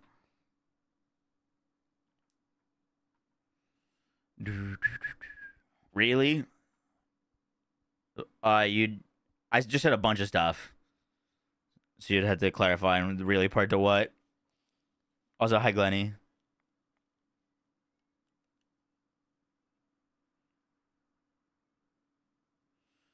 When's the last time you saw anything at 1080p and 30 FPS that didn't give you a headache? I haven't played anything at 1080p 30. If it's 1080p 30, I'm most likely not playing it, so I can't really comment on that. I wouldn't touch it. Maybe phone games? I play my Steam Deck a lot of the times at like 40 FPS. Maybe this Ripper will surprise me. My college is calling me.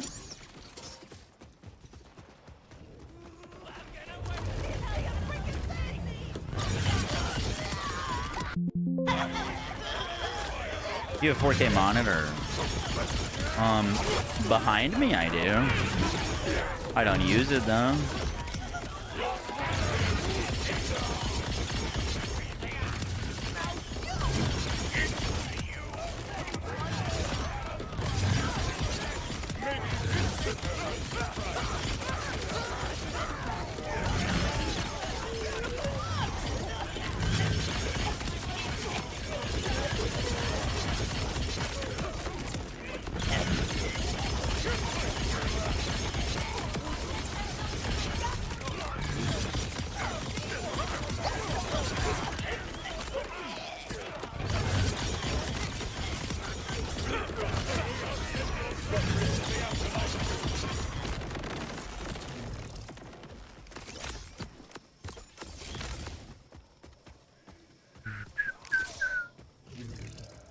I want to get, eventually, I don't know, I'm not like jumping on my seat to buy a new monitor, but I would like to get an OLED monitor. I've heard those are very nice. Do not try to get away, Ripper.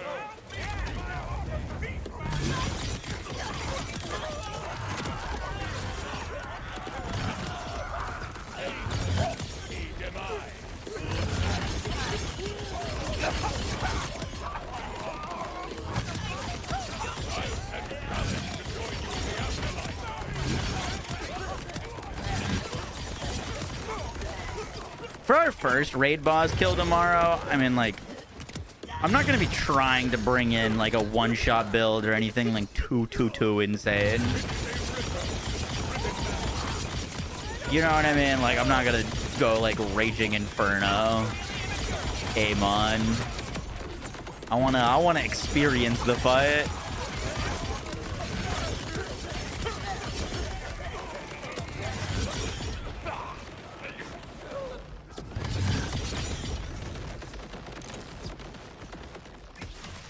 Is there an enemy in the ground here?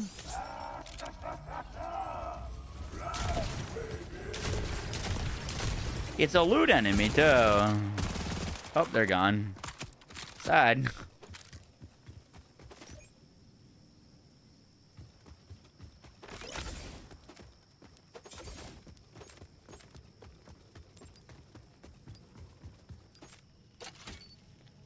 Whenever tomorrow brings, I'll be there.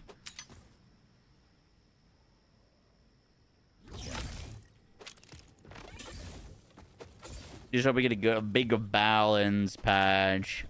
Their tweet didn't hint at nerfs. It sounds like we're gonna get buffs.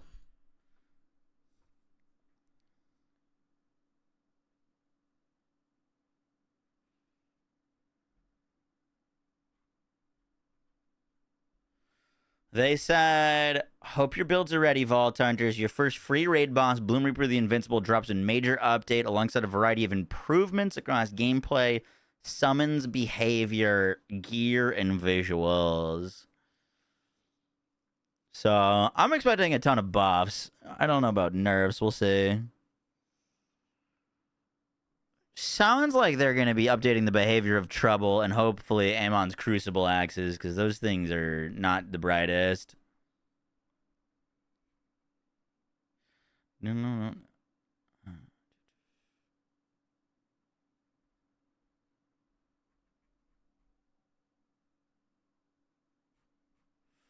Boom, boom, boom.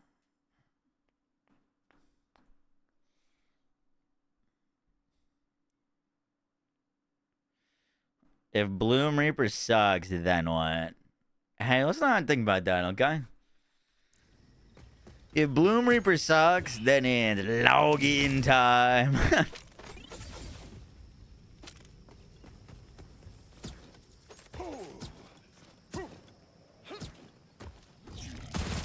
It's just login time. You think that includes actual Trouble buffs? Yes.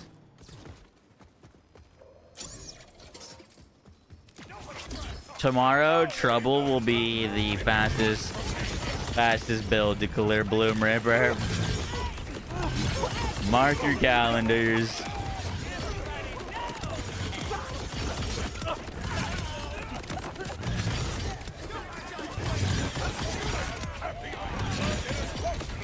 I mean, the big thing that they need to work on with Trouble, in particular, is when there's multiple enemies. Like, is Trouble, you can get Trouble to do alright damage against a single target. As soon as there are multiple enemies, it just like all kind of falls apart.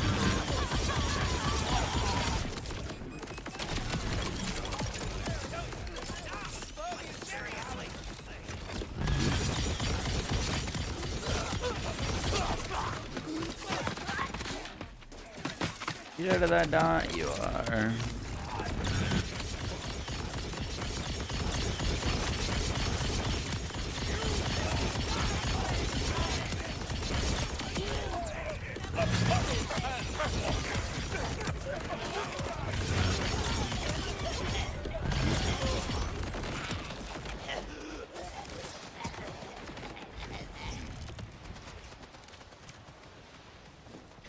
I'm hoping we get some just like generic, or not generic, but like some like capstone buffs and stuff like that tomorrow. That would be very nice. They got me pinned down. Capstone and action skill buffs. Is it better to use Crucible action skills for ordnance? I remember Blue Tree. A Blue Tree for bossing, or blue action skill for bossing, green for mobbing. I'm using a purple cyborg right now.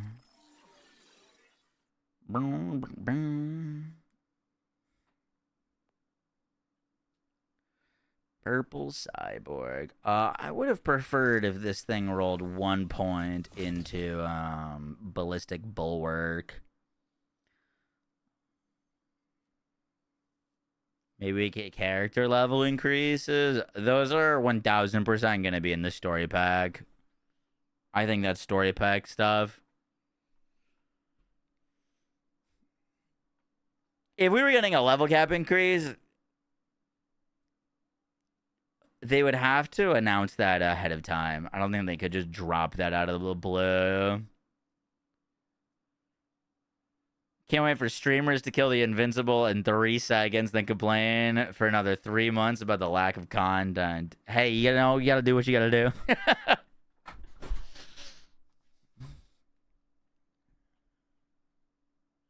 19, do you feel like there is a adequate amount of endgame content in BL4 right now? Just out of curiosity.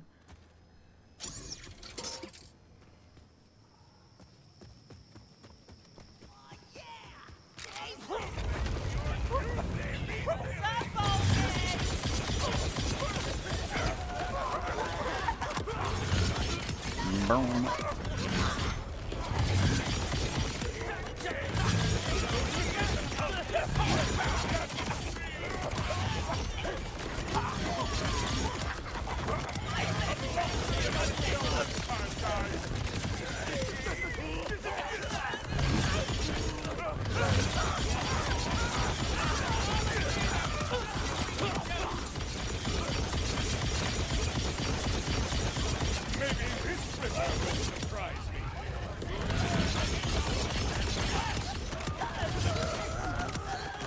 It's not your job. You only have 300 hours so far. Daddy is not what I asked.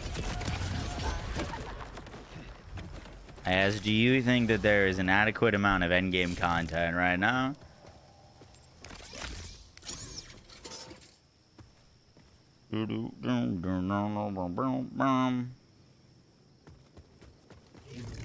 I was saying that the endgame was the weakest part of the game, and before I was even at 100 hours.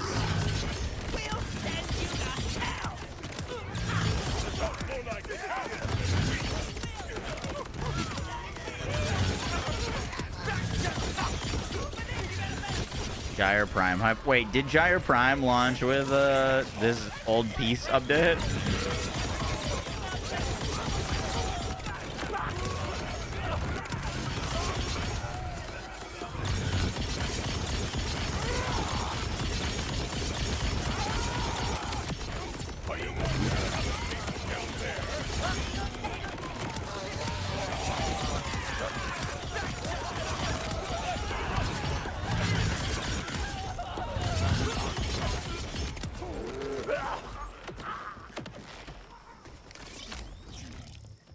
You still have Marcus bobbleheads to find? Dude, those respawn if on save quit. You'd have to collect them all in a one play session.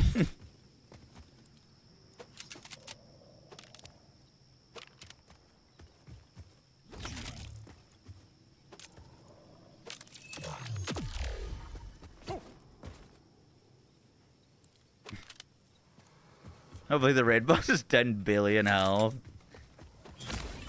Do you guys remember when they did that like event in Borderlands where they like rotated some random bosses and just like gave them 40 billion HP? Like they just gave Captain Trot like for 1 week 40 billion HP. That was pretty sick. I like that. Agonizer for a week had like 40 billion HP.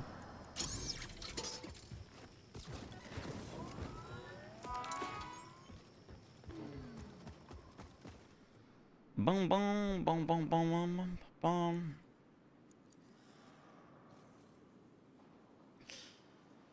You're satisfied. You're a filthy casual, so your opinion doesn't matter. I never said that. No one is saying that.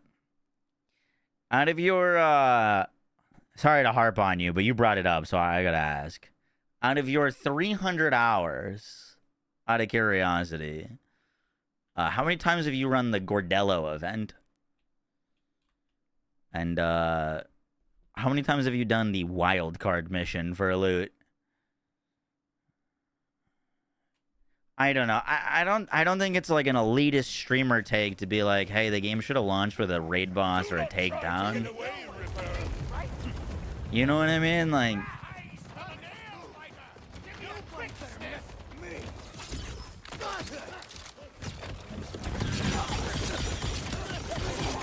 My issue with the endgame is the endgame systems that they've implemented are most of the time not worth doing.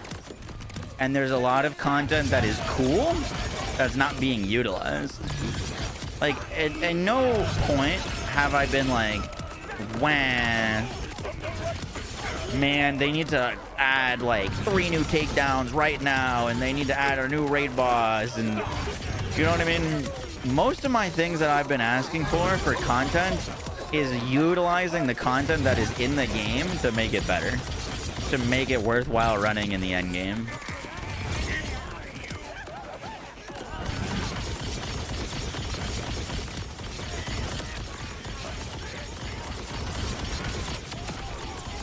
They have so many systems and things that they could use that are already in the game that with just some tweaking of what rewards they offer and how you can play them would like drastically increase the amount of endgame content.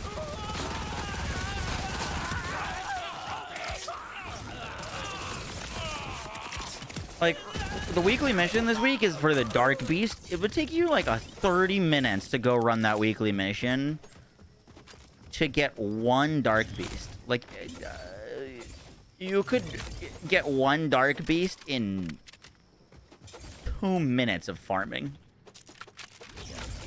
You know what I mean? Like, no one in their right mind would ever do that for the loot. And it's not like it gives good rewards, gold, iridium, or anything. Like, there's just no reason to run those missions.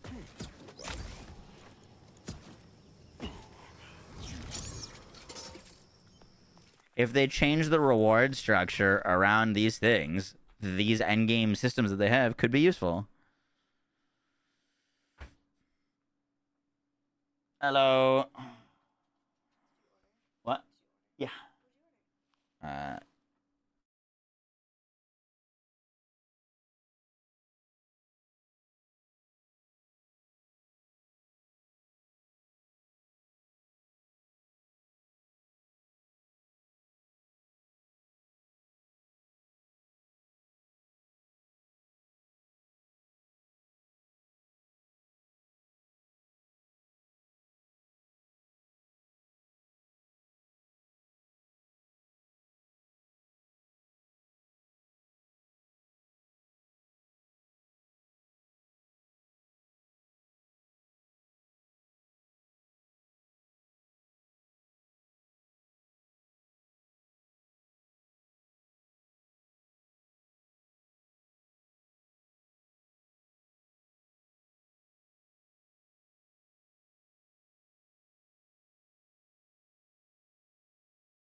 Hello, little Yoshi. Yoshi, you need a little haircut. Your hair's starting to get long.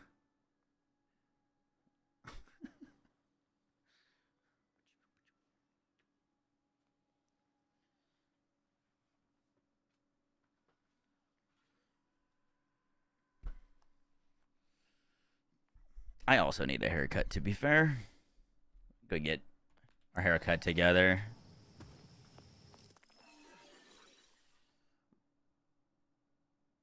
Did I get a Phosphine Lumberjack? I have not gotten a Phosphine Lumberjack.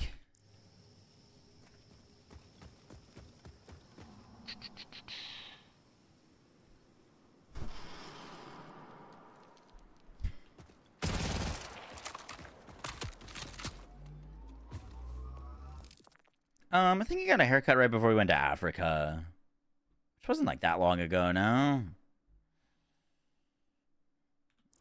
It's probably a little soon for him to get another. Yeah.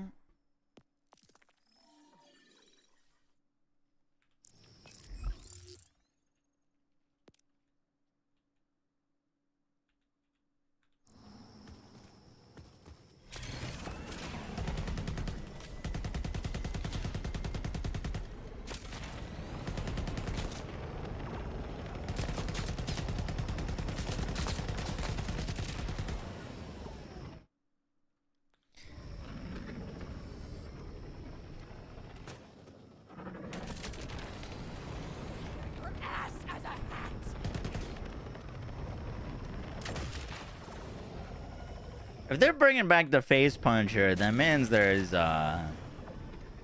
potential for more returning weapons. I hope they cook. I hope those new weapons are sick.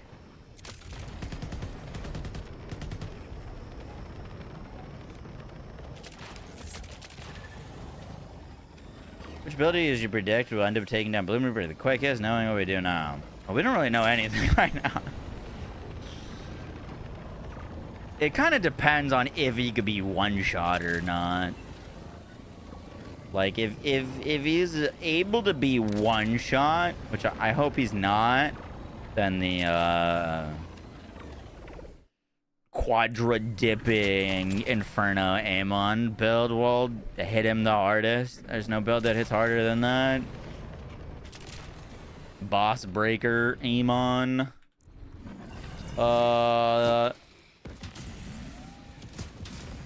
If he's not one-shottable, then I feel like it's probably going to be pretty even, to be honest.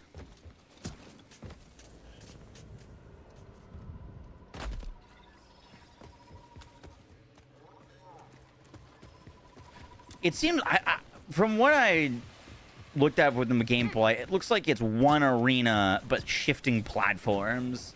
So they're going to, like, do damage, and then it's going to move to a new platform. You'll probably have to, like, grappling hook off the platform while the platform you're on comes, like, crashing down. You got to move in time, otherwise you die, and then repeat steps 1 through 3.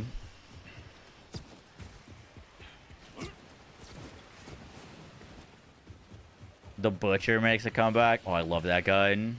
BLOOMREAPER tomorrow. BLOOMREAPER tomorrow.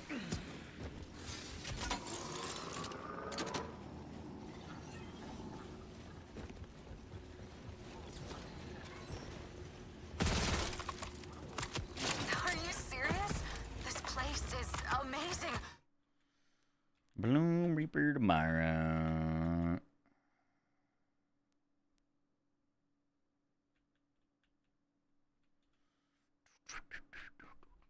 Look at all the scrap. Gimme, gimme, gimme.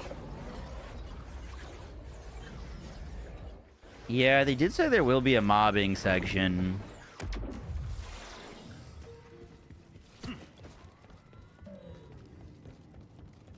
The big question is, do you need to repeat the mobbing section, or do you do it once and then you never need to do it again?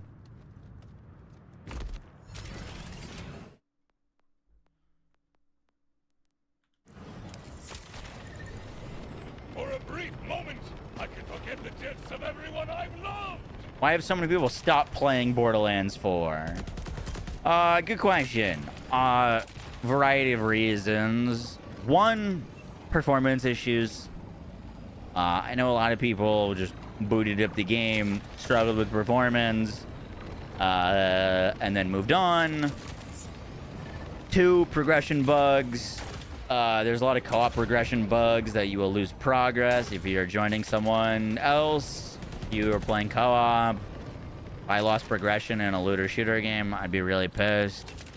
So that's a big one. 3, lack of replayability / endgame. 4, post-launch support's been quite rough. I would say those are the biggest reasons. Protect the chariot. It is helpless. No. You're gonna need praise the humble ram. There's also a lot of other great games out, but whether there were or not, I don't think like matters too much. Oh, air, how I love thee. Oh, that's a lot of damage. Worry, chariot. I Yeah, a lot of people like want to make second characters or play another run, but don't want to have to deal with like unlocking all the SDUs and unlocking the map all over again.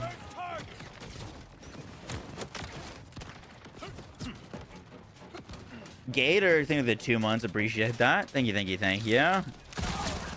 I like personally, I don't know. If I had to constantly do that on every new character I made, I'd get real pissed. But like, I've only really made 3 characters plus my main one since launch.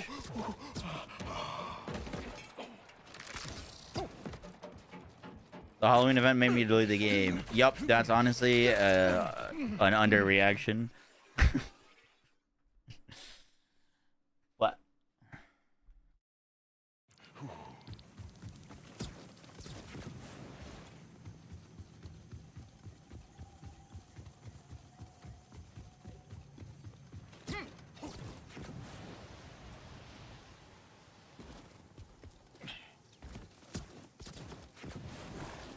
Don't blink, or you'll miss me in action!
For a brief moment, I can forget the deaths of everyone I've loved!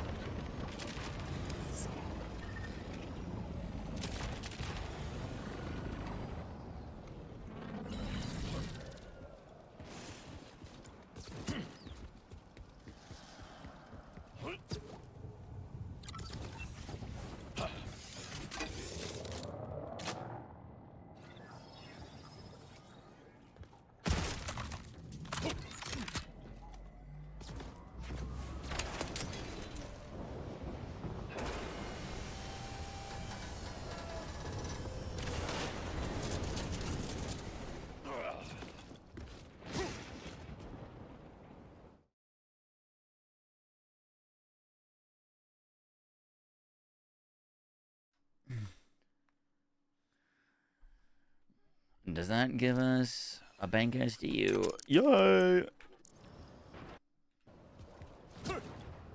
Sorry, I've been talking to Steph. It's her birthday tomorrow. We are making plans. Or she's asking what the plans are, and I'm refusing to tell her. How do we know that Bloom Reaper's tomorrow? Because Gearbox tweeted out that it's tomorrow. What are the plans? Well, I can't say right now. She's next to me. +2 ballistic, 1 scorched, 4 primal, with movement speed, ordnance damage, and gun damage. 1 scorched.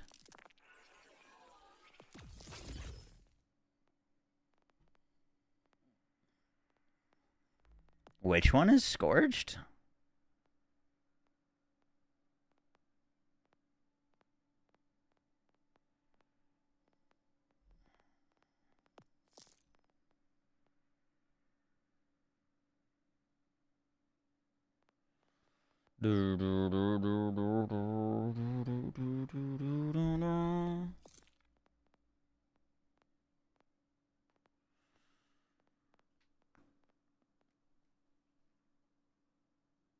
Game Awards and play the raid? Yes, sir. Yes, sir. That's a lot of damage. Couples stream for the raid boss and then game awards? Perfect birthday. Danzler! Thank you for the 67 months. I'm not going to do it. I'm not going to do it. Yeah, raid boss at noon. We're going to be blasting for a few hours. I've got Steph's birthday dinner at 5 o'clock. So I'm going to end stream, go get dinner with her, and then I'll come back and do the Game Awards co-stream. It's Blue Treetop Medal. Oh, I'm stupid. Yeah. That is pretty solid. Do you like that?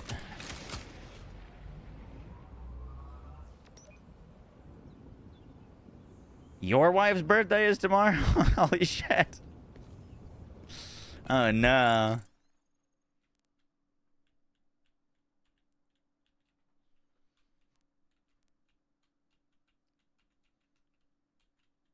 I got stuff like, I don't know. I thought it was cute and fun one year, and I think it might have been the worst birthday gift I've ever given her.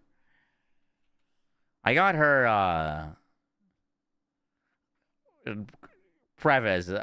I thought this would be fun and we'd play it together. We haven't played it once since we bought it.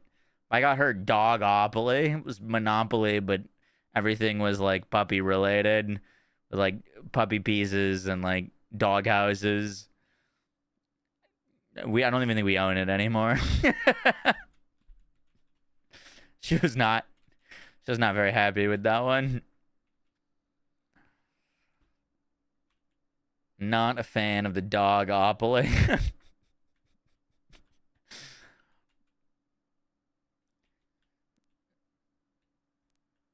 You'll think less of me.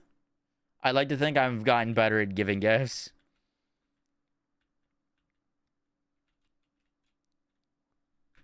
I do not see that coming.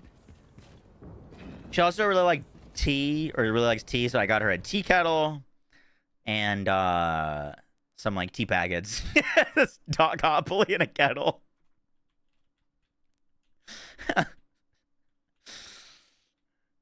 Sleeping on the couch on that birthday.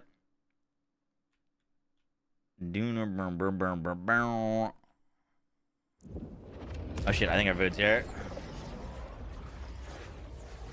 Beep.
What's up, Corins? How you doing?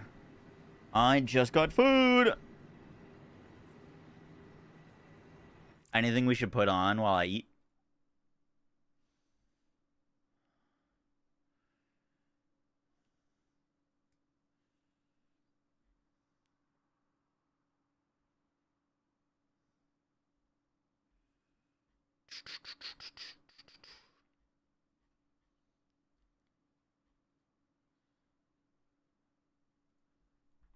What did you get to eat? Sesame chicken.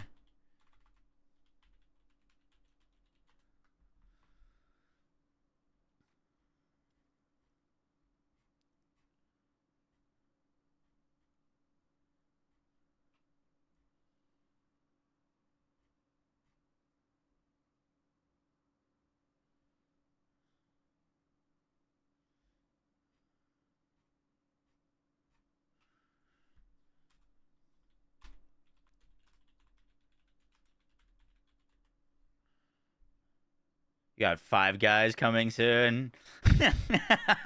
Huge.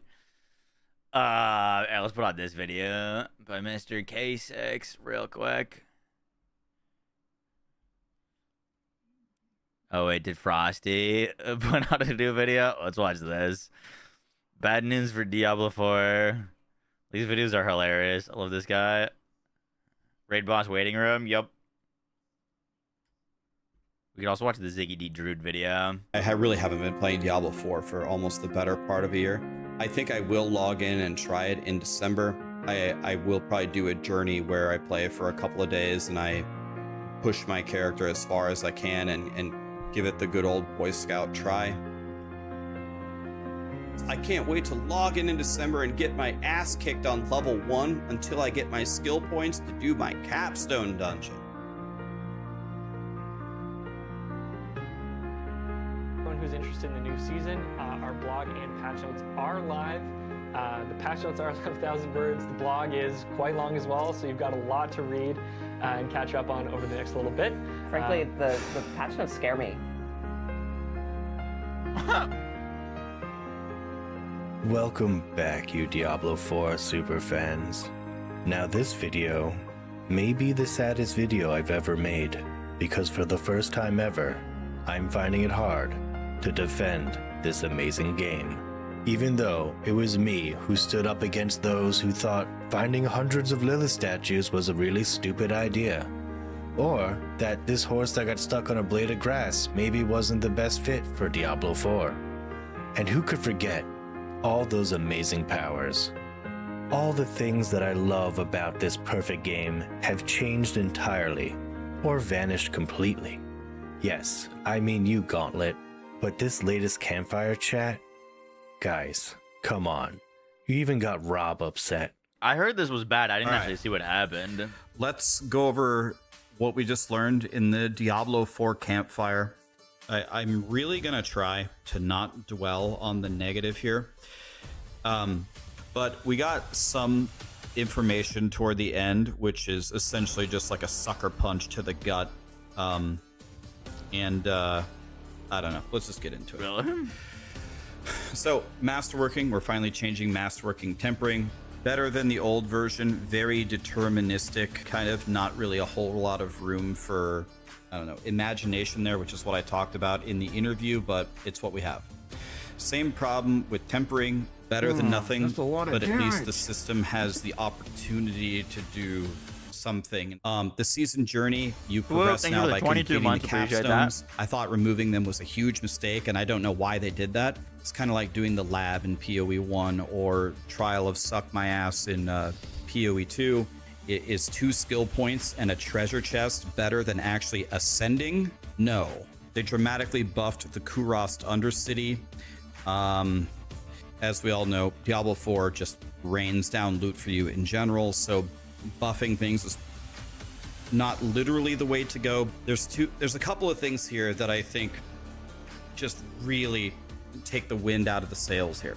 Our Chaos Armor's coming back. I think their answer was they said everyone liked it, so the answer is no. Chaos Armor, people loved Chaos Armor. Everyone did. Players, devs, everyone loved Chaos Armor.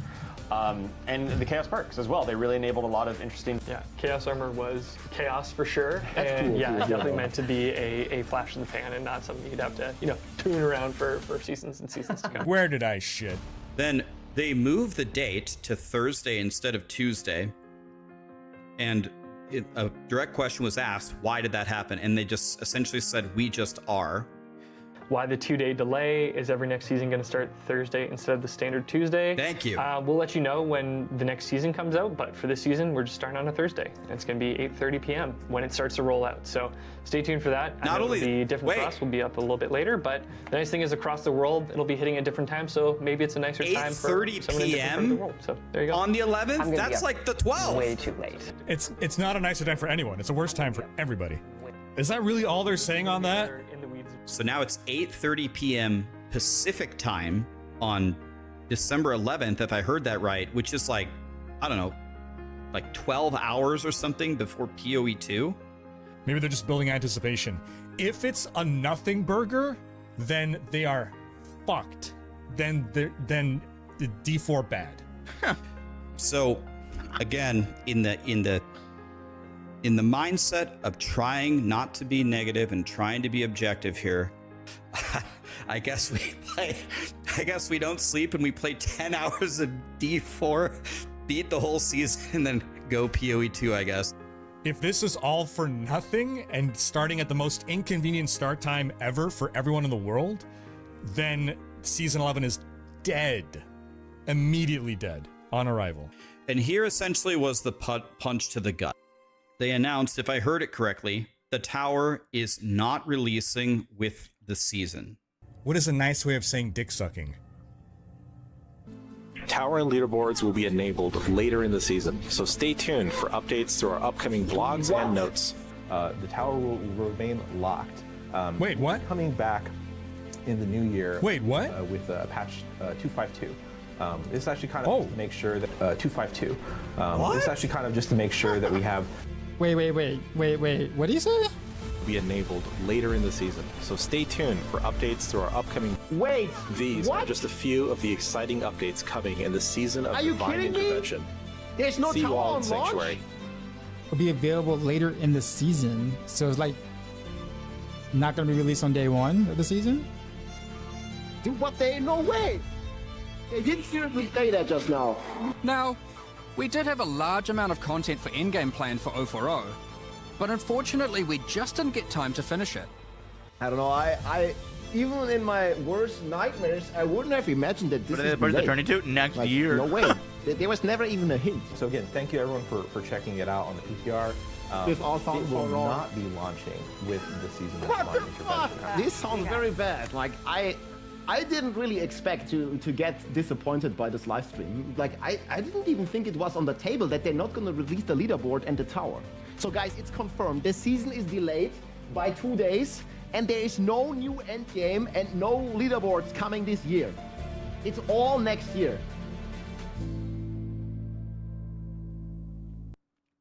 Rob Was wants it to random talk PoE to thing me. did Should I that? call Rob? Do you guys want to talk? He wants yeah. to talk to me I don't about know. the situation. Should we call Rob? You guys want to talk to Rob? I got the clips confused.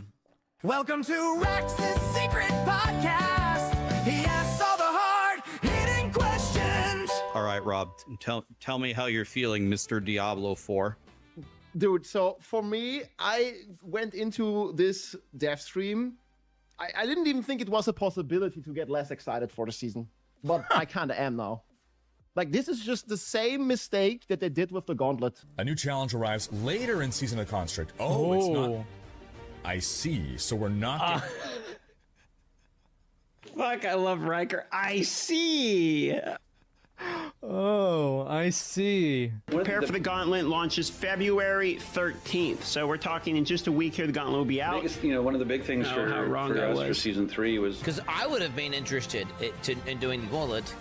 If it had been at the start of the season, 100%, it would have been at least like. But I feel like the hype is already dying down more and more the longer they wait. The hype died in season 2. And I also didn't understand really their explanation as to why they delay it, because they specifically call it a beta feature. And what better way to test a beta feature, to have a lot of people testing it and give feedback? We plan to update the tower through multiple seasons, and your feedback will help shape its future. How do you feel about the entire stuff? I only saw your picture. And a similar reaction to me, I guess. I woke up today walking into this campfire. The vampire season, wasn't that season 1? Feeling better than I do now. I feel worse now. Yes. And this is the same for me. And I didn't even think that would have been a possibility, because I was actually excited to, learn about all the, solutions and problem fixing that they have gotten out of the PTR, because we provided so much feedback. And then I really liked the beginning, cinematic that they played, but they just dropped it in the cinematic, kind of towards the end of it, that the tower and the leader was not even launching. Wasn't Barbara Hart a vampiric They didn't thing? say anything. They just said it's not launching, and then they talked for half an hour about. Yeah. And I was sitting there the entire time, they just dropped this and they didn't even explain. And it's come on, please explain. So I kind of didn't even have the capacity to listen to all of the stuff that they were saying in the middle, because I was like, what? Why are you delaying this? Like, why is it not coming out? Like, all of the players are like hyped at the beginning of the season. Like, you're gonna get the best feedback at the start of the season. And I mean, it's still like 2 weeks until Christmas, I guess, when the season launches. Like, I mean, there's quite some time. So, like, just click the button and release the beta feature. I don't understand that either, because I logged into the PTR and I played the tower and it worked. Like, it was a tower. I killed monsters. The message popped up, like, and that was a month ago. So I had a month to work on it, and now it can't be released.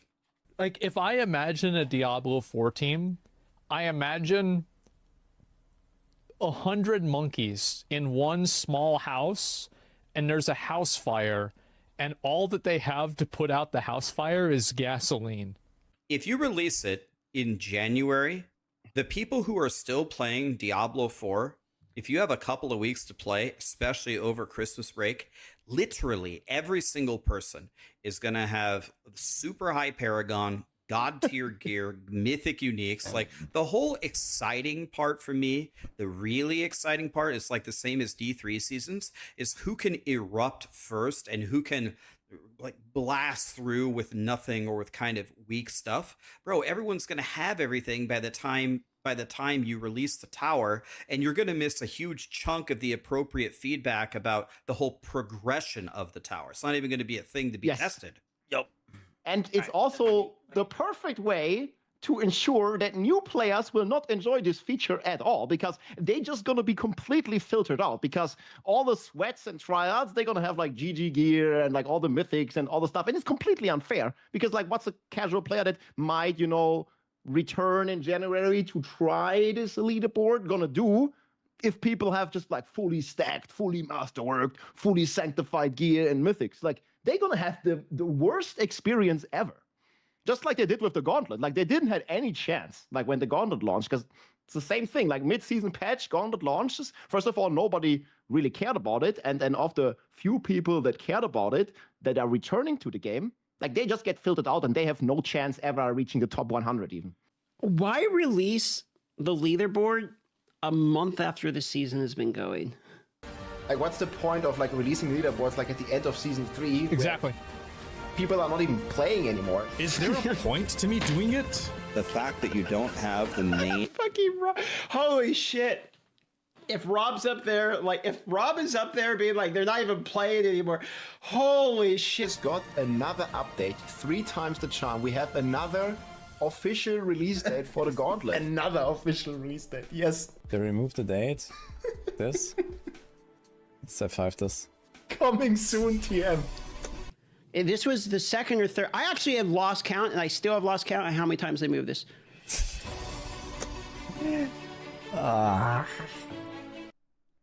Dude, Frosty's stocks. Dude, if you can invest in stocks, you got to invest in Frosty LaRue right here, because that was... I can't believe that the tower... I can't believe that it isn't launching. Like, you know what? Honestly, I meant this when I was doing my little recap. I was really trying to not be negative at all today. I'm trying not to be the Grinch who stole Christmas. I'm trying not to be a piece of shit. I'm trying not to be a fair weather fan. But we're launching on top of PoE 2, and the tower isn't in the game. Yeah, okay. Rough look for D4. Hopefully they're launching with a new class. And that's why the delay to the Game Awards. Otherwise, woof. I haven't been keeping up with D4 at all. What's up, Mabsy? I don't feel like Rax is, like, often negative. He's often honest. Bum.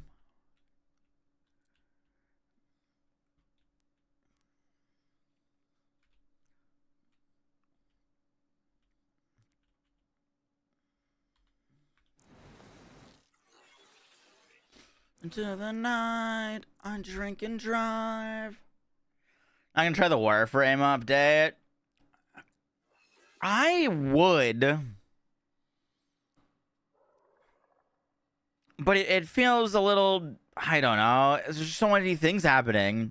Like, if we hopped on Warframe right now, which I'm down to do. I don't really have anything else to do on BL4 tonight. But if we hopped on, like, Warframe, I'd play for a few hours. And then we got the raid boss for BL4 tomorrow, plus the new PoE League.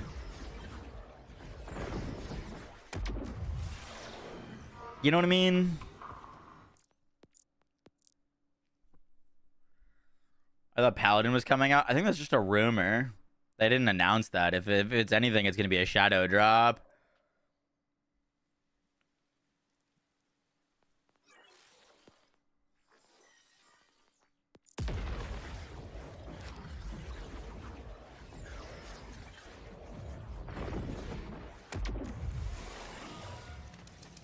Let it be a little like so, like so. PoE League is Friday. Yes.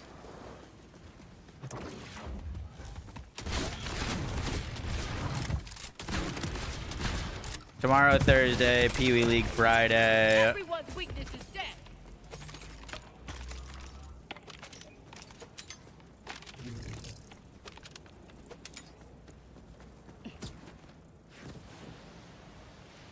How likely is the bod to get nerfed?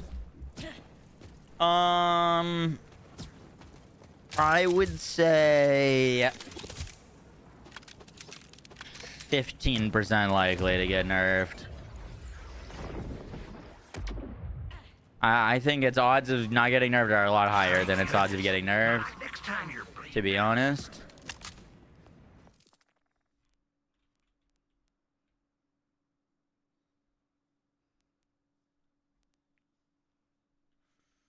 They have yet to nerf anything that is strong that is not bugged. They've only nerfed bugged things.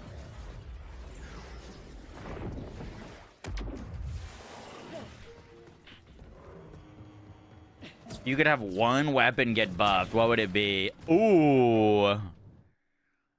That's a good question.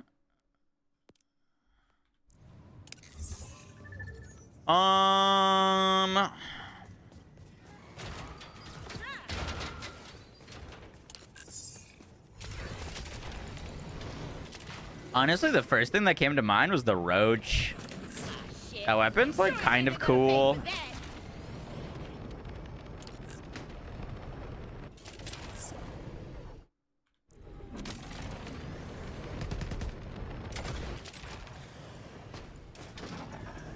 Would be a fun weapon if it was good. The Meteors! They've gone crazy!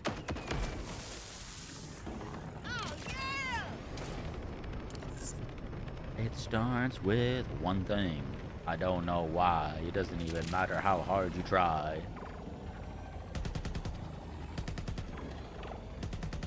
Kaleidoscope. Yeah, Kaleidoscope definitely. 2 for a buff.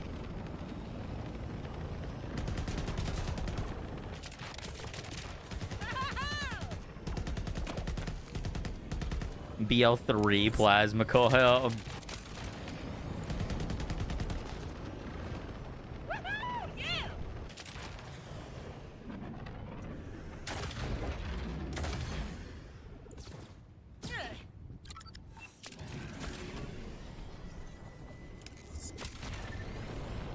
Buff the vehicles, make them all faster. I don't know if they could do that. If they make the vehicles faster, that potentially causes a whole bunch of performance issues, which they've been working hard to fix.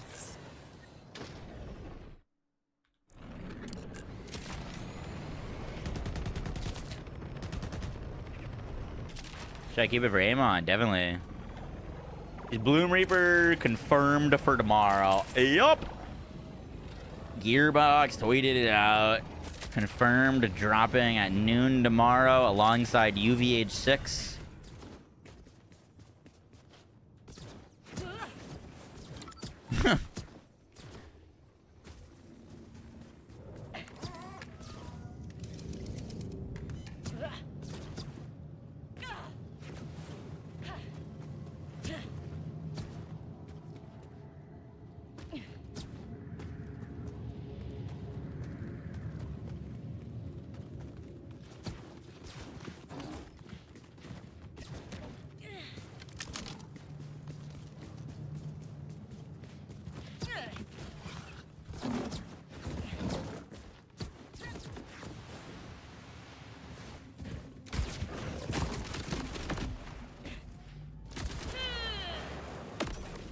Here's another question. If you could have any weapon for one of the past games I had to build for, which one would you choose?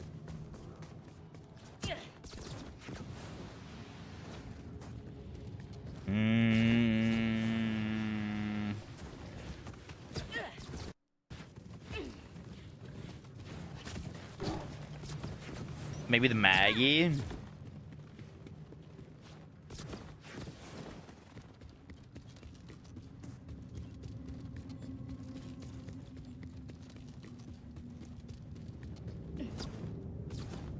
Maggie would be pretty dope.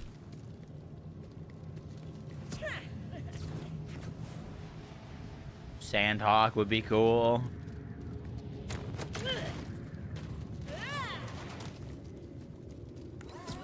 Light show would be cool. We don't... One-off pistols don't exist in this game, though, no? It'd have to be not a flat-off pistol, which might be kind of weird. Hope you brought a coat. Too much stuff dropping. Yup. Definitely SMG version. We got enough strong snipers, dude.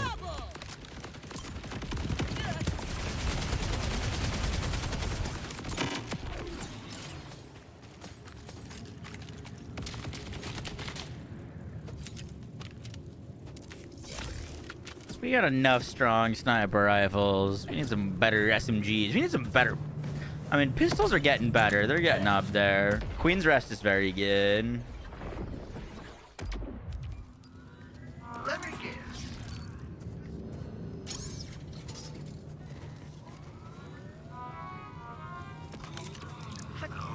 Sandhawk Sniper on Bloodshot Vex with all of the individual pellets of the Sandhawk proccing their own individual bloodshots would be fucking crazy.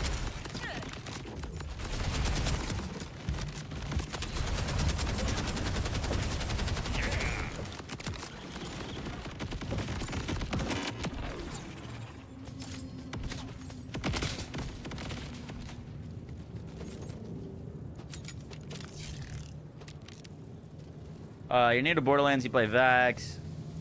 I play hard mode, but I got some survivability problems. Any tips? What's the difference between energy and armor shield? Armor recharge can't be interrupted, but it charges more slowly. So like taking cover or not doesn't really matter. Your armor will recharge at the same rate. Shield will recover after a period of not taking damage, but will recover faster. They also roll different perks. So armor rolls more like aggressive perks, melee damage boost, things like that. Shields are a little bit more defensive. And can roll things like amp.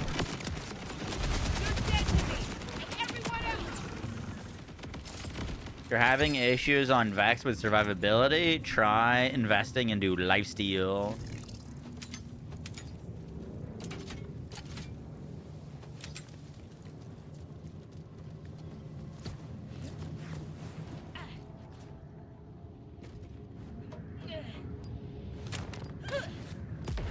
Best bossing weapon on Harlow? Oh, it entirely depends on what build you're playing.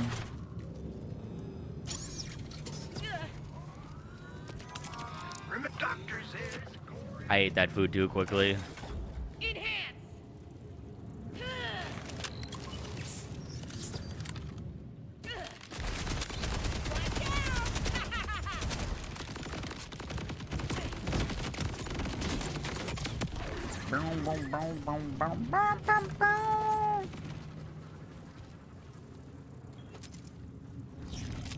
You've got to find Vax very fun. Really? I don't know if I've ever...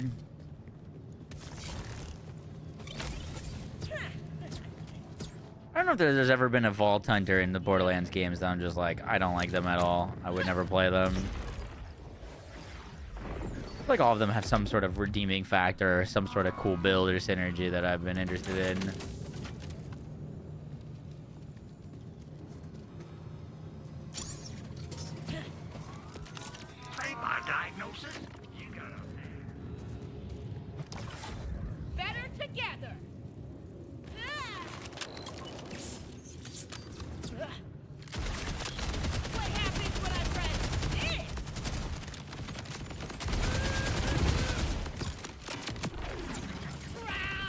Did you guys like or dislike, and they've moved away from it now, but in the old Borderlands games, basically anything prior to Borderlands 3, they had a lot of, like, weapon-specific synergies. Like, obviously, Salvador had very specific pistol skills. Axton had very specific assault rifle skills. Vault Hunters don't do that anymore. We don't have specific things. They've opted more for, you know, letting you use any weapon and make your own synergies. Do you miss it? Having, like, weapon-specific stuff? Or is it better having the more freedom to, like, spec or build how you want?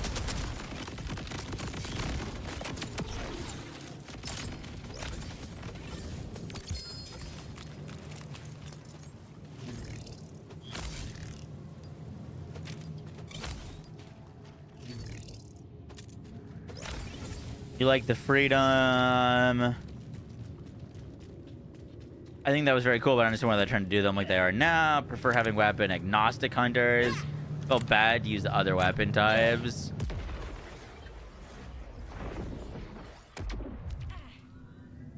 I don't know.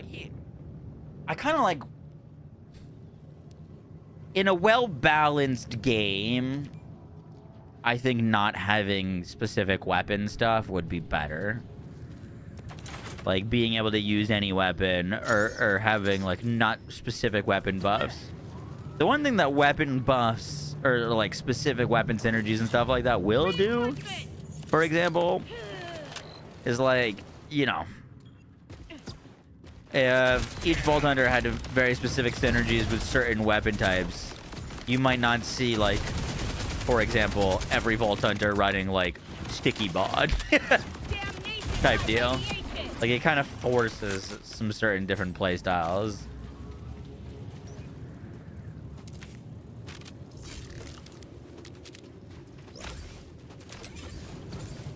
But yeah, definitely less, like, build crafty or synergistic with a lot of stuff.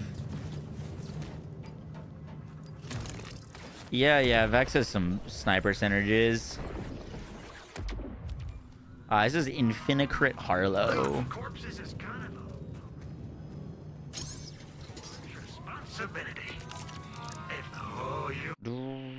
Real soon, I'm sure. Let's break the ice. Pistol Vault Hunter would suffer too. Yup. That's a good point. Probably also, you know, helped Salvador a lot.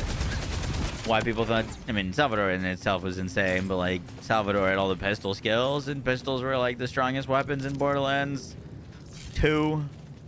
Axton had the, like, assault rifle skills, and assault rifles kind of sucked.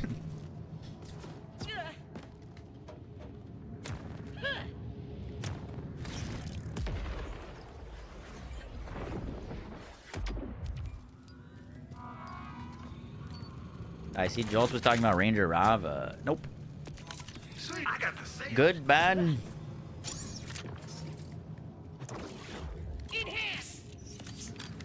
Hopefully good.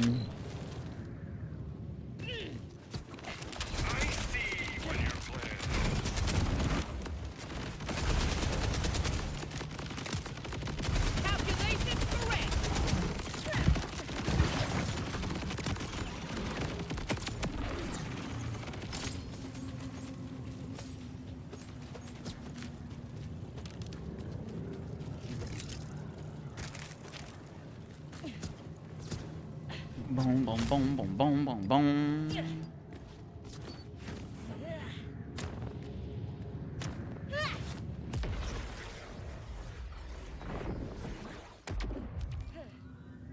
Solid pistol skills? I thought it was just random bullshit go, man. I mean, you could, once again, use any weapon, but he did have some specific pistol skills.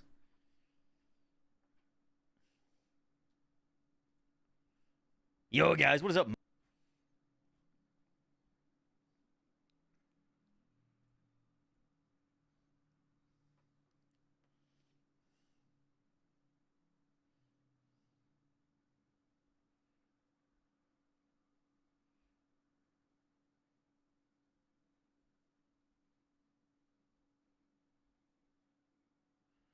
You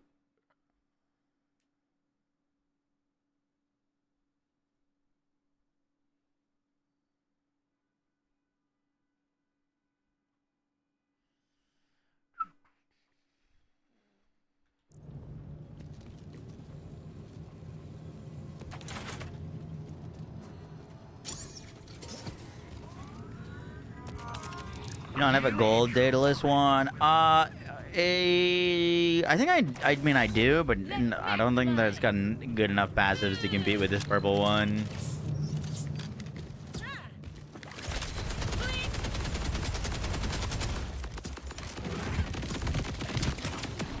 Oh, I mapped that out perfectly.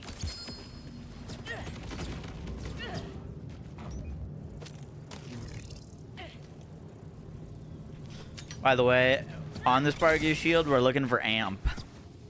Amp on the Sparky.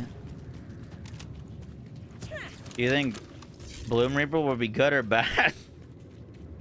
I mean, I'm really hoping good.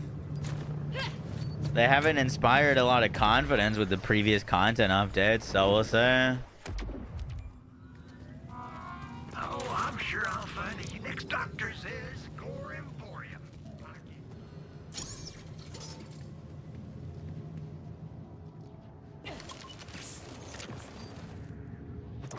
Welcome to the Ice Age. Gun builds. Yeah, I mean, a big part of that is the lack of artifacts. Like, artifacts were so crazy for build diversity. Enhancements are just for guns.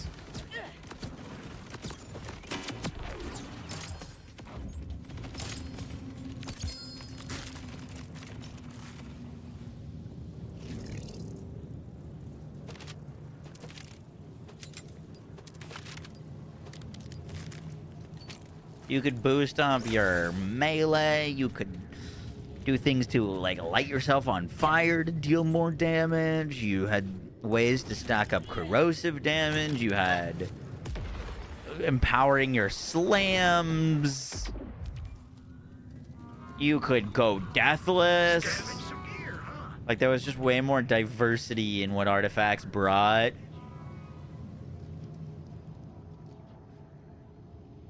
Oh, that's a lot of damage. Brisk Kings out of the 3 months. Appreciate that. Dude.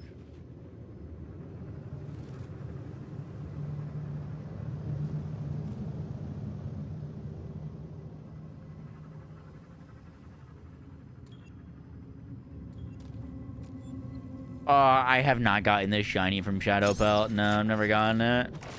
You're gonna hate this one. Which it goes away tomorrow, so I figure we put a few runs in, but like, I don't really care for the Vamoose all that much, so I'm not too worried about it.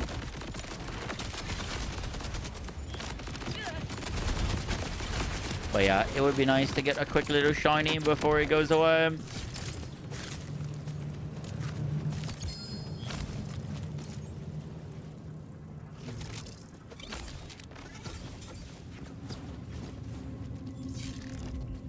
Did you change a good neutron capture build for Infinite Crit for tomorrow, or leave it? I mean, I think both will be really strong. I don't think I would swap off of it, no. Let me guess. Remember, if you've got skin, I'll help you. Neutron captures more damage than Infinite Crit. Work this up in the lab.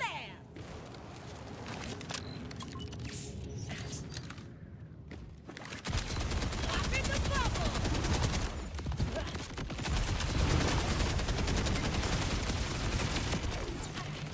Infinite Crit gives more quality of life, though.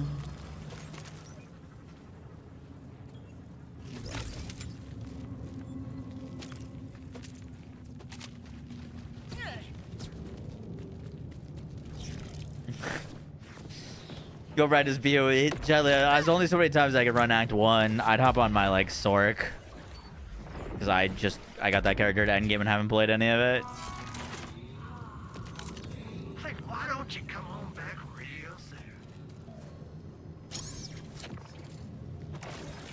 What can I say? I'm a giver. Deathless Rad Zane. Interesting. I don't know if I've ever made a Deathless Zane builds.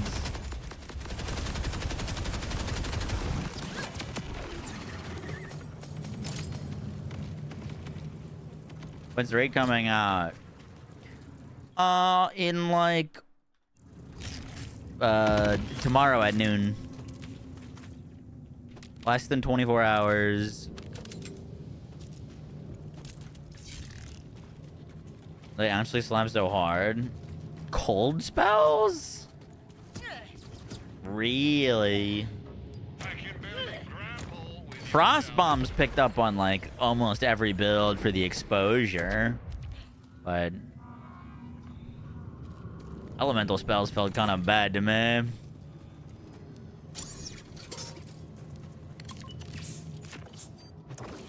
You've been having an itch to do some takedowns in 3. I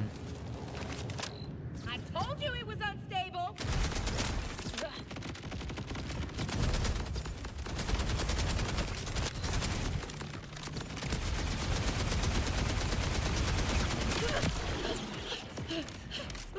Oh no. Oh, we gotta save quit that I'm not losing 8 million gold. They confirmed we're getting takedowns. Do I even have BL3 installed? I've been having to, anytime I install a new game, I have to, no, I don't have BL3 installed right now. Anytime I install a game, I have to uninstall another one. Because I'm just like constantly out of space. It's crazy.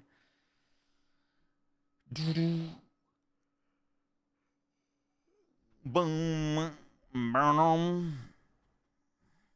I would, if I had BL3 installed, though, I'd hop on and do a little quick little Maliwan takedown. Throw on Blade Witch. Just download more space. I do need to buy more space. I can buy more space. But yeah, as it is right now, I really need some more storage.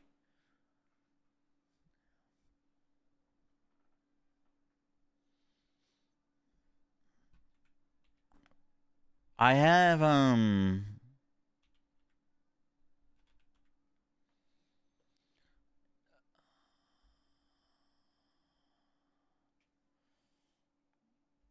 I have 2 terabytes on this computer, but I don't have any like external drives or anything like that. So it's just my Windows 2 terabytes and then nothing else. Which is just gets filled up very quickly with games.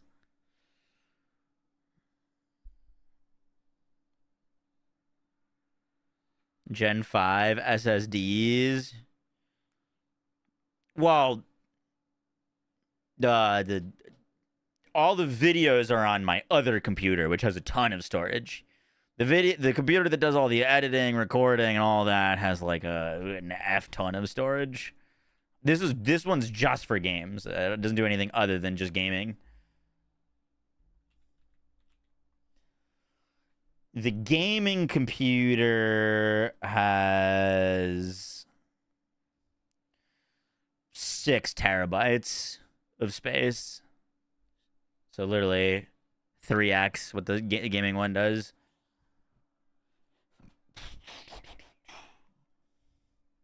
Told my buddy and he was running Harlow with whatever the Halo skill is. Hands down the worst thing I've experienced at Borderlands. All that's zipping around my face like crazy. They need to fix.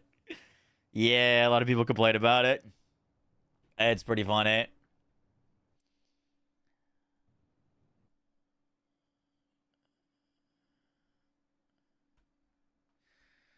All right, we're probably gonna end stream in like an hour. What should we do? There's not much else to do in BL4. We're prepped. We're ready.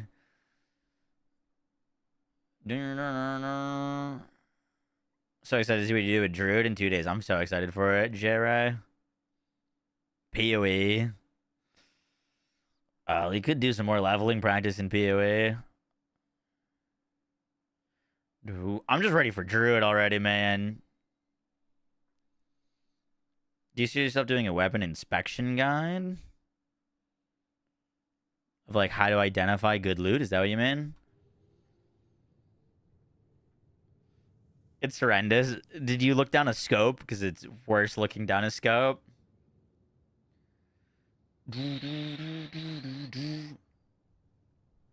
It's way worse looking down a scope.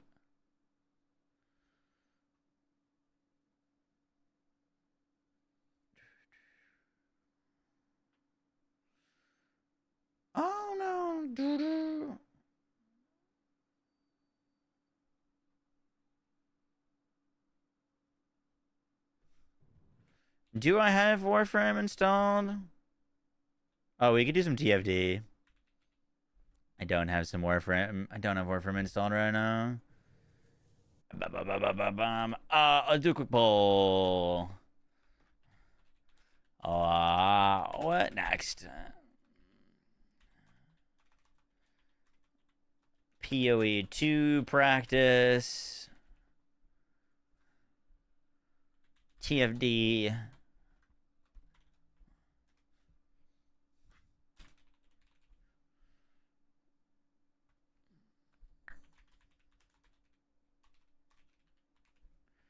All right, bull going up, bull going up. I'll go kill a few more times while that goes.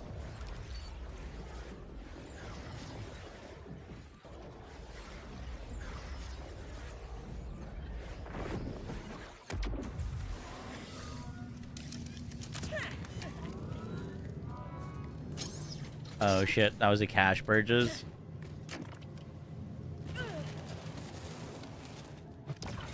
It's interesting you say that with like the Harlow's co-op skill being bad for co-op, because her whole, well, not her whole thing, but like a big incentive to play Harlow is because she's the only Vault Hunter that has co-op skills. Ooh. Harlow has co-op skills and none of the other Vault Hunters do, and so if you're playing co-op, she's a great pick. But yeah, the Halo is it can be not great for co-op play if it flying around bothers you or you plan on using a scope at any point. Loose SSD. I have a RAM stick that I had loose.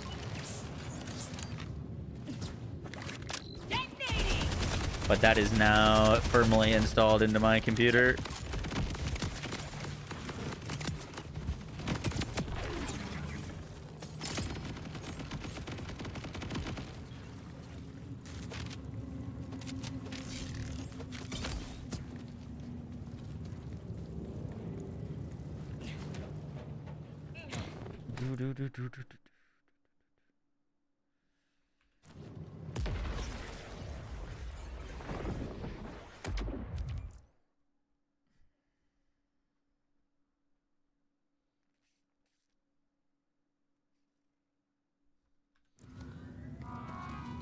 Don't wait.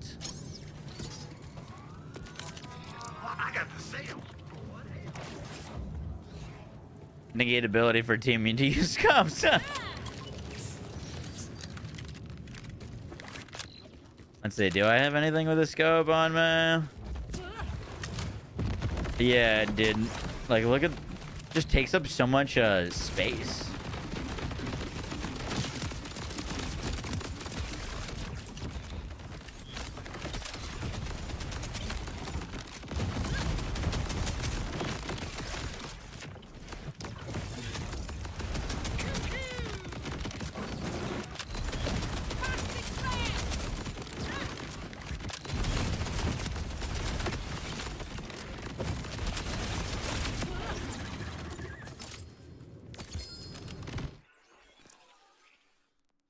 Like here. Stray sniper rifle.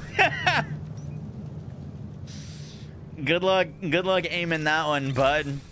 You're playing a sniper build, your buddy activates a freaking Halo effect.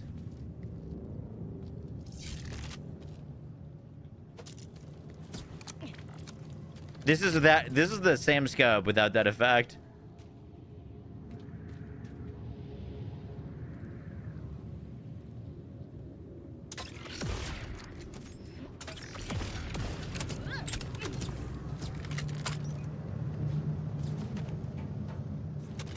Do we know if any other quality lights are dropping? We don't know of any specific updates. I'm sure their quality of life things will drop. But they didn't drop any like early patch notes or anything. So what the specifics are, we don't know.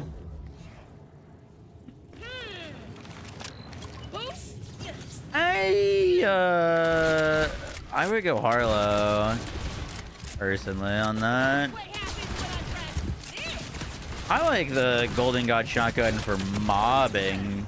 I don't think it does super great boss damage in comparison to some other options.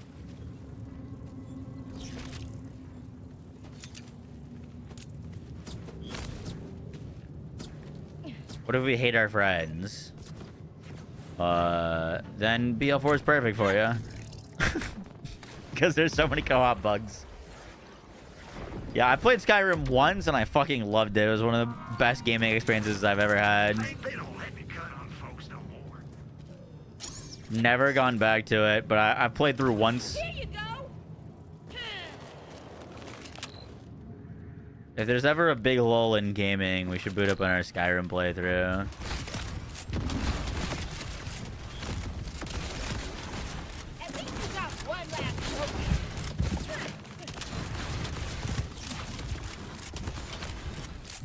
Stop freaking moving so much. Guess you were flammable after all. I made one Skyrim video, and it is to this day one of my best videos I've ever made. So I'm always down for some more Skyrim. 3 Gunner, I think the 23 months. 1 away from a whole 2 years. Appreciate that. PW2 on the poll. Word, word, word.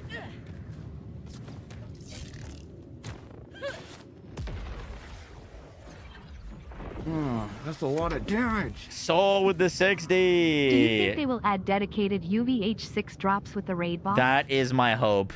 Soul, can I show you my tweet from earlier today?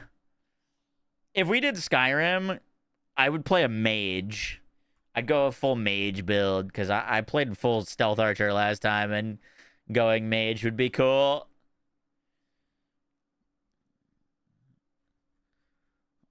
This was my tweet from earlier today. Please launch with the UVH6 exclusive loot. Please launch with the UVH6 exclusive loot.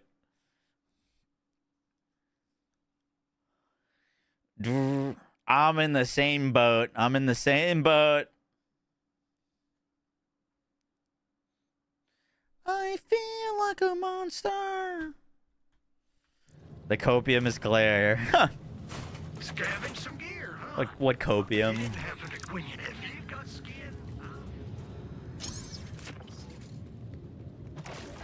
Enjoy. It's you and me, champ. So satisfying.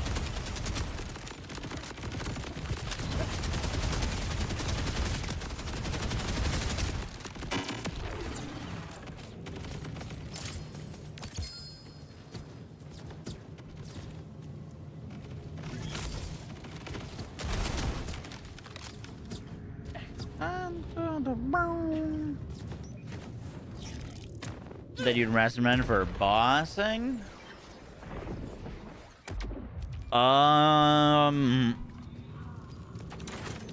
Queen's Rest.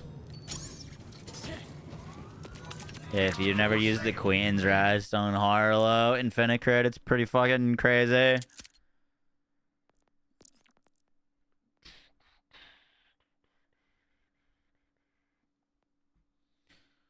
Do, do, do, do, do.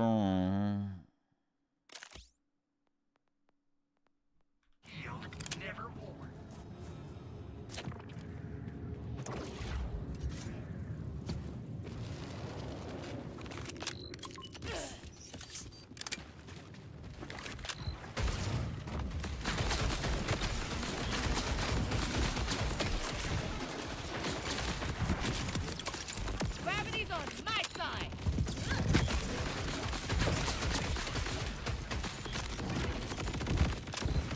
Hi. Good dad.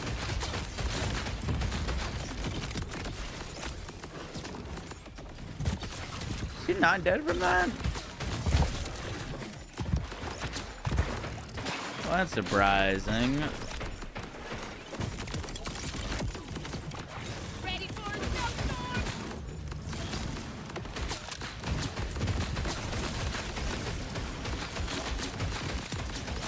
Calculations correct.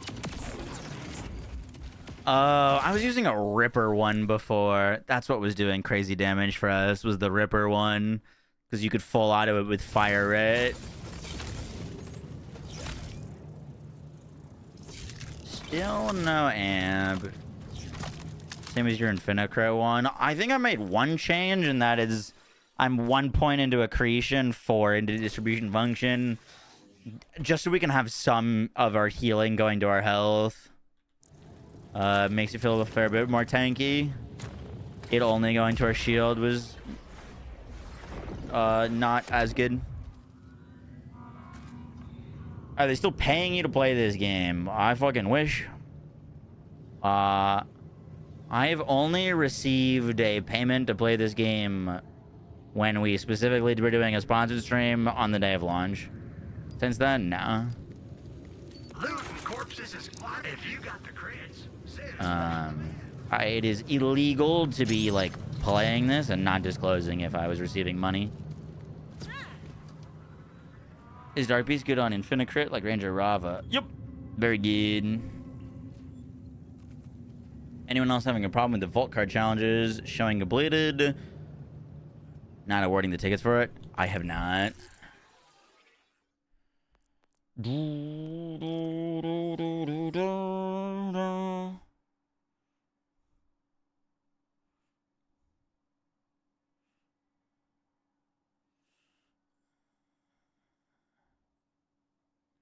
Those are so specific.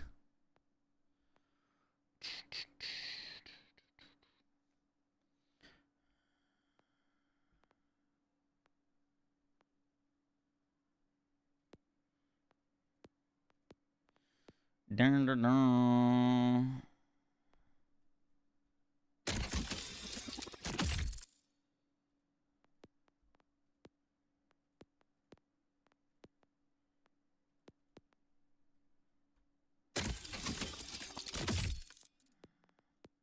I've heard the Vault card is very buggy in co-op.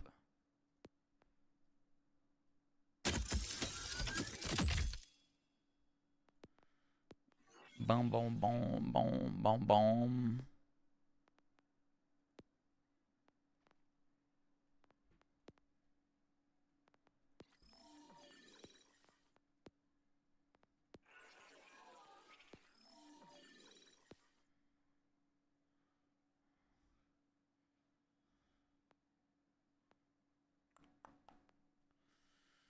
What's the best way to make Harlow survivability better on neutron capture build? Are you using a kill spring? Kill spring is insane for any sort of build that needs survivability. Even if you don't think you're overkilling much, the overkill damage that it gives is for healing is just ridiculous. It will literally like full heal you on killing an enemy just slightly over their health bar.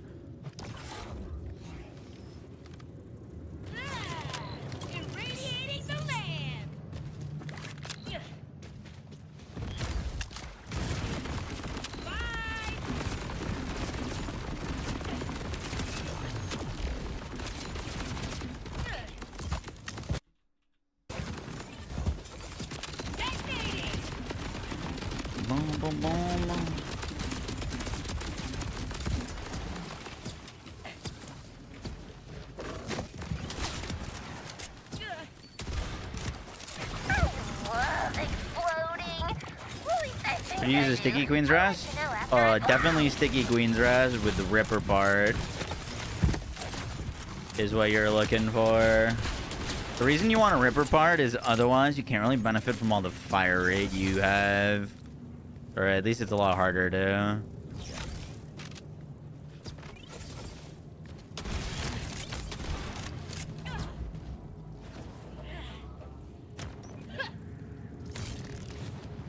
Farming for a kill spring, but 14 you got 14 bods without a kill spring?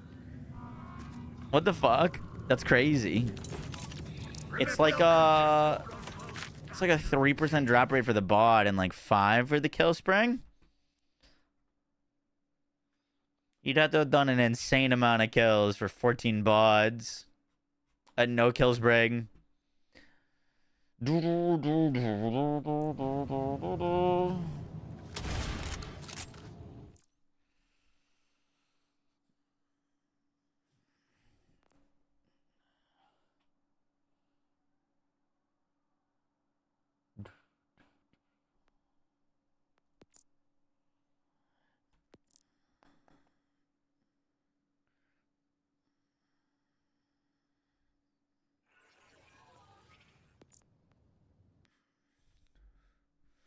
All right, let's do a little bit of PoE stuff. Oh, my game crashed. Incredible.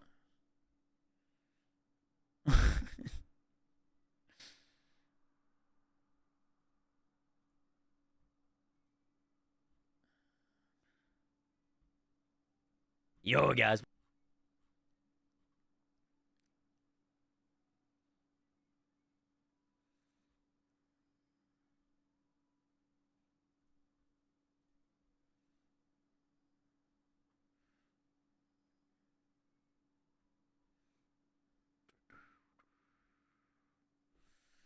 Boom, boom, boom, boom, boom, boom, boom, boom, boom, boom, boom, boom. Going for one shot day one. If it's possible to be one shot, we'll one shot it. But it really sounds annoying like it's not. It's gonna have like multiple going down on her. phases with multiple stages and a whole bunch of stuff. Like I don't think it'll be able. It's gonna have immune phases. I don't think they're gonna allow you to one shot it. Boom, boom, boom.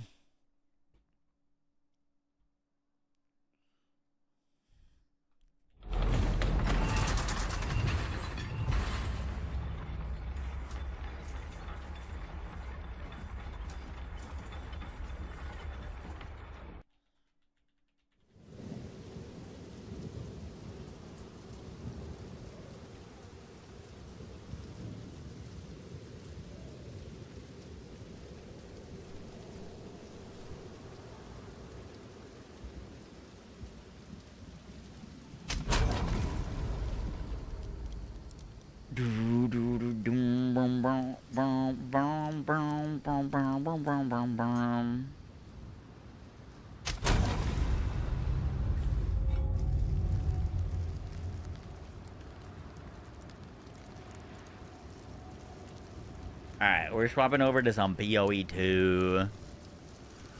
Let's watch the Ziggy D video together. Any of you plan on getting off? Hey. Holy shit, it's already at 161k views. That's insane. G'day folks, Ziggy D here with a hands-on preview for the Druid. We'll take a look at the shape-shifting forms, Druid spells, and how the new class plays overall in the early campaign. I got a chance to record this when I went to the studio to host the Q&A. Don't know if you should play D4 or PoE 2 on season start. The only thing that would get me on D4 is if they launch with a new class. If there's a new class, I'll be on D4. Keep in mind that as this was recorded I don't know with the more than a BL4 week raid from boss, launch, but it's that would be a big non-final, incentive and to jump stuff can on. and already has changed from what you'll see here.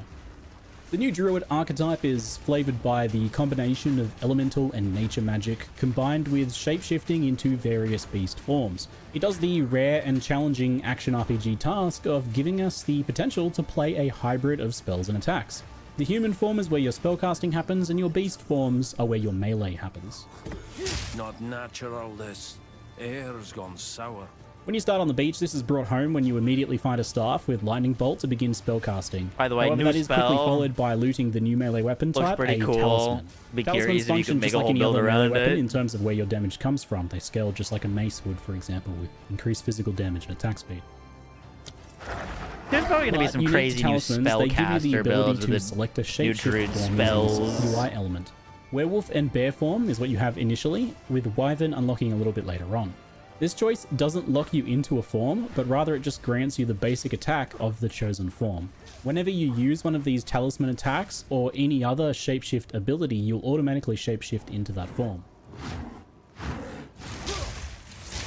The basic abilities of each form are fairly Lightning straightforward, Druid and the with Lightning the potential for a little bit Ranger, more do and complexity trust. as you go and unlock other pieces that they can combo with.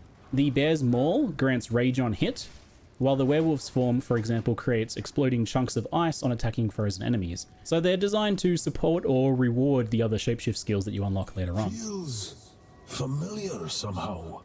Each of the three forms also comes with passive effects and mechanics. The version I played was likely non-final in this regard, but for example, Bear had defensive boosts and generated endurance charges when rage was consumed, while the Werewolf gets a sizable out-of-combat movement speed buff, which you can see in its movement as it drops to all fours. You quickly also get your first actual gem on the beach here, Volcano. By primal will.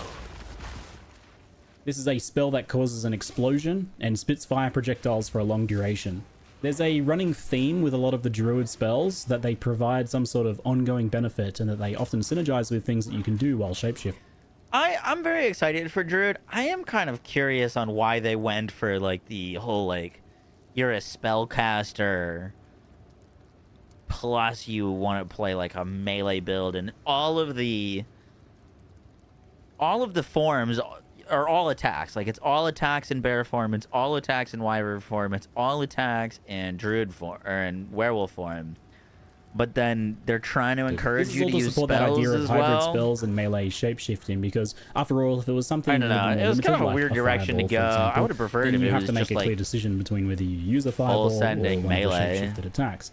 In this case, you can place spells; they'll continue to do stuff while you shapeshift. Like they could have introduced, they could have been combo gameplay with it just being melee. More on Volcano later. For now, though, we can fight the Miller with volcanoes and follow up with lightning strikes from the staff if we choose, or with our chosen shapeshift forms melee, which is obviously what I go for.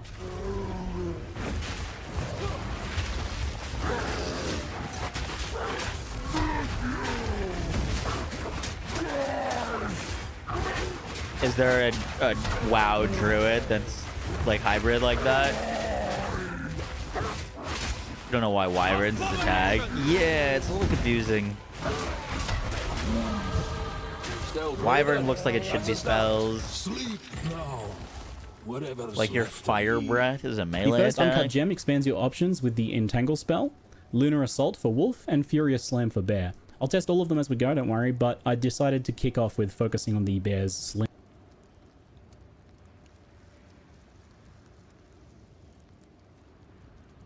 So you've got Volcano. And for Bear. I'll test all.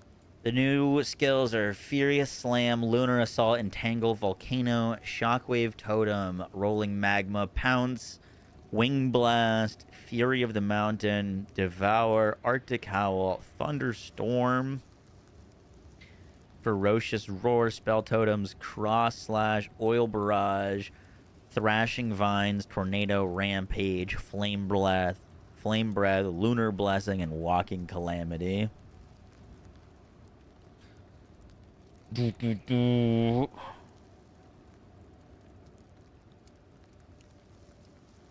Like going a nature spellcaster could be kind of cool, but there's only 2 spells.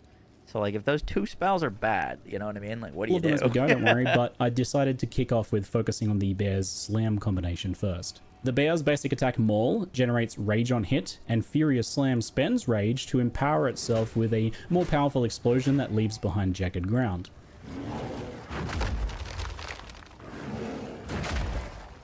I could see like the fact that you're spending Rage also means that this constantly maintains endurance charges due to the Bear's spell build. Rage has been simplified with across the physical game, spells. with Could be Rage kind of spenders interesting on now like more Blood consistently Mage. costing 10 You wanted Rage, to use the and a nature new visual spells. effect shows in your character to indicate that you have at least 10 Rage, making you glow, even in shapeshifted forms too.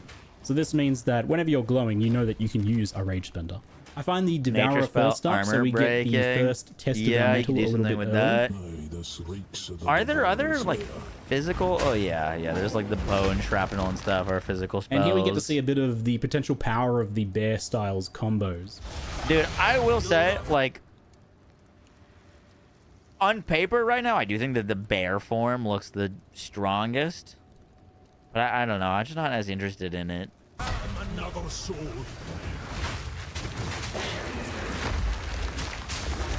So volcanoes spit fire globs at an even pace, but Like I like wolves more than bears. So I want to play the wolf form. Projectiles But the bear form slams so placing look like they volcanoes do on crazy bosses and bear damage. slamming them while generating and spending rage is a simple and chunky feeling combo, and it makes pretty short work of the Devourer here.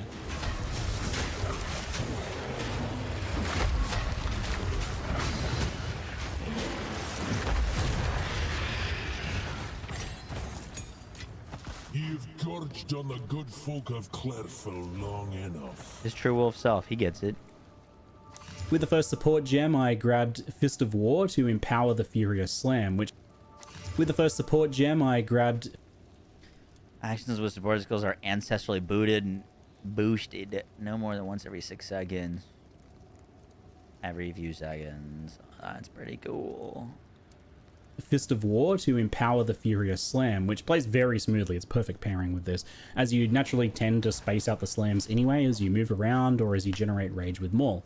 So the double empowered slams that you get from Rage and Fist of War also very Wyvern looks the satisfying. coolest to me, but where it sucks. Choice for this playstyle. Wyvern could be interesting. It's just, it does seem, Wyvern form seems a little bit awkward. There was some other interesting options there though, such as The Overabundance ignite and Burgeon flame for breath Volcano. damage So on paper Overabundance looks lets you have a crazy max of 2 though. volcanoes out instead of 1 at the cost of 50% less duration, which I think is a pretty good idea in many cases. Brings them down to something like 4 seconds maybe, but I think that's a very good trade-off because you can slam multiple of them down really fast, get a lot more burst on bosses, and have your slams triggering 2 volcanoes at once. So I run into my first of the League's Val encounters around here. Yo, Moxie, These, did that BF just tourney or simple was that sacrifice happening at a later date? platforms, It got basically kill delayed monster in circle. 20 Thankfully, they aren't minutes even too strict before it about was you needing supposed to be in the start, circle. You Swaz. just kill monster from the circle. 20 minutes before the So this start video time. is primarily about the Druid. I'm not really going to be They focusing delayed it too much till on next the year. league mechanic here, but I will touch on my very limited experience. We have like a with it. chat. The basic premise is kill monsters from with- 6 There's a chat with like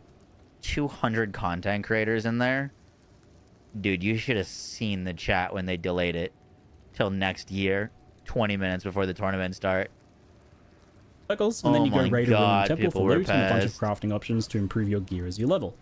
It's fairly unobtrusive as you play through, and then you get the chance to spend a little bit more time in the actual temple to do some gear crafting. That It works out for the better for me. I've got so much going on in the next few days. Like, I really just want to focus on PoE and Borderlands. So, like, having to do, like, 4 days of 3 hours of Battlefield each for tournament. felt pretty Not powerful. For now, though, I get a chance jumping to pick on up my the seat wolf to go skill, do, Lunar so it works Assault, out for and me the that it was plant delayed, spell but, Entangle, so you know, I'll test those out in the a near lot of people future. are, like, Battlefield Entangle mains, first, and I know people it have been, places a like, literally, fissure like, that practicing, like, grabs every nearby day enemies for, to like, deal a rapid month for small hits of this. physical spell damage while So- slowing the entangled foes. Skills like this are always really good for utility, like Oil Grenade, for example. Slowing enemies is really effective on Crossbow. I anticipate Entangle might feel similar here as a utility spell. And similar to Volcano, it's got that duration-lasting benefit design. So it kind of means that regardless of your actual leveling setup, your build, The you can visual throw in effects some of that, entangles for some extra damage and thorn slowing. skill thingy I'm looks immediately really pretty cool. impressed with the Like, feeling of bear form for blasting bosses here. Double impact. putting, like, spell echoes and Powered volcano things like slams that is to get that to very repeat rewarding. and do and more the hybrid times gameplay option and, like, on Druid I don't means know. that if you need to You could- kind of you could back probably make some off really for a cool little things on while, you're that. taking a Did bit you too show much the damage, tags on your flusts this? are getting run down, you can those out in the near future. Pretty powerful. For now, though, I get a chance to pick up the pretty powerful. For now,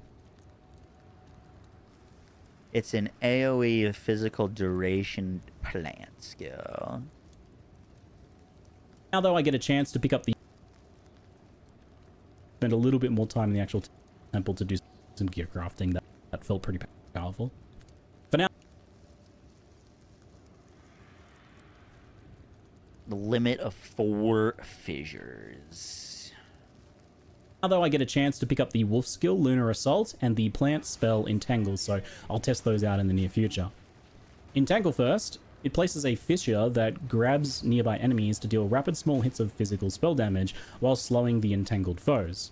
Skills like this Water are it. always really good for utility. Like Oil Yeah, Grenade, but for it example, just slowing said if enemies it's is really effective watered, on it Crossbow. just I expires anticipate slower, Entangle which might isn't like feel similar here as a crazy. utility spell. And similar to Volcano, it's got that duration-lasting benefit design, so it kind of means that regardless of your actual leveling setup, your build, you can throw in some entangles for some extra damage and slowing. I'm immediately pretty impressed with the feeling of bear form for blasting bosses here.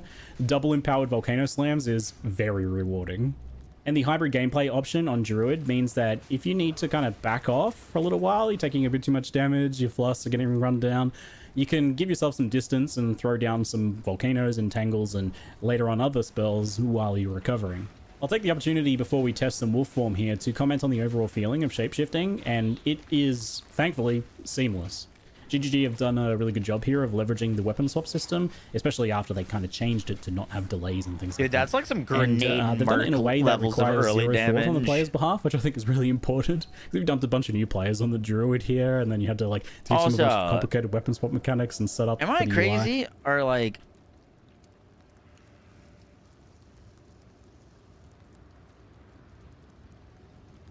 My man, I feel like at this point in the game, this is literally the second area. He's got a crazy amount of skill gems to have this many skills. I wonder if the version they were he was like playing or something at the office, dropped more skill gems or something like that. Because like it'd be cool to mess around with all the skills this early, but it is. I don't have half of the amount of skill gems at this seamless. stage of the game. You're GGG literally have done the a second really good job here area of leveraging the weapon swap system, past the especially like after they kind of changed required it to not have first delays and boss. things You know like what I that. mean? And they've done it in a way that requires zero thought on the player's behalf, which I think is really important. We've dumped a bunch of new players on the druid here, and then you had to like teach them a bunch of complicated weapon swap mechanics. Red Drug the worm. Yeah, the worm's only It'd be a real one problem, skill but gem. you don't actually though, have to think about it or do anything initially to use it in its simple form. So spells just naturally swap you to human form and your staff or wand so that you can use them, right? Because they don't necessarily work otherwise. And the shapeshift abilities need the do you get one from the turn-in as well? Swap to that and thus swap you into your form. There's no real delays If you get one from the here, and it turn-in, just then that feels makes more smooth sense. and I've been seamless, skipping even it in our swapping speed between runs multiple because I see forms. that the speed And runners gameplay skip feels it. pretty fast too, because that was the thing from the preview that people were concerned about, especially in wolf form. It feels very fast. The initial reveal, it did a good thing of like focusing on clear, low damage, low movement examples of mechanics so that you can understand what was going on. But it didn't actually Oracle show Ascendancy what it kind of gives you felt access to like a whole different skill tree. So like, if the skill tree nodes in that skill tree are like really crazy, then you could absolutely validate like to playing play it. We the just don't know what druid, those and things are. it so made it's it look honestly hard a to bit be like, slow wow, and that's clunky. going to be a crazy class. You're going to need to take an biggest thing that I ascendancy noticed playing point it though, that almost just right away to in Act view 1, it what those was buffs are. You know, much faster and you know what I smoother mean? than I would have thought from the footage, and that's because you're actually using things like dodge roll and sprint to reposition between attacks. And you obviously have a lot more damage than what they use in those previews. And now onto the Red Veil Zone, I decided to test the early game werewolf style a bit more. Lunar Assault is a large slash melee skill that has a very high freeze rate and cold conversion. Slashy on the wolf. And that can be paired with the Ice Bite support to give you a big drops on the bonus 12. cold damage Yup. buff that's up pretty much all the time with this skill, as it freezes so easily on regular mobs and even fairly easily on most bosses.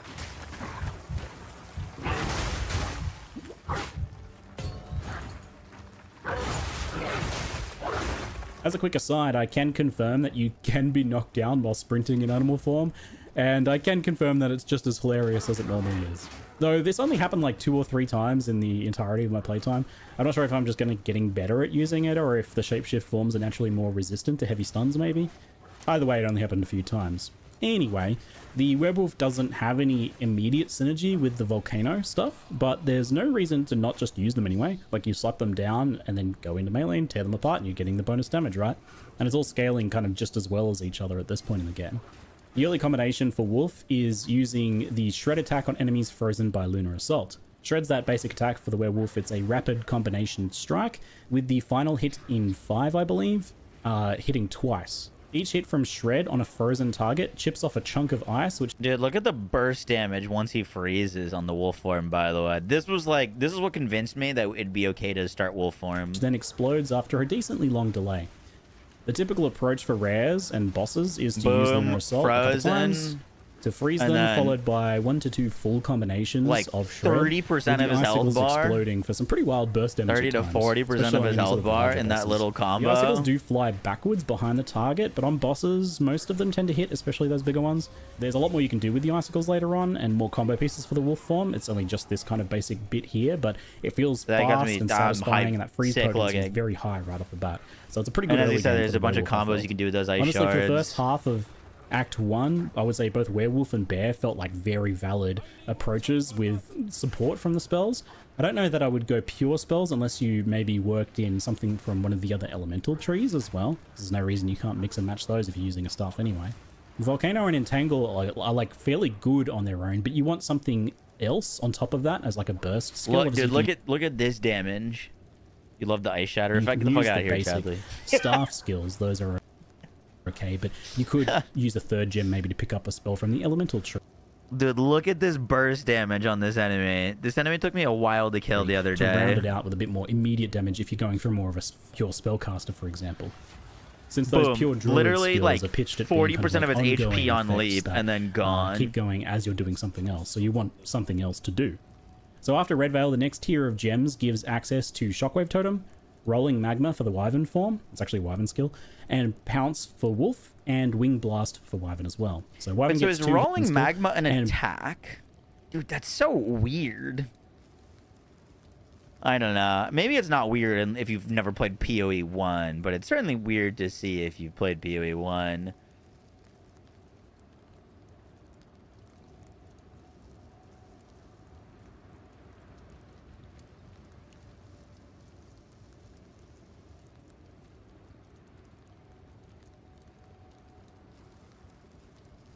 Pounce for Wolf and Wing Blast for Wyvern as well. So Wyvern gets 2 here because it's kind of first introduced at this point. You also like unlock the ability to swap to it on your talisman at this point, even if you've got the original talisman, I believe.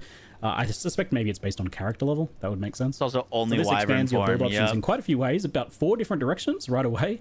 There's a lot of lines of play on the Druid here, even right at the early game. So you can totem with bear form for jagged ground eruptions. By the way, look at this. Marked targets take 3% increased damage for each of its enemies. So, like, if you are surrounding the enemy with more of your allies, it takes increased damage. Which is very nice. And that's increased damage taken, not, like, increased of your damage dealt. So if I understand that correctly, that should be its own unique thing. Rolling magma. Versus like, you know, I think that's going to be more impactful than like a 30% increased damage in your skill tree node. Volcano. And it also marks enemies. As a combo there for 5 which is crazy. Wyvern, And detonates the marks. Volcanoes. You can incorporate Pounce into Wolf form, which gives a bunch of benefits. And you can also grab Wing Blast for like a lightning-focused melee Wyvern with its default attack. Since at this point I was really enjoying the Wolf form, I grabbed Pounce, and this is possibly the best all-rounded skill in the entire Druid category. It's a skill of all time, I'll tell you. Big fan. It's a great movement skill that leaps gaps and obstacles. Which is enough to use it just by itself, but it also slams and hits a large area of effects. Dude, the little wolf companions look like they're doing decent damage. It marks a target on hit, and it automatically marks the highest rarity target, so it just works. You can link your own mark later on, or you can just use the built-in Predator's mark. Totems will be massively nerfed. I mean, the totems might be really strong. I hope their totems are really strong. The thing with the totems is they require freaking like 3, was it power charges? It gives the target increased damage taken. Great. It's based on the number of enemies of your enemy. Like, you're going to need insane power charge generation to use those as, like, your main source of damage. It takes more damage. And it also summons a wolf companion each time you trigger the mark on kill. There's other ways to trigger it later on. So it provides its own means to trigger. They're probably going to be pretty strong end game, anyway. but I'd imagine leveling this skill does everything with them would be quite awkward. Obviously, it's a must-have in wolf form, but I used it in every single build I tested on Druid. I think if you're using a talisman in your build, you're probably going to want to use this skill. A leap initiator, mark on hit is really good for you're not in here, are you? And it's good to just have unless you have like another movement skill that you really want to use instead. I can see using it.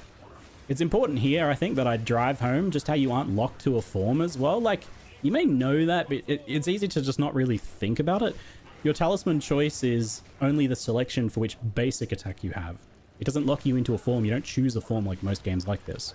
It's only important what you choose on your talisman if you actually plan to do some sort of combo with it, and I don't think every build will necessarily use the basic attack. Some of them will because they have some pretty powerful combo effects.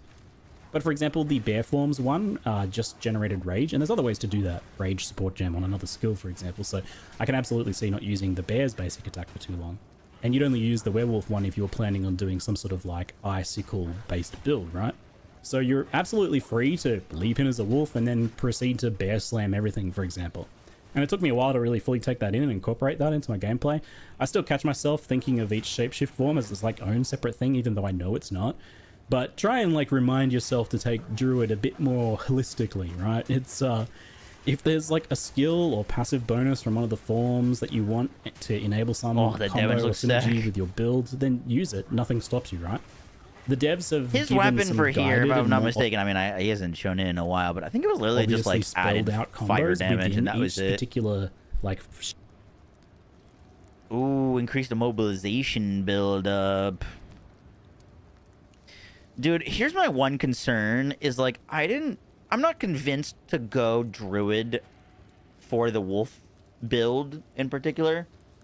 Like, in theory, Amazon is going to be kind of insane for wolf form, or even, like, Invoker Monk. The big what if is how good is the skill tree for Druid starting there? And, like, so far, it looks like you got a lot of good things. So, like, part of me is like, do we just go Druid and make the Ascendancy work? Because it should work. Or do we try to, like, min-max and go Amazon? +2 skills, gem, talisman. You got +2 skills? Shapeshift form or...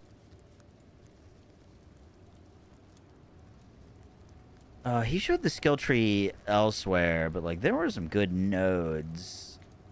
We're currently at 1511. Where does he show this skill tree elsewhere?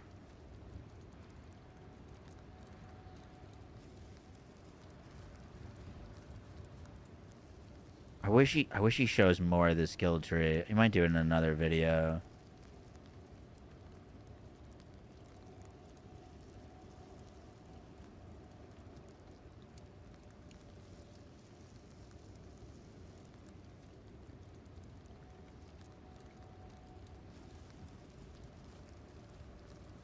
+2 talisman right before Draven. Damn, that's kind of insane.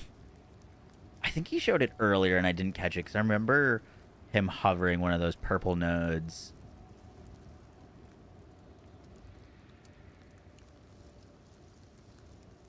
Whenever he shows the skill tree, it's literally for like half a second. If anyone finds a image of the skill tree, let me know. Or a time he flashes the skill tree.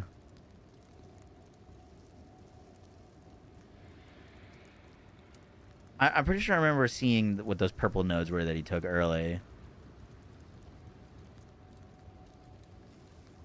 I don't see anything in the little preview though.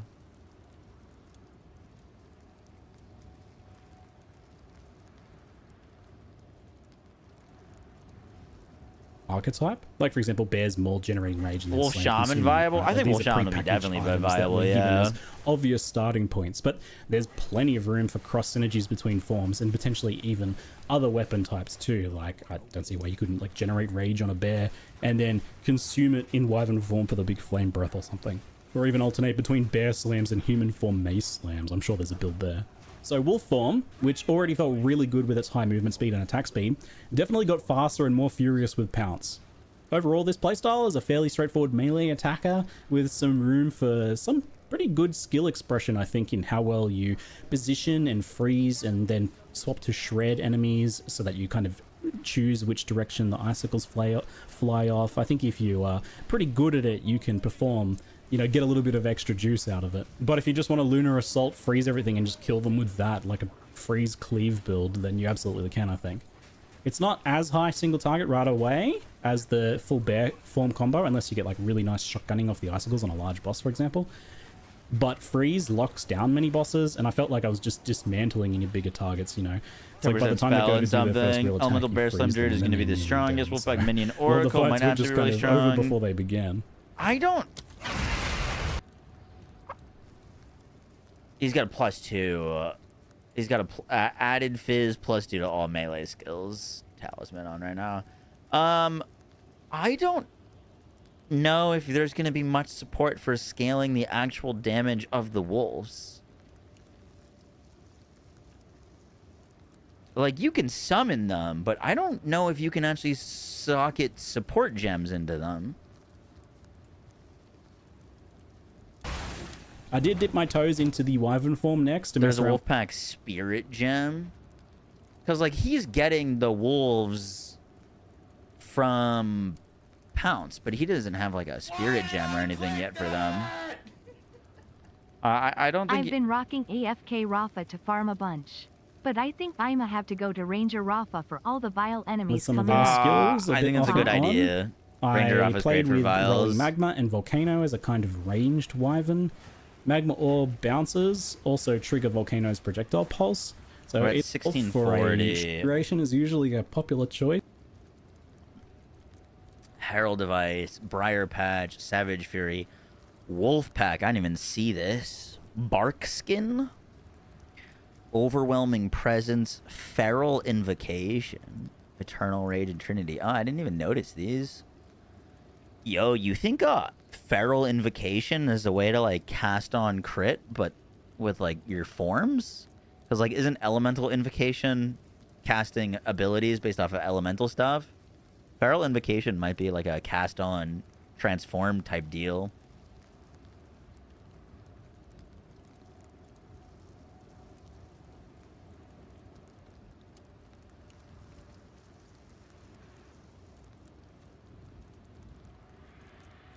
So the Wolfpack Spirit Gem would be a way to scale the minions. Do we know if that's like a minion skill gem and that you can like click and up the amount of minions that it summons so you can have more? So you can like constantly, like if you have more spirit, you could summon more wolves. I'd be curious. Or if it's just like you get 3 wolves, it costs 30 spirit.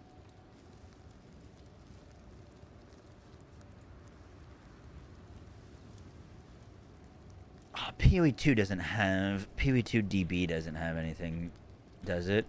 I wasn't planning on playing the wolf form as a summoner. Like, I was going to use the wolves, but mainly to soak damage and, like, augment the rest of my build. I wasn't going to, like, try to make them do the most damage. It doesn't look like PoE 2 DB has, that skill yet.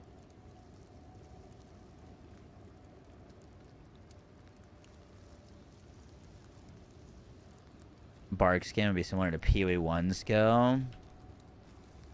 Stone skin? Is that what you mean? Doesn't that like absorb a flat amount of damage?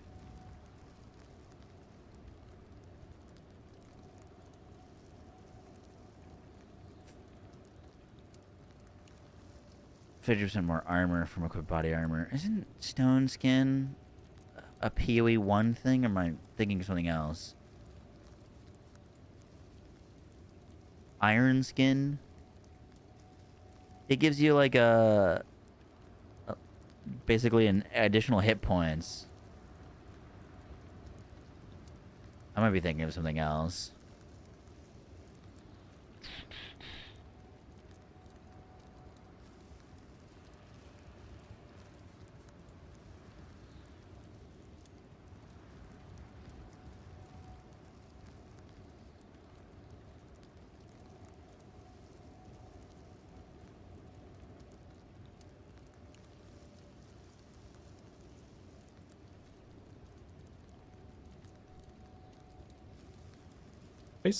I didn't get to chest it in this run though, as spirit gems are pretty hard to get. This one's crazy. You get 32% increased attack speed, 21% more damage, 16% increased movement speed, and that's at a level 4 gem. Hold of in the campaign? That's like kind of crazy. And I instead went for Briar Patch. So this buff stores some melee physical damage that you deal to enemies to automatically place a Thorny Ground when you next cast a spell. So well, that's level 4.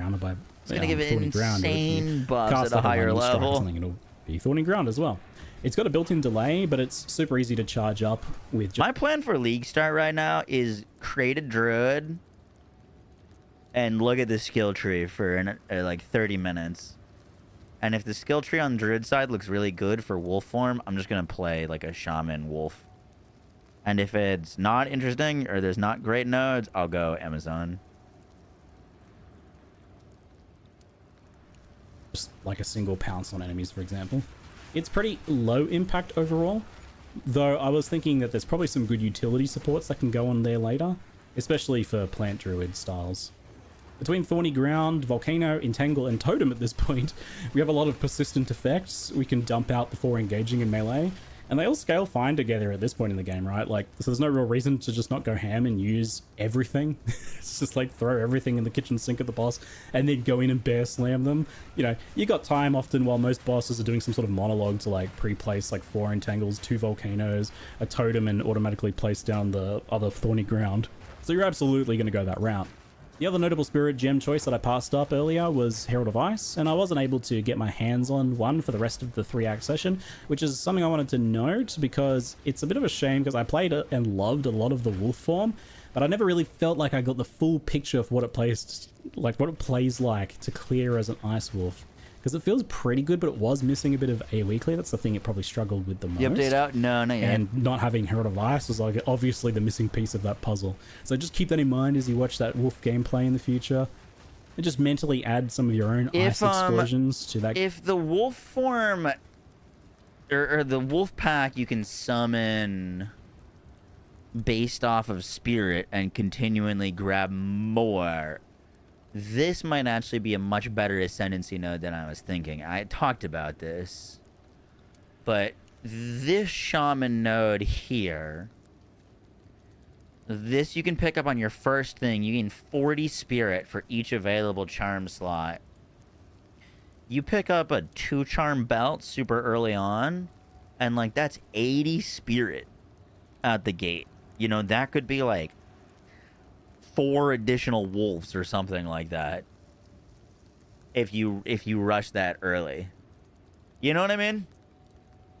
Like, that could be a really good... You might respect that later because you're going to want the charm slots for, like, all the damage and survivability that they offer for later game. But if you're specifically trying to play a summoner, like, 80 spirit in Act 3 is, in addition to all your other spirit, is kind of nuts.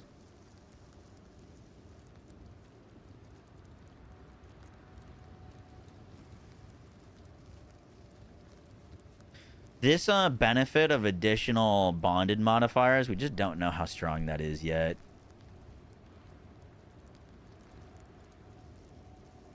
Jonathan talks about wolf minions. I actually haven't seen that video.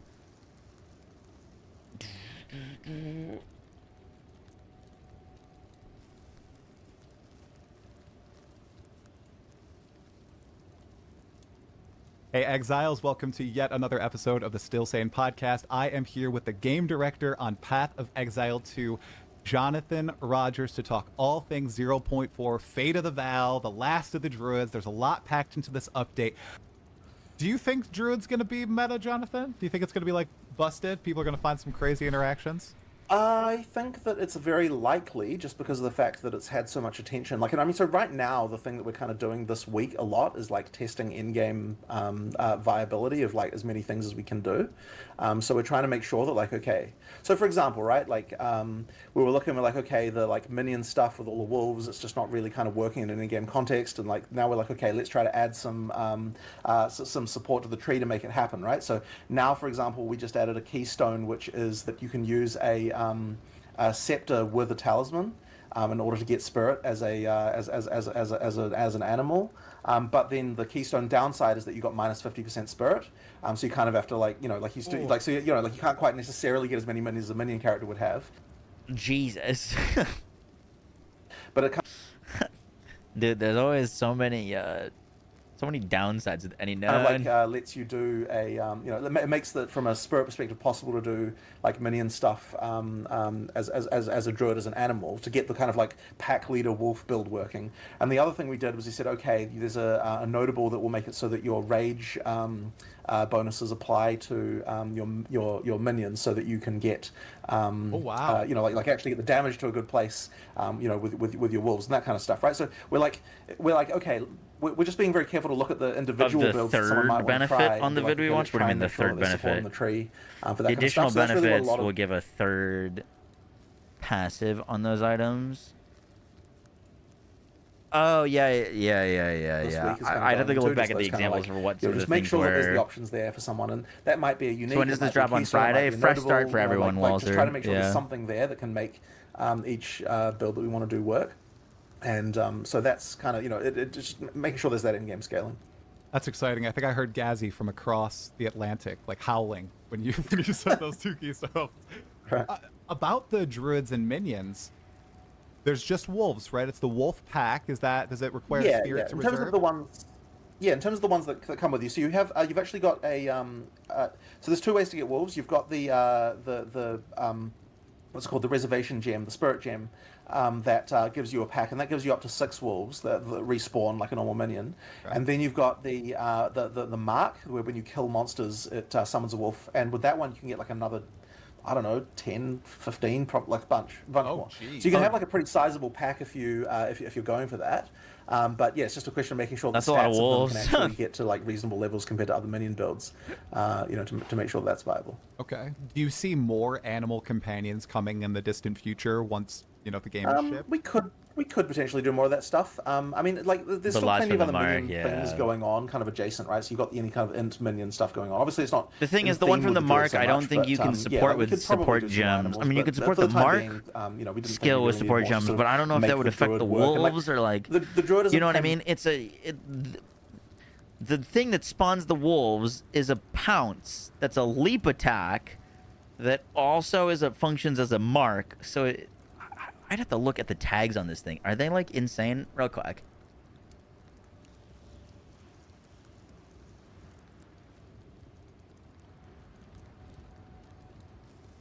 What do the tags look like on this skill?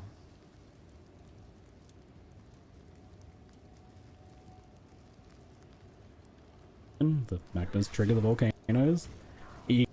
As a them with. Holy fuck. It's a minion shapeshift werewolf AoE melee slam trigger mark duration travel meta.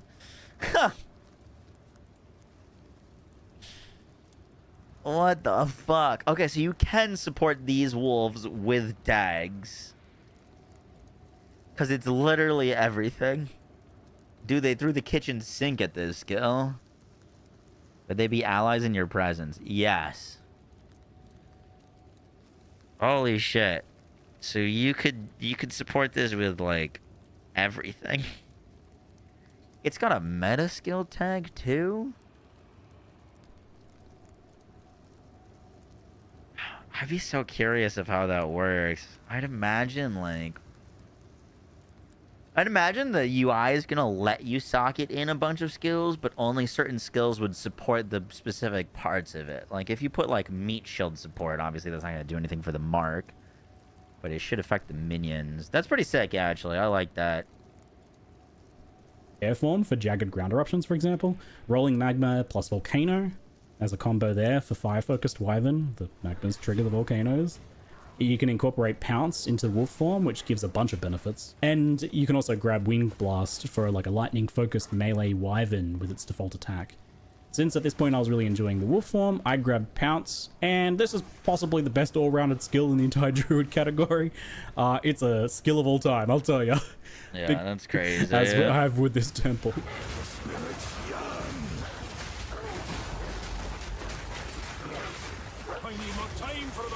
So I'd be curious if you added a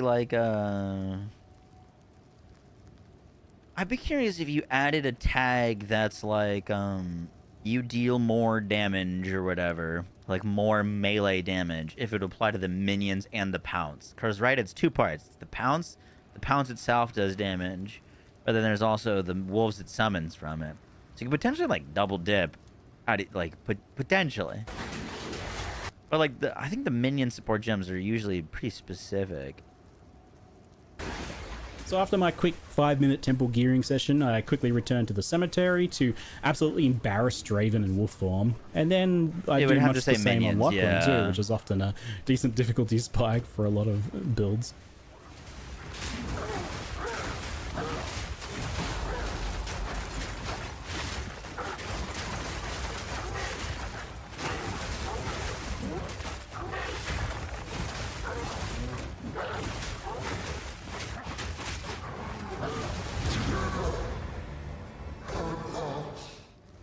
Hunting grounds. Best be careful shape-shifting, lest I take an arrow to the ass. The wolves don't go away. The other set of Wyvern starter abilities is melee with Wing Blast and Wyvern's default attack Rend. So Wing Blast is a bit like Spear's disengage skill. It's a backwards leap that can get you out of harm's way and do some other utility things. But in this case, it also is a large AoE that stuns. Dude, there's too many skills that send you backwards. And triggers an extra explosion for some nice kind of like AoE clear on those. That make them basically impossible to use. It also generates for, like, charges on stunning enemies, power skills. charges with a Surpassing Chance, it's called. You can scale it past 100% for more charges, potentially, for example. That's how that works. And one change that GGG has already told me about here with the Wyvern is that this skill has been buffed a bit by granting 3 charges now on stunning unique enemies, which is good because I felt like it was difficult to actually use the power charge stuff in boss fights, but having 3 charges means you can get like 15 seconds plus of power.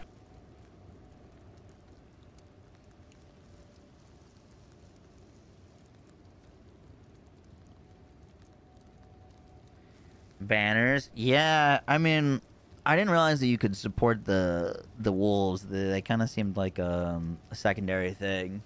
But yeah, you could potentially go for a like tactician werewolf build with banners plus I think tactician gives you your minions deal damage based on your weapon. Just getting 1 stun and then that carrying you through the rest of the boss fight as you expend all of your If you wanted to go full minion, so that does sound like a nice banner improvement. skills could be interesting. So the rend basic with, attacks can spend a tactician. power charge if you aren't currently buffed to give you a buff.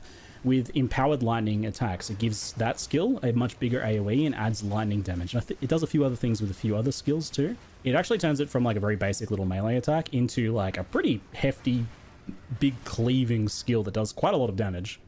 Empowered Rend, it is slow, but it is big and chunky and really satisfying, and I'm really hoping that there's I don't some think it's potential gonna for go live before melee the game Rend comes builds out. that maintain empowerment with that, because it felt really good when I was cleaving my way through packs with it. Wyvern's early game was definitely the hardest to get the hang of all of the kind of types here. At least when you try to stay purely in Wyvern form, because again, just like you can just use something like Wing Blast alone for a melee escapes skill and then like play your bear build, right? There's no reason you have to kind of like force yourself to stay in any one form if like overall it doesn't feel like it's paying off for you. Still kind of wrapping my head around that. I did also kind of take Wyvern through one of the most difficult areas in the early game here, but once I got through there, the first Spirit Gem gave me options of Savage Fury, which is basically a druid-like berserk buff that drains your health for a short boost to speed and damage. It looks very strong for bossing, and it's probably not too hard to manage that life loss as long as you got like a flask charge or something. Probably well worth it, and I expect we'll see some use. Anything that boosts your damage and speed for a duration is usually a popular choice. I didn't get to chest it in this run though, as Spirit Gems are pretty hard to get hold of in the campaign. And Colby, what are you playing?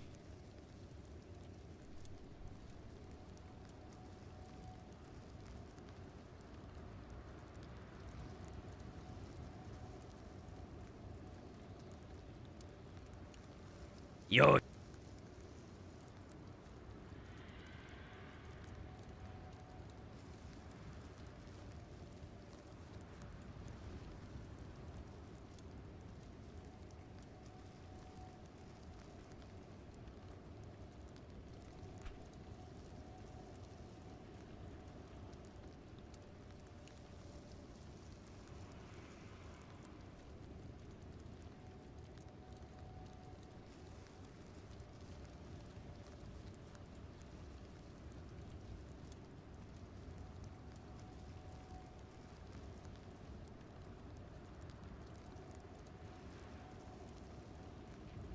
I love the D4 Bear, love Slams and Warriors, so tracks that you might like Bear Druid.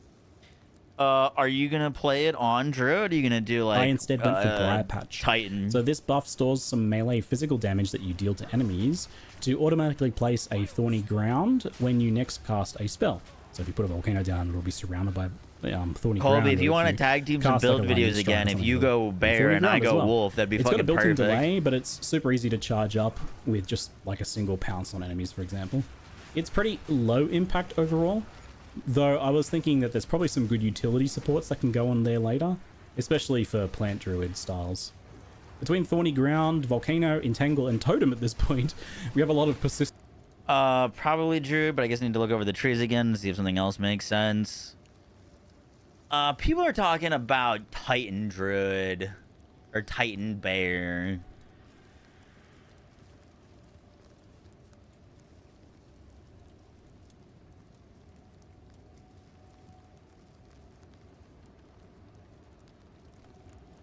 You've got the obviously 50% increased effective small passive skills, which is kind of insane. They're merging these into one node. So it's your hits are crushing blows and 25% more damage against heavy stunned enemies. That's going to become one node. And then I think I remember, if I remember correctly, they're changing something about these nodes. But you could get the 50% increased effective small passive skills, plus all of your hits are crushing blows, and they deal more damage to stunned enemies, and you're going to be able to get the chance for your slams to cause like additional aftershocks or be like boosted. So that sounds potentially pretty crazy if you want a full send like slam bear.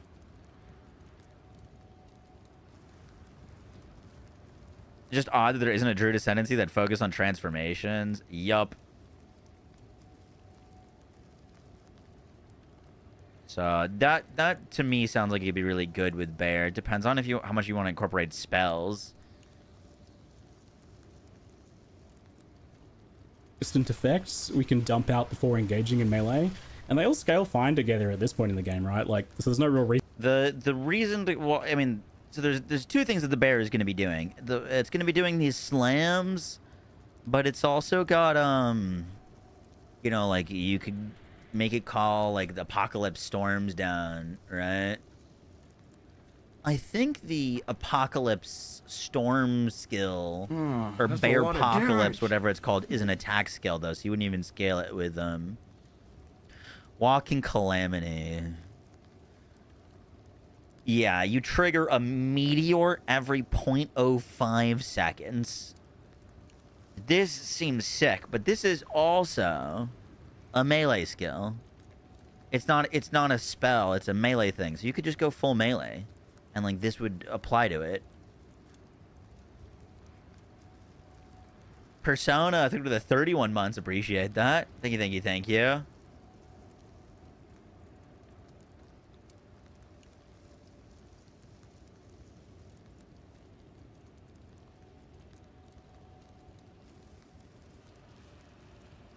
Dude, this is such a crazy skill.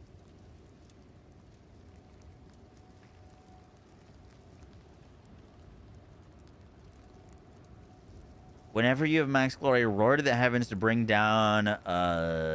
down upon your enemies for the duration of the skill, and as long as you remain in bear form. So as long as you don't leave bear form, aka don't spellcast, you get meteors raining down, which gives you 5 rage regen per second, and 30% of your damage gained as fire damage. And you get small meteors every 0.05 seconds, which do 149 attack damage, and large meteors that do 374.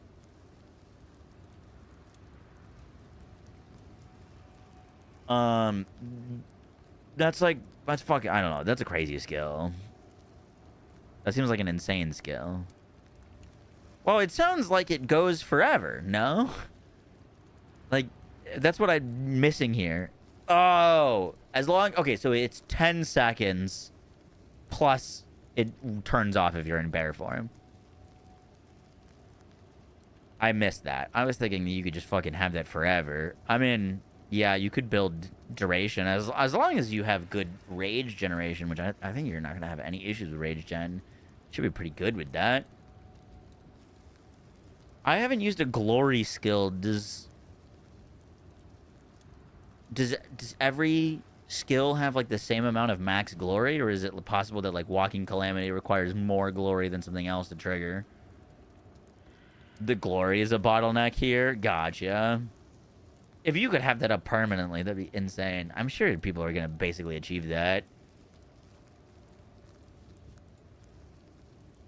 The thing that would be really nice about going Titan is all of your small AoE nodes getting more AoE. Like, that's why I was thinking Titan Bear. All those little AoE nodes all getting 50% increased AoE with all of your slams and fucking storms coming down. Like, shit.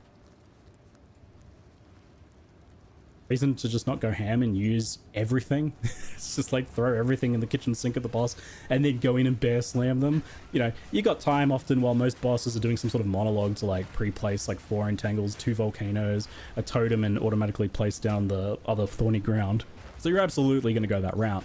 The other notable spirit gem choice that I passed up earlier was Herald of Ice, and I wasn't able to get my hands on one. It is weird. You make a great point. It is weird that there's not a specific ascendancy that has direct synergy with just being shapeshifted.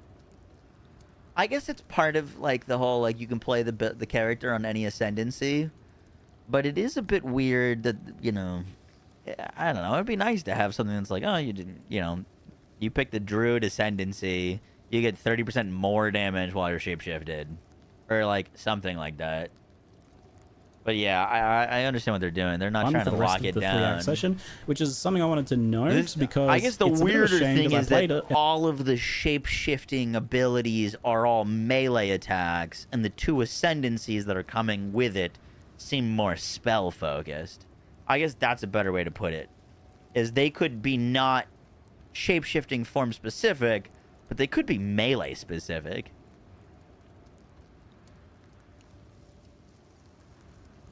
You know what I mean?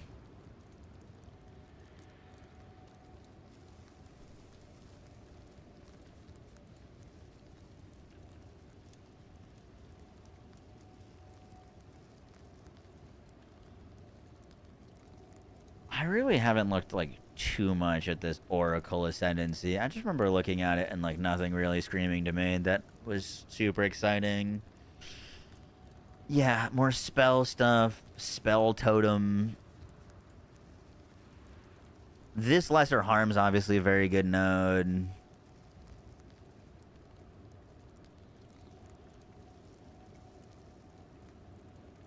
Inevitable critical hits. That's alright.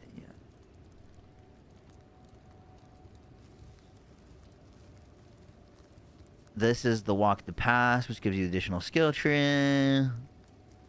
This is non-keystone passive skills, and medium radius of allocated keystone passive skills can be allocated without being connected to your tree.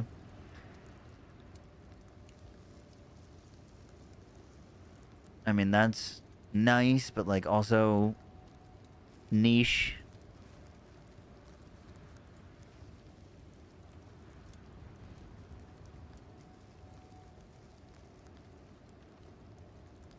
Align Fate, pretty niche. Hit damage is taken from mana before life. That's very specific, like mana Sork build type thing for that. Plus, there's literally like things on the tree that you can get that's just stronger. I don't know. Shaman gives you the rage inherent loss of rage. Yeah, but that's also the node that you're wasting a whole ascendancy point if you're not scaling spells. If you're not planning on using spells much to get to that. Oh, you're replying to Sloth Boss. What game is this? Path of Exile 2.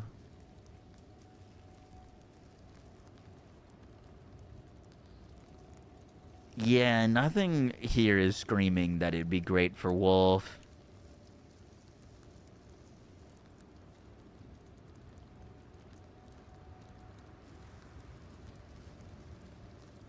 I'm planning on playing an Ice Wolf build. I put out my like theorycraft video on it today.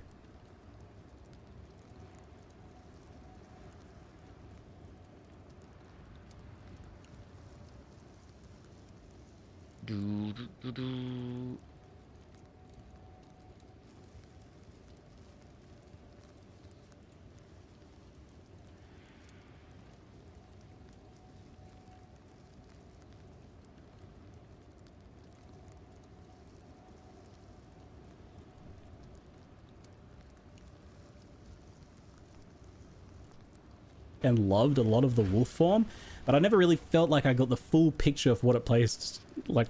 Well, I mean, Colby, I think if you pick warrior, you're going to the first vendor and buying a talisman and just playing bear off rip. Like, have you seen this early game damage of the bear slams? For Executioner, I decided to revisit the bear. I had the odds.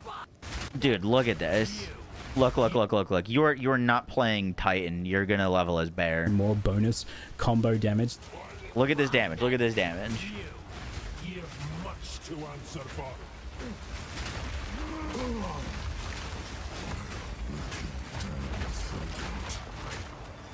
He did like 2 attacks and he's dead. The boss got off maybe 2 attacks and then died.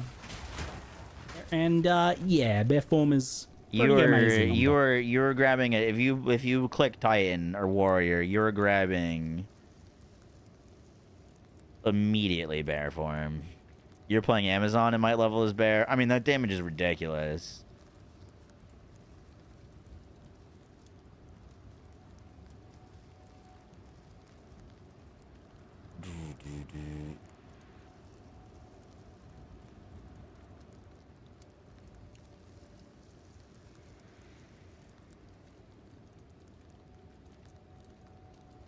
What about Amazon is going to be good for Wolf? A lot of things.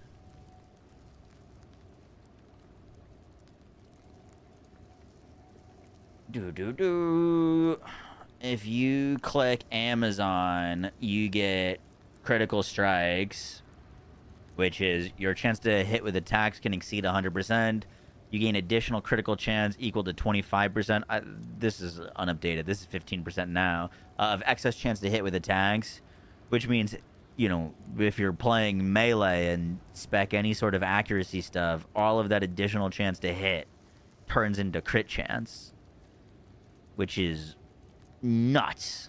Your main ways is going to be scaling damage on Wolf are going to be cold damage, melee damage, and crit damage. There's like, in no world do you not build crit. I think there's literally 0 world that you don't build crit. And this is one of the best nodes to build crit with. Would Cold Wolf Amazon work? Yup. Yeah, I mean, that's what I was thinking of planning. You've also got this node, Mystic Harvest, Life Leech based, or Life Leech recovers based on your elemental damage as well as physical damage.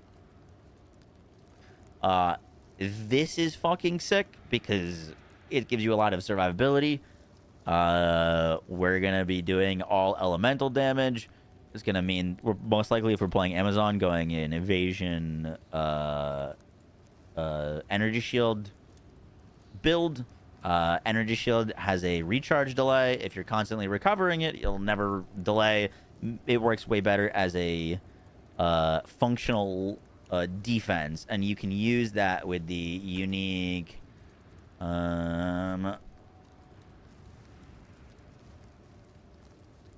the Essentia Sanguis, which gives your life leech converted to energy shield. So you slap these gloves on and all of a sudden you're constantly leeching energy shield on all of your damage. So that on Amazon sounds really fucking sick to me. There's also the Stalking Panther, which you go full energy shield body armor and then full evasion on your helmet, gloves, and boots. If you don't click this, you're getting penetrate. Attacks using your weapons have added fizz damage equal to 25% of your accuracy rating on your weapon. This is another huge damage node. It just gives you way more added damage on your weapon. Predatory Instinct is also really solid. You just get 50% more damage with an open weakness on rares and uniques. I don't know. All of this just looks good to me. And you start in a good spot. The right side of the tree. The right side of the tree, I mean, we haven't seen this new updated tree, but like the right side of the tree has basically been the strongest side of the tree for forever. Like, it's got so many crazy knowns. So yeah, I think Amazon would be great with Wolf Farm. I don't think you could go wrong with that. I want to see what the Druid tree looks like what that side of the tree looks like, because they're adding like 250 nodes, right? It would take forever. It wouldn't be worth to spec all the way over there from Amazon. So like, if there's some crazy nodes there, you might want to just go Druid anyways. But like, for example, if they like, look at how the tree looks right now. You see how empty this slice of pizza is? There's like, look at all of this empty space here. It's absurd. They're adding like 200 new nodes here. Because there's nothing worth speccing over here. If you look at like this side, this slice of pizza, like, it's insane. There's so many good skills and powers here, all up on this right side. It's just like doesn't even compare to how empty it is over here. where the druid is. So like right now to me, Amazon's like a clear winner. But this is all about to change. And all these nodes are about to change. So could be interesting.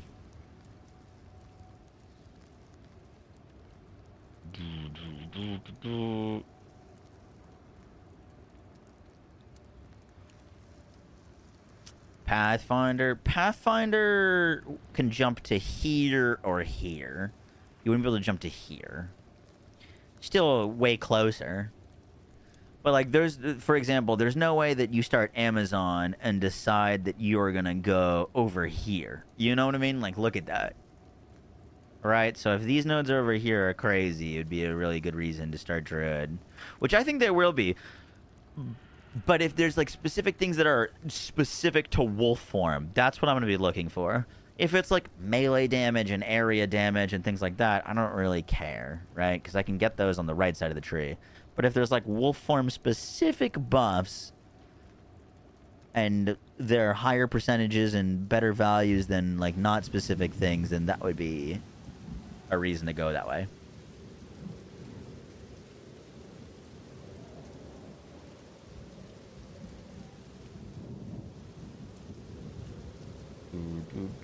Yeah, there's like ways to do about it. Like you could get like a jewel that goes like here, and then you could allocate all the nodes in a circle and still go Amazon.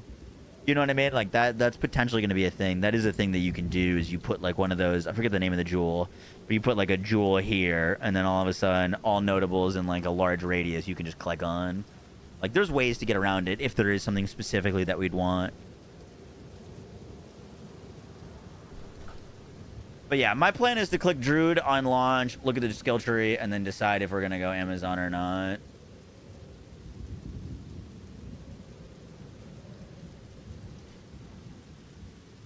But like, we're absolutely going to go Shaman, right? Oop, that's Mobalytics. We're absolutely going to go Shaman, and like the nodes on Shaman don't interest me as much for damage. Those rain sounds? Yeah, it's my game is running in the background. Like, what do you pick up for big damage here? If we're not going spells, like I don't think we're going to have any issues generating rage on wolf form. If we were a bear, I might go this. Bear seems like it's going to want Furious Wellspring. I don't think wolf cares all that much. So, like, you could go here and, like, Wisdom of the Magi's could be interesting. If you're going to go for full companion, Sacred Flow is nice. The elemental adaptations is what looks best to me right now. Having the elemental adaptations is going to be a lot of survivability. Apocalypse is a spell, no?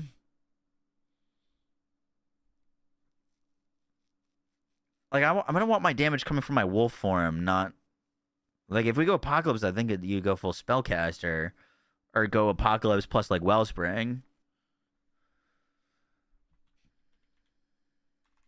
PoE to Apocalypse. They did show this for a second in a video. I think.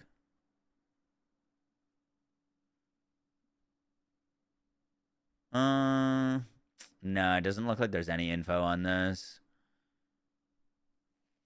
Is it a spell confirmed? I can't find any info on it. I just Googled it. Doesn't look like it's been shown. The other thing that we don't know is what the heck this is. Like, this could be a potentially interesting node and a reason to click Druid. But there's just nothing here. Like, we don't know what this is yet, so... Rage is still important for your moon buff. Oh, we're absolutely going to be picking Rage on melee hit and putting, like, Rage supports in our skills. But I don't know if it's worth 2 Ascendancy points just for more Rage.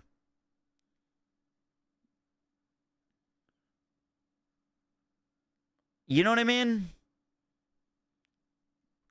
Like, I'm playing a Spear Pathfinder right now. I have no Rage nodes allocated.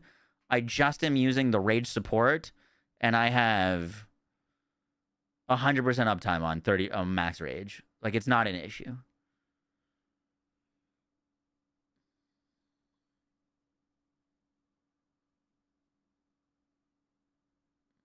Plus 15 more rage is 15% more damage. Where do you see plus 15% more rage?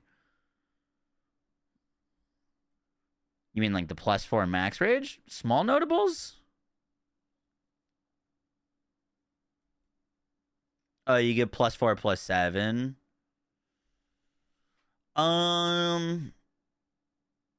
Yeah, if you're at max rage plus 4, that is 15. That would be 15% more damage. But that's in addition to your other things. Like, you're not actually gaining...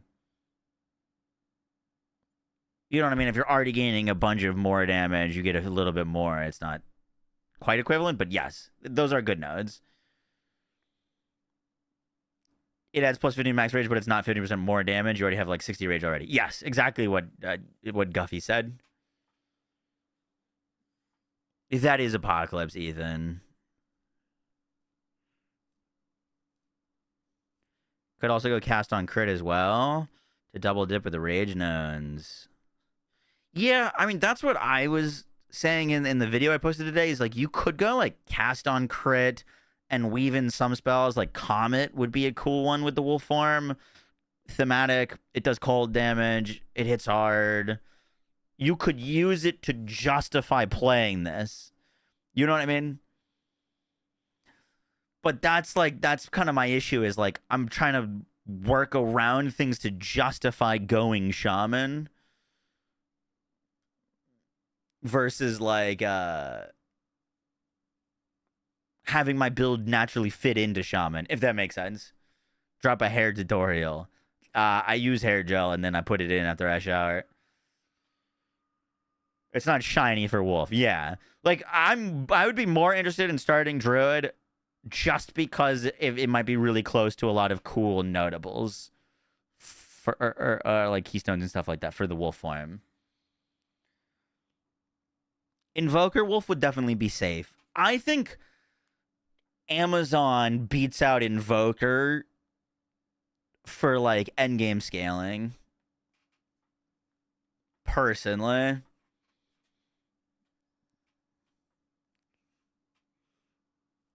Pathfinder? I don't think Pathfinder makes any sense, to be honest. It depends on what you're trying to do. Like, Pathfinder with the druid skills could be really interesting. But, like, for example,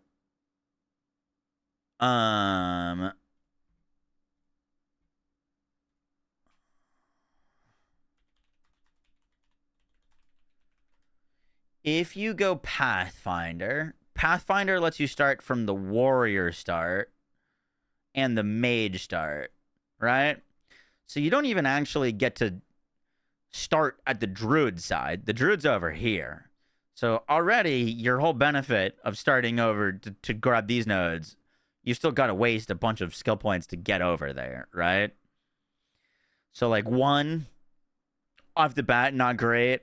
2, if you're playing wolf form, like the wyvern form Pathfinder could be interesting because when you're using the wyvern skills, you have a huge movement speed penalty. So if you want to do like wyvern ignite breath, that could be cool. But the wolf is speedy. Doesn't seem like there's big movement speed penalties. It like has an inherent teleport or dash to enemies when you click. So like the big things for going Pathfinder is the good start, which is negated. The other good thing is no movement, or the reduced movement speed penalties, which doesn't benefit the wolf. Poison we're not going to be using on a cold build. You know what I mean? Like, shaman druid with, like, wyvern form could be really interesting. I just don't see any reason to use Pathfinder for wolf.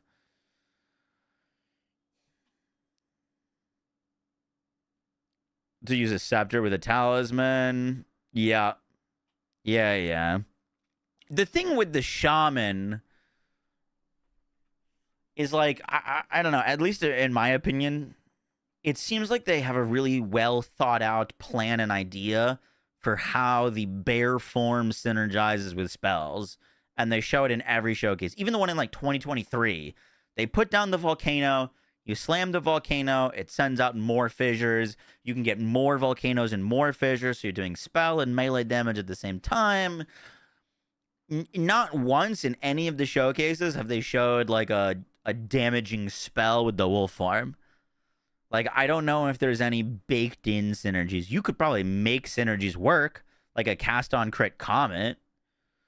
But like, I don't know. It doesn't seem like as apparent for spell synergies with the wolf. The only wolf thing that I was thinking is the thunderstorm.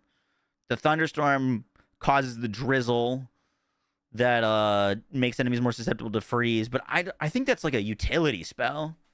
You make it follow you and freeze early. Exactly. But I don't need to scale the damage of that. Whether it does 2 damage or 10,000 damage, it's still going to make enemies more susceptible to freeze, follow me around. You know what I mean? I could still use it to like shock. Like, I'm going to be incorporating that regardless of if I'm scaling spells or not.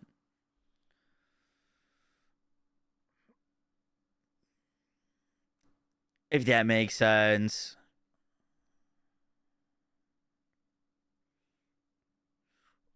Tree support for cold freeze is very top heavy. Yes. Yep. We're gonna have to see the nodes over here. But like right now, the freeze nodes are crazy on the top right side. Like, dude, this is such an insane node. You could still like allocate this with like an anoint on an amulet. But your hits ignored non-negative elemental resistances on frozen enemies is wild.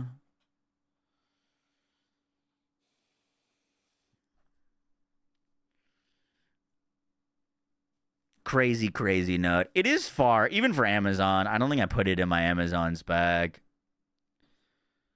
The ice crystal stuff is also seemingly going to be pretty important for scaling wolf, which I don't know if there is much of on the tree. I'm imagining there's going to be a whole lot more nodes for ice crystals on that side. Fucking browser keeps crashing. But like these ice crystal nodes potentially interesting.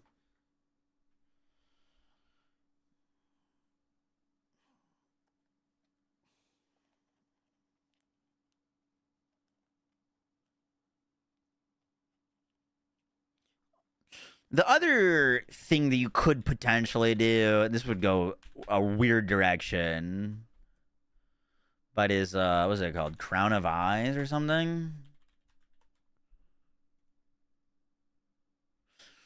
Increases and reductions to spell damage also apply to attacks. You could, in theory, pick this up and just fully spec into spell stuff. And then all of your attacks are going to benefit from that. And like all of the nodes that are like plus spell damage and plus attack damage. We haven't seen how many those are, but like those would all basically double dip. Which could be interesting.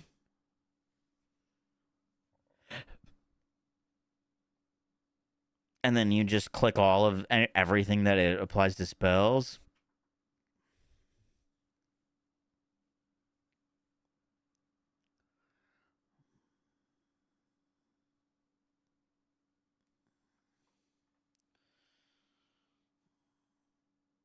Adds more cold support. Yes. Once again, I really got to see this left side of the tree.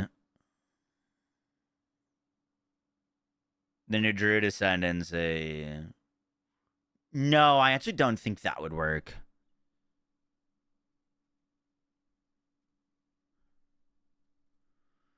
That specific, like, added, like, percent increased spell damage, percentage increased things. I don't think this notable would double dip. This is a more damage multiplier. I doubt this would double dip with that crown. If it did, it would be fucking crazy. But I don't think that's how that works. Otherwise, people would be like 100% talking about this node more if it double dipped. But that's different than an increase and a reduction. That's a multiplier and an ascendancy node. I think it's literally just 20% increased spell damage, 15% increased spell damage, that kind of stuff.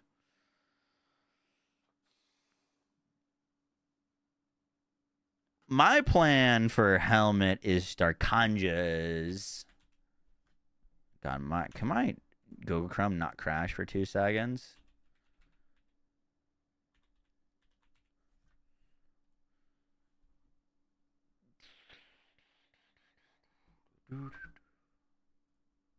This thingy.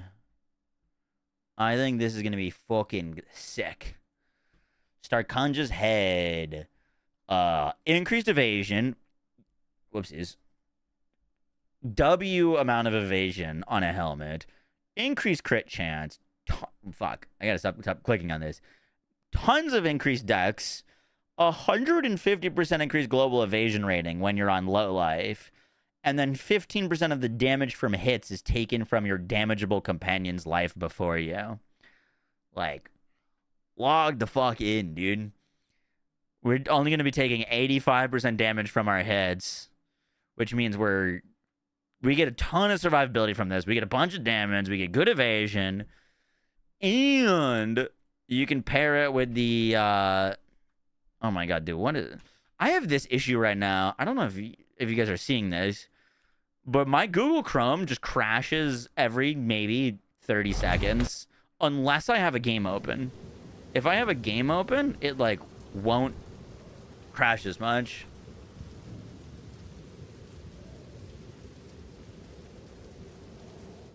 But this belt gives our minions increased max life. Our life flasks apply to our minions. Our minions cannot die while affected by a life flask. It does have the downside of reducing our flask duration, but this would basically make our minions unkillable. And then, while our minions are up, we deal more damage. And, they're going to be soaking 15% of all the damage, which is fucking sick. Would be very, very, very good. I thought it was a RAM issue. I got new RAM, and it's still happening.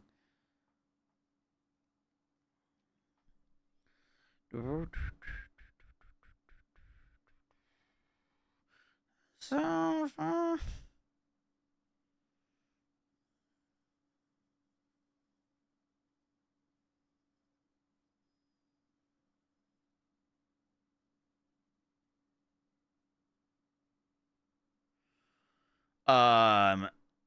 But yeah, I think that could be sick. I'm gonna be buying that in the Starkanja as soon as I got the currency for it.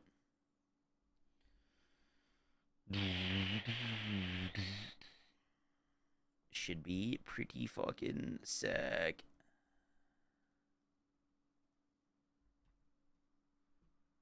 The other, like, potentially interesting helmet as a damage option is,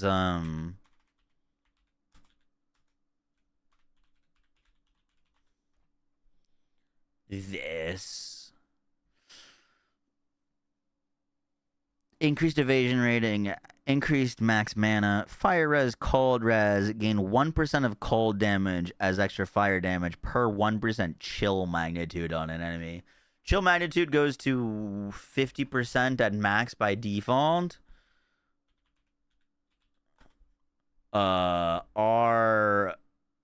We don't have like all of the stats on our stuff, but for example, Lunar Assault has 240% more magnitude of chill inflicted.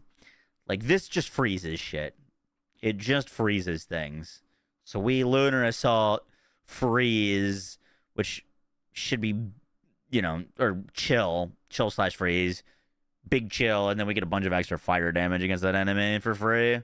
Could be interesting, more offensive. I think Starkanja is going to be universally better. But yeah, potentially also interesting option. You get the Headhunter. Yeah, I mean, there's no way that this costs as much as a headhunter. So like, this is gonna be very free, and then pick up a headhunter later.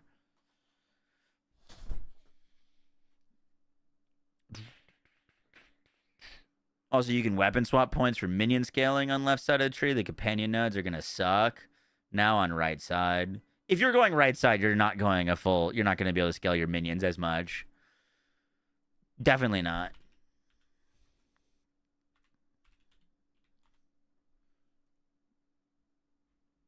The big thing for the right side of the tree, if you play wolves, is this known. Increases and reductions to your companion damage also apply to you. There's a lot of cool things that you could do with this. You also could grab easygoing, increased reservation efficiency of companion skills. So if you wanted more wolves, this gives that to you. So, like, right side's got some cool companion stuff. That's basically all I would pick up for companions. I don't think you, like... If you really wanted to, you could go Unspoken Bond for some extra, like, elemental and chaos resistance, which is solid. Like, I don't think the wolves have AoE. They just kind of, like, bite. So, like, that's not needed. That's not needed.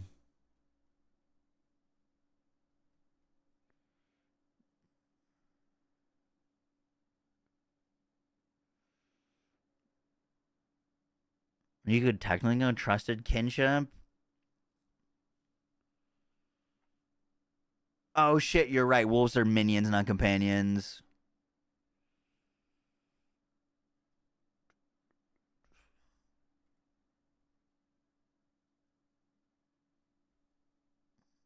Okay, so what I said about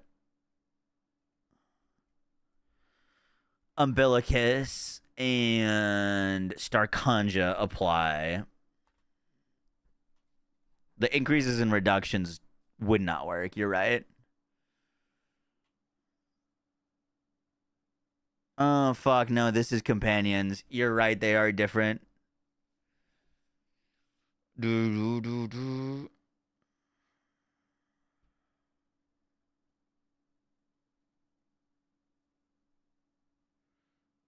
It might be a wolf companion. There's new support wolf pack. That's true. We don't know for a fact. Do we have Pounce in here yet?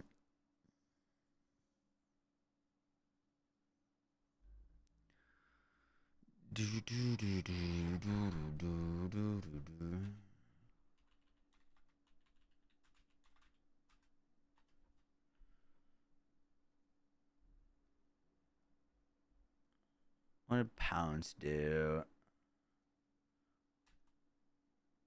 Pounce is minion.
That's gonna be a big thing, is figuring out if those are minions or companions on this wolf spirit gem.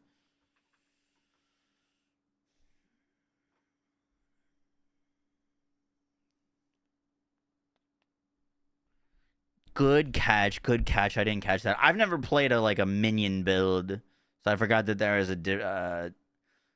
there's a difference between minions and companions. That is confusing wording. Boom, boom, boom, boom, boom. You're all inning Wyvern Druid, hoping it's not Buns. It looks cool. I think it's going to be a little bit more awkward than their two forms early on. Row as a companion.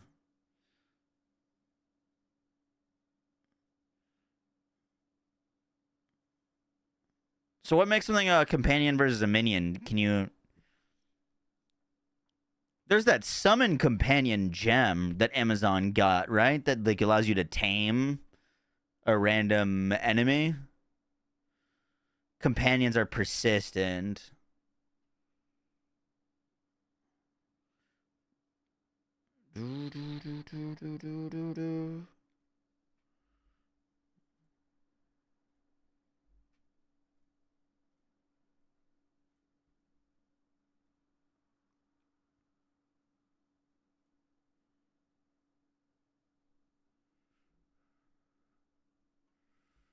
Tamed beast.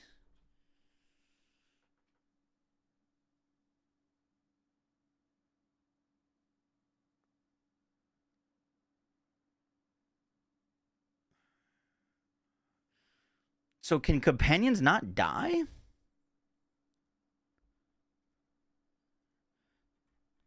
That can't be the case.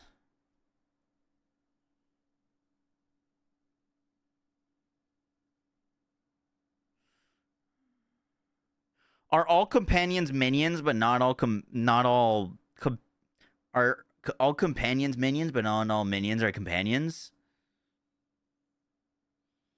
Because, like, this node has companions and minion nodes.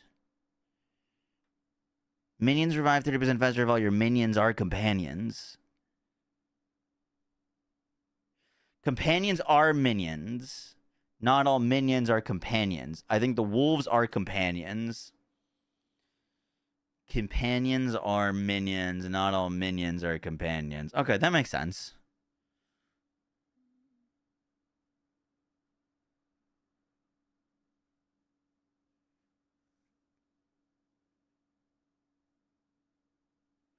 Boom, boom, boom, boom, boom, boom. Okay, that'll be interesting.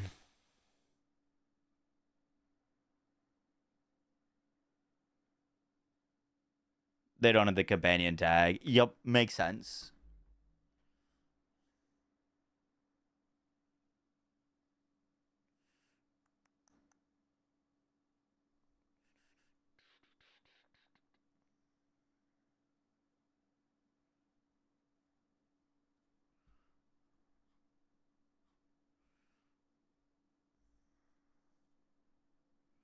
Nothing is what it seems.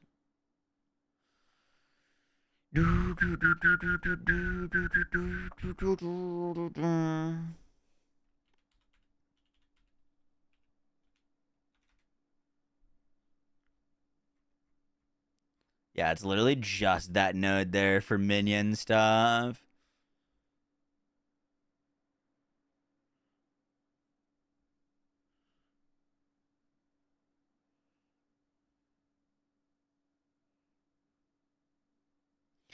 It could be cool to go if you do start Druid to have.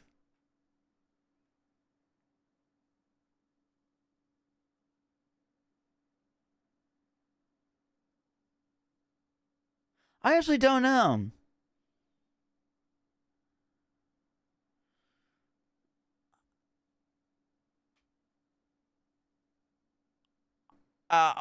What I'm trying to think about is, let's say we put the pounce skill on a separate weapon, like on a separate weapon passive than our main skill.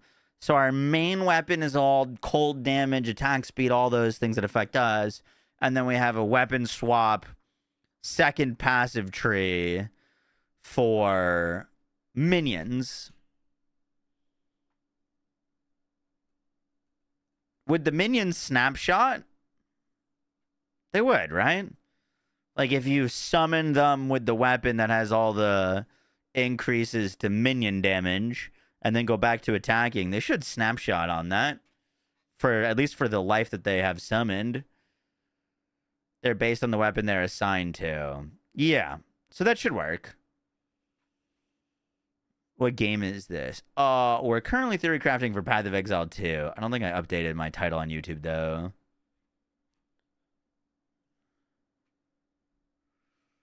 Which Droop shade shift? I'm going Wolf. I'm going Wolf. Wolf looks like dope.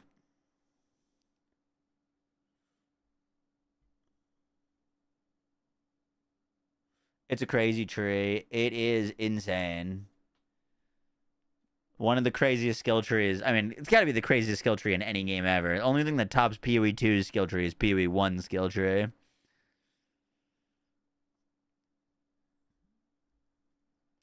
This is PoE 1 skill tree, which I think is going to look even crazier.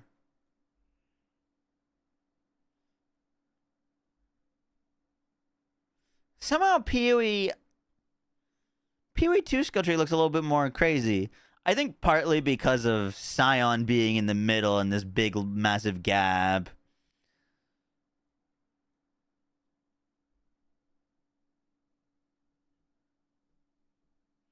PoE 1's is still insane, but like... I feel like PoE 2's is crazier looking.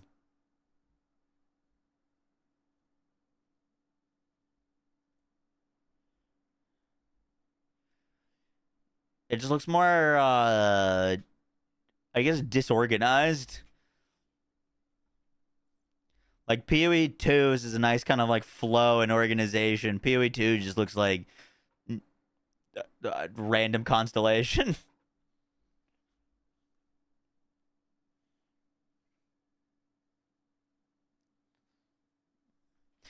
How's the stream going? It's going well.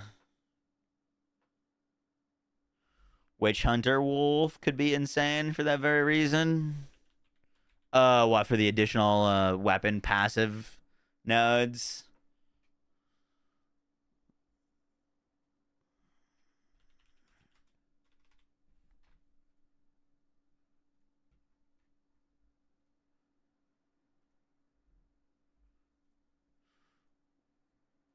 Did they change Witch Hunter to be 100 nodes?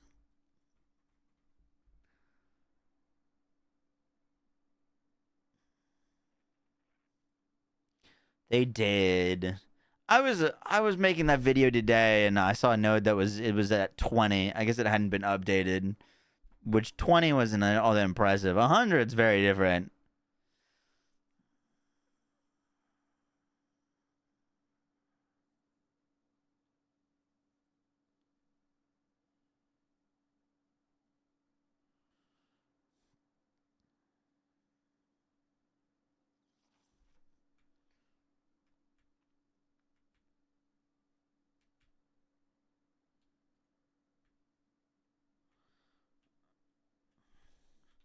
God damn it.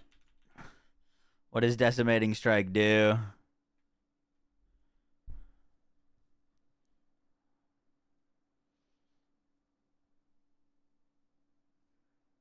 They just buffed sorcery ward stuff.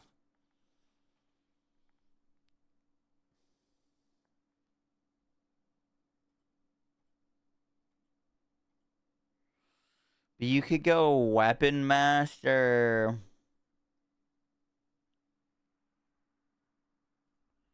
Sorcery ward and like maybe the explosions.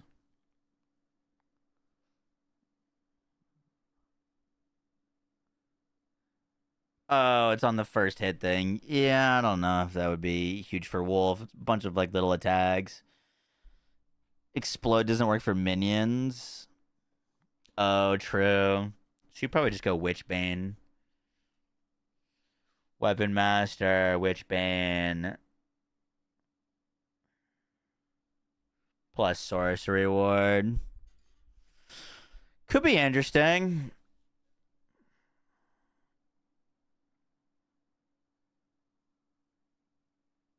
You'd have to deal with the fact that you start down here.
You'd probably want to vacate out of this as fast as possible, to be honest.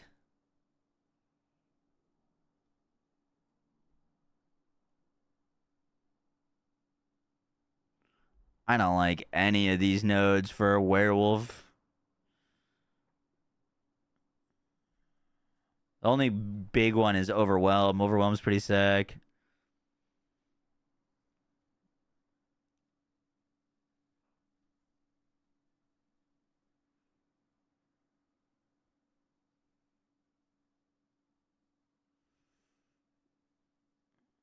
You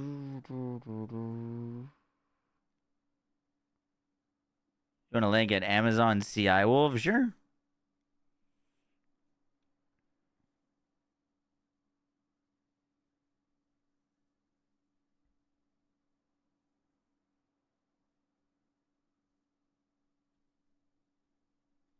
Yeah, I don't love anything down here. This would be interesting to spec into minion stuff.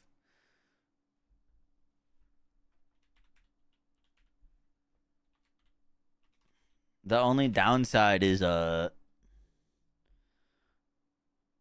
no minion nodes until you get all the way over to here. You know what I mean?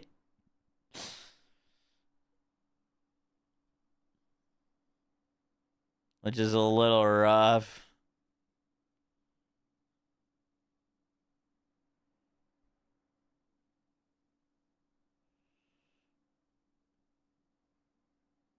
Surround medicine.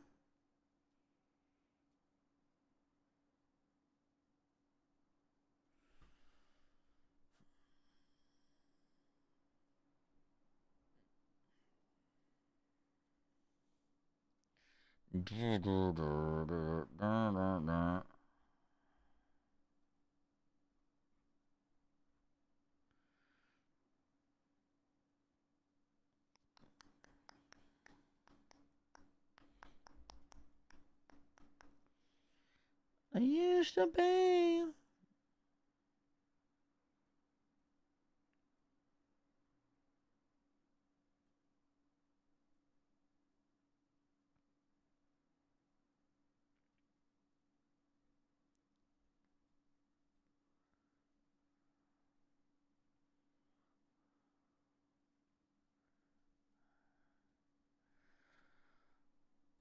Um.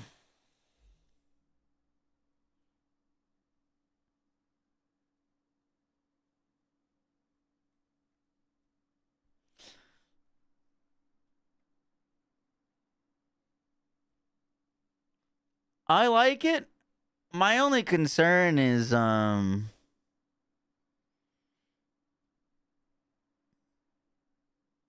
much energy shield you'd actually end up with on this skill tree. Like, you got the two biggest ones in melding and patient barrier. Is energy shield still OP? It's still probably gonna be the strongest, yeah.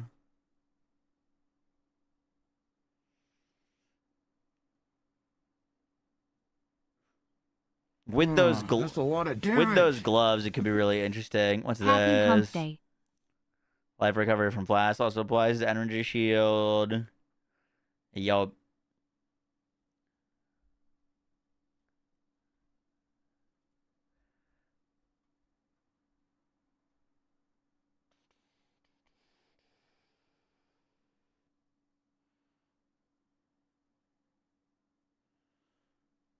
Trying to do because I think I'll go full ES chest.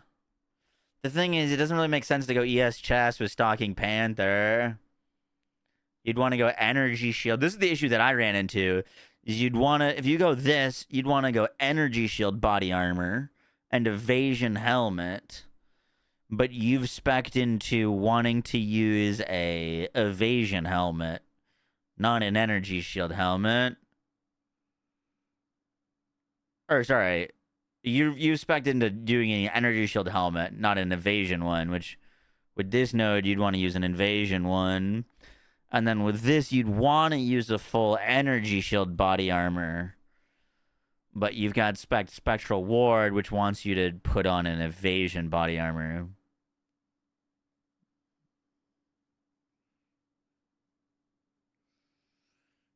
Which is why I was a little concerned about clicking. Like these nodes are really good. Like Subterfuge Mask and Spectral Ward are both fantastic nodes.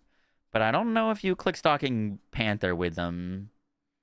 You see what I mean? Because you'd want an energy shield, or you'd want a evasion rating body armor, which is now halved, and you'd want a energy shield helmet, which is not getting benefits from this. It's like this node's like slightly counterproductive to that. Well, either you take Stalking Panther and maybe don't take those nodes, or you take those nodes and don't take Stalking Panther. There's nothing that's like equivalent survivability wise, but you could go Penetrate here and just get a bunch of extra damage.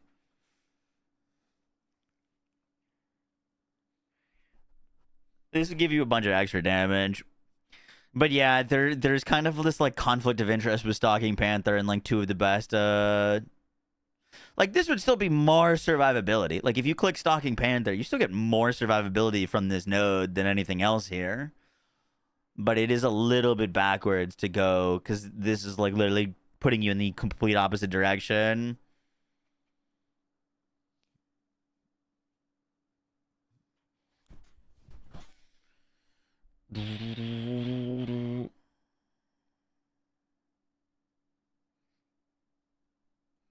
Penetrate's so good for getting a godly weapon on a budget. Yup.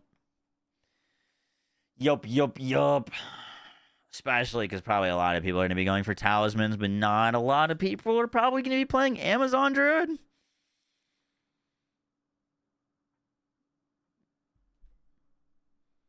Yeah, you could go hybrid.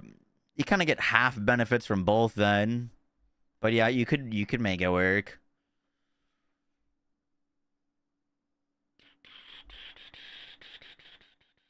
I'll show you the skill tree planner that I put out.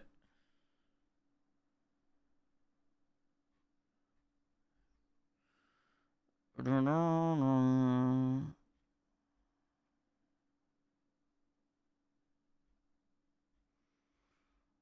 know if mine goes on here or not, actually. I'm not sure.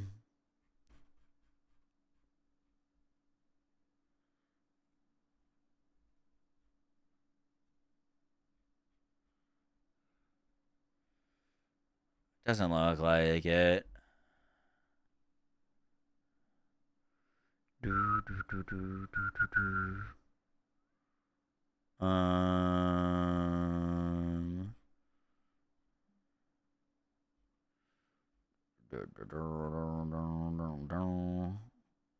do I look at my builds? I can just grab it from my video.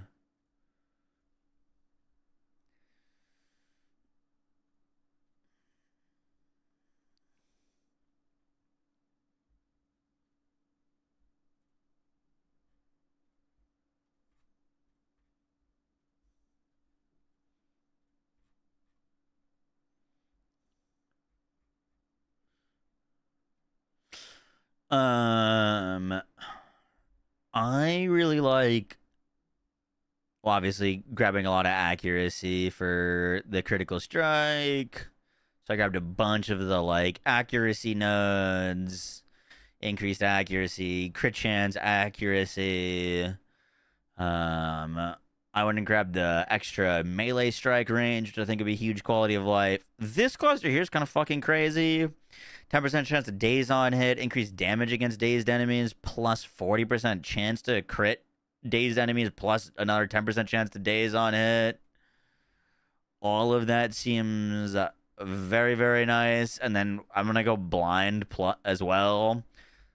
With distracted target, 50% increased chance to crit against blinded enemies. I went and grabbed Essence of the Mountain and this whole cluster with all the energy shield, movement speed, recharge rate stuff. Obviously, crit cluster there. This is going to get scrapped, basically. That little node there.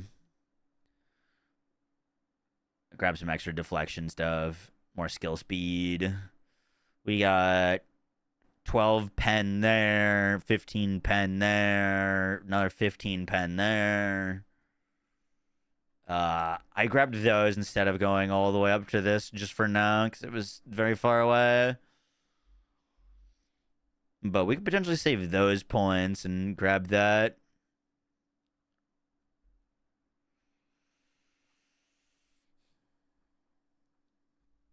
Hybrid's good as you go evasion for early. Yeah, hybrid energy shield ES is basically all I've played. It's so helpful.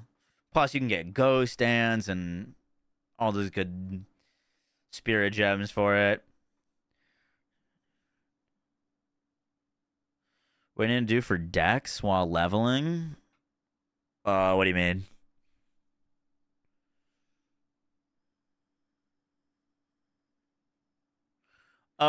Like in terms of like a strength int talisman. I don't know if I'm incorrect to be worried about this, but I'm not that worried about it.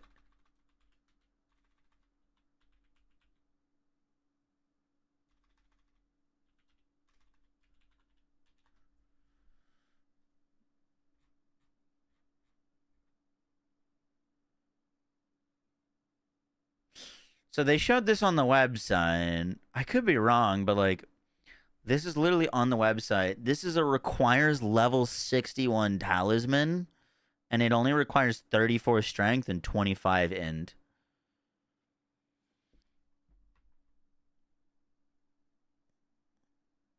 Like it might get crazy, but I don't know. Just off of this, I'm like not that worried about it. If those requirements get to like crazy amounts of strength and int, it could be an issue for sure. But I don't think we would have to spec too much into them.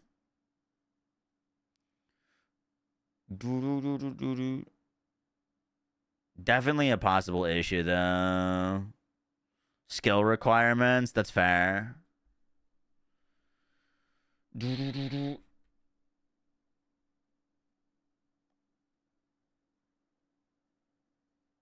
Yeah. This Lunar Blessings, 51 strength, 51 int. That's a good point.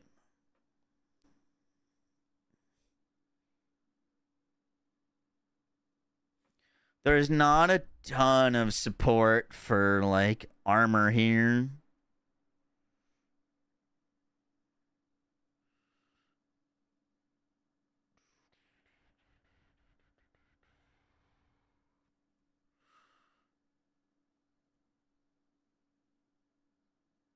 We get a decent amount of stuff from our tree with like plus 10 int, plus 10 dex.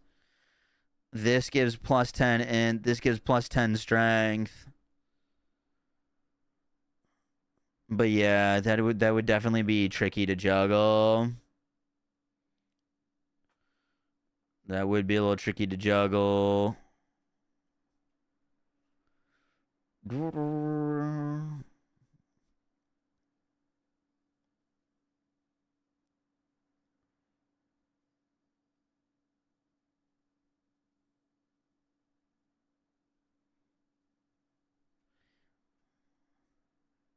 You would probably end up grabbing this node for 2 points, the plus 25 to dex.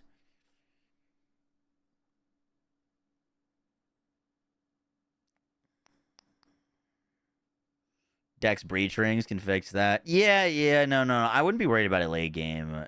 Early game could be a little frustrating, though. This is the new tree. No, this still has the unupdated left side. This entire thing is going to change.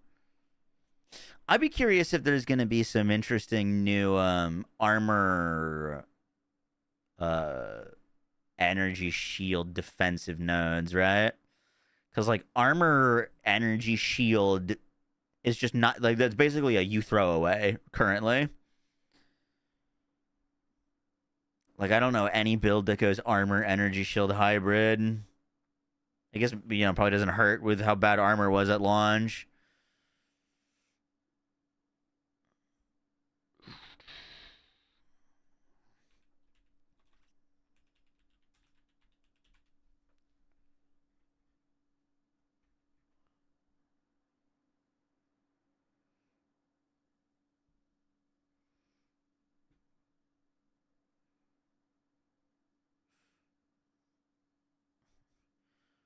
This is a strong cluster. I remember a lot of like spellcasters specking down to this, even from the mage start, because it was such a strong cluster.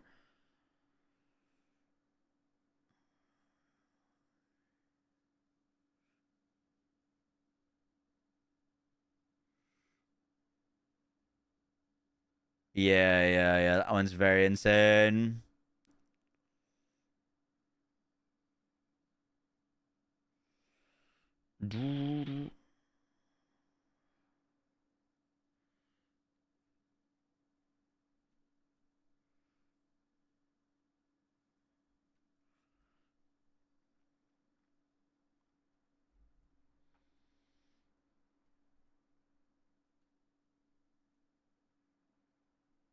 Go brass dome chest and the rest ES pieces.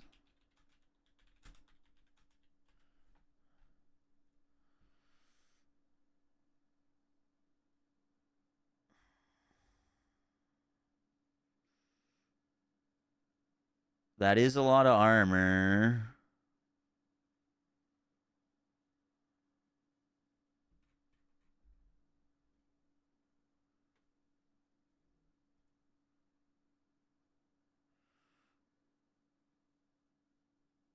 That's PoE 1.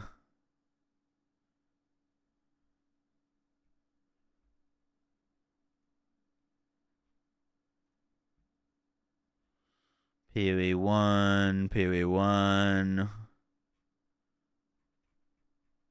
It can't get to 5K. Okay, that's all I wanted to say.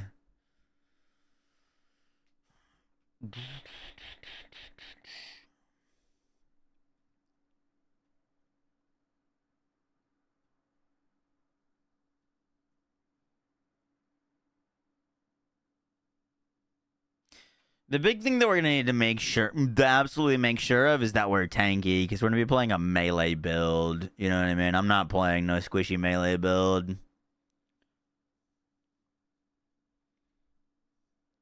I won't let it happen.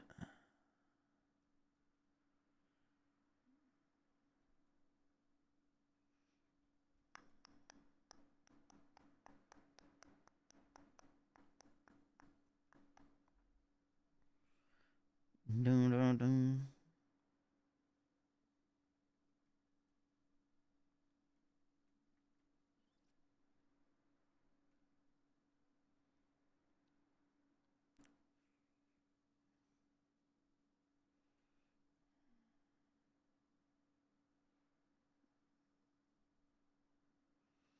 It's like the biggest anti-quality of life. Yeah. Well, I think if we do go shaman, that's definitely one thing that I think is going to be very easy to get is tanky. Like, you're going to spend 2 ascendancy nodes for it, but take 4% less elemental damage per adaptation, gain 1 adaptation when hit by elemental damage, and then this is 4% less, so that's 8% less damage stacking, plus 15% of fizz damage taken converted to elemental. Like, that alone for 2 nodes is like, that's gonna be really good for stacking survivability. That alone, those 2 nodes are so much defense.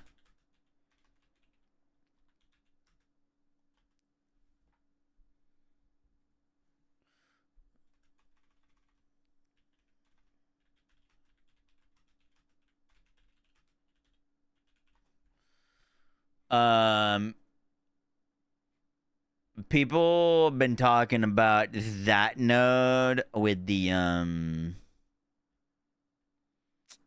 Scold's Bridle. Take 25 to 100% of your mana cost you pay for skills as physical damage. Meaning, like, I mean, it's tough to put this on, potentially, but this basically means that every time we use a skill, we get an adaptation. So it doesn't, the current moment, we'll see. It doesn't say adaptations have a cap. It just says that they have a duration of 10 seconds. But, like, in theory, you just go full attack speed werewolf and just stack up ridiculous amounts of DR. You know what I mean? Could be kind of insane. Fucking 40 adaptation stacks. Just spamming around full attack speed wolf. Converting all of your damage and taking like,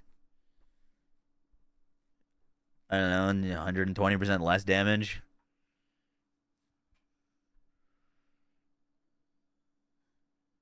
There surely has to be a cap. But yeah, I mean, depending on what that cap is gonna potentially depend, if there is one, how strong this node is.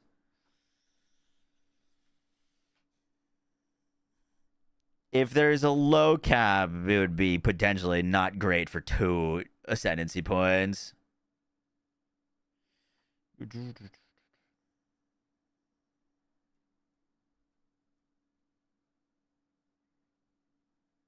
$270 on the tree you sent me, or did you adjust it?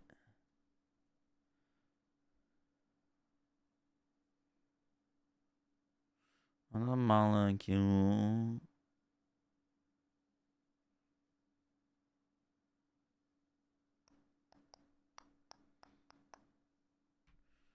All right. Well, we should go to bed. We've got a lot of stuff going on tomorrow. It's about to be crazy. It's Steph's birthday. BL4 launch. New raid boss. Tons of stuff. Should be pretty crazy. I will say I am swaying a little bit more to Druid. Shaman with Wolf on launch. Not because I think it's going to be stronger, but just because I think it'll be easier to put together, potentially as a league starter. I don't know. I'm still not very excited about this Ascendancy. But starting on the side with the Druid skills, having access to all those energy shield armor, not the juggling stats, it could just be, like, easier, like, less frustrating to put together. And then, like, farm the gear that you need to maybe go Amazon. Because I think Amazon, damage-wise, is going to fucking knock Shaman out of the park. At least for what I want to do.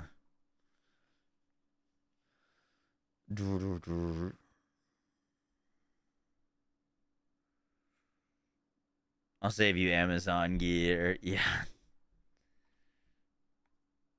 I think Amazon is going to be an endgame monster. All right, let's go raid someone.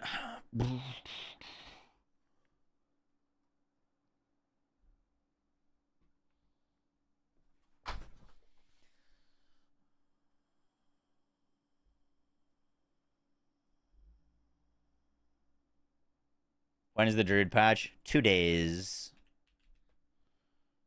Moved like 5 nodes. Word.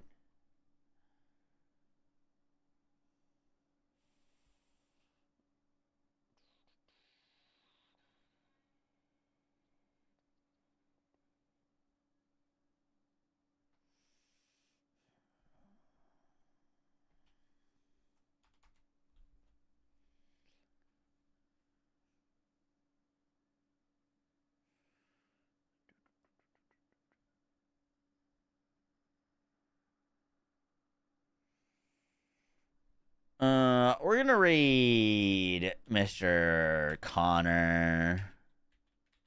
I've raided Barricade pretty recently.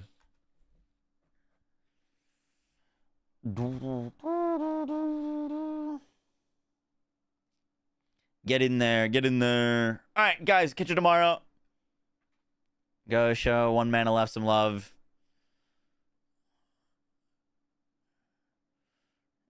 Take care.